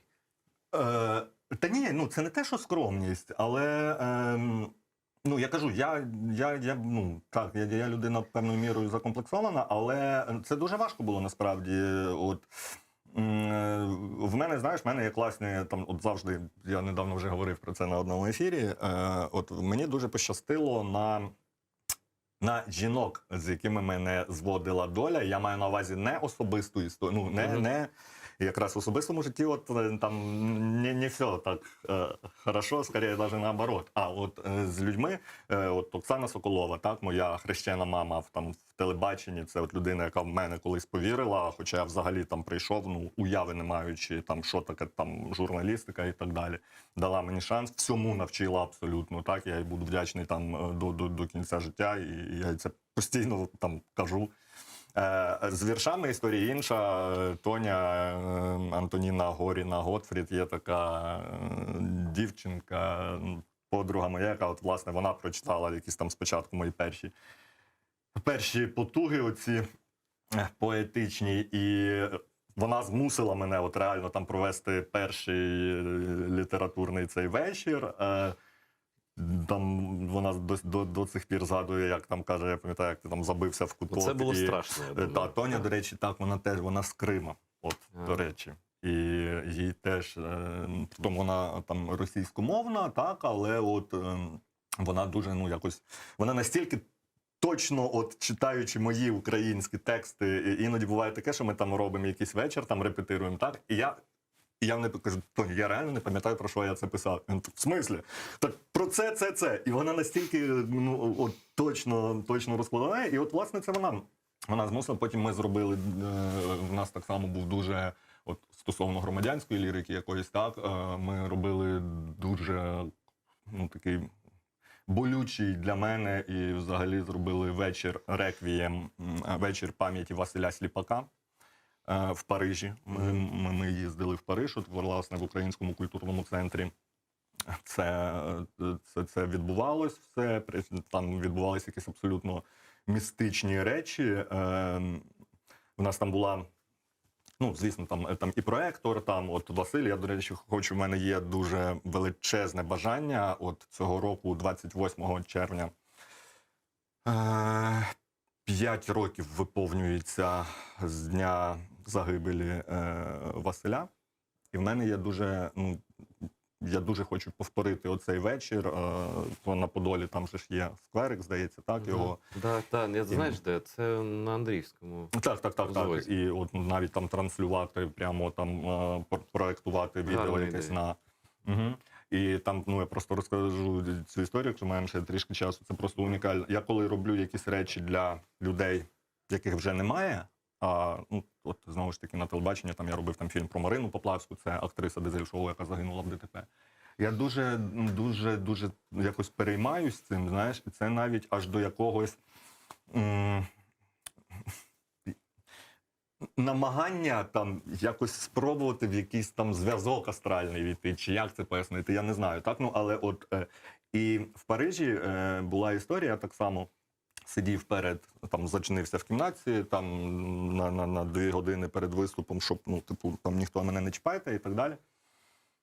І закінчується, там я читав, от ми зробили цей вечір, дійсно, він дуже такий вийшов зворушливий якийсь там, і підходили люди, там, казали якісь для мене очевидні в тій ситуації фрази, типу, дякую, там, таке відчуття, що Василь був з нами, там, і тут ми ввечері з Тонею обговорюємося, вона каже, слухай, типу, там слова, каже, реально, каже, була історія, каже, ти там метаєшся по сцені десь в собі в якихось цих.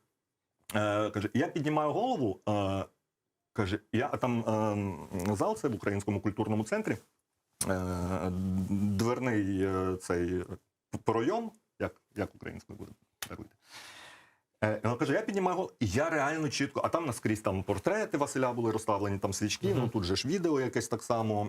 І вона каже, я реально чітко бачу от в цьому пройомі Василя.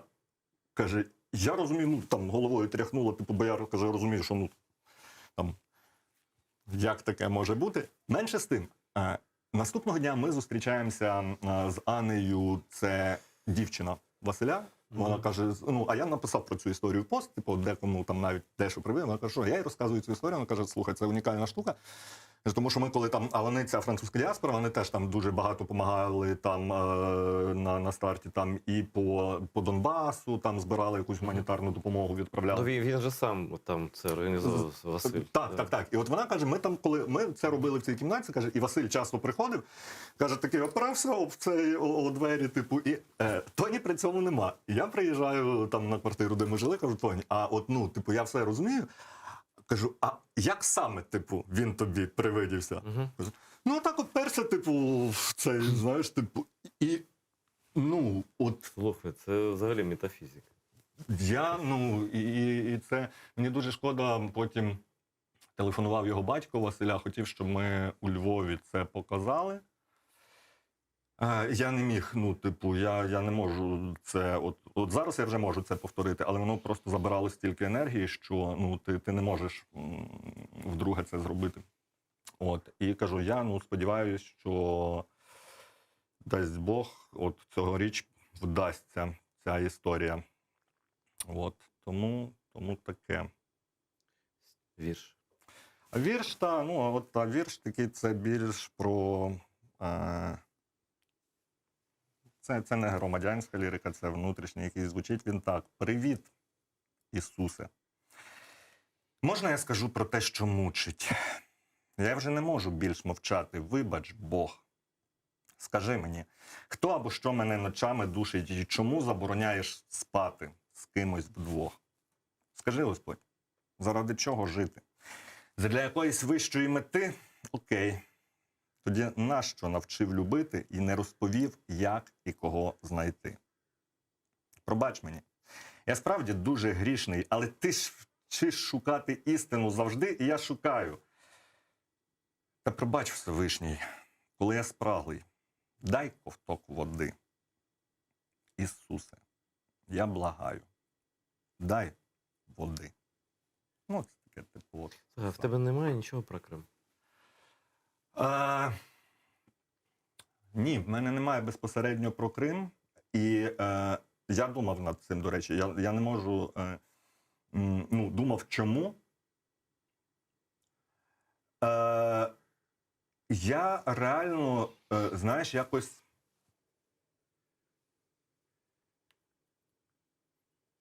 Я чомусь не знаю чого. Я не дозрів.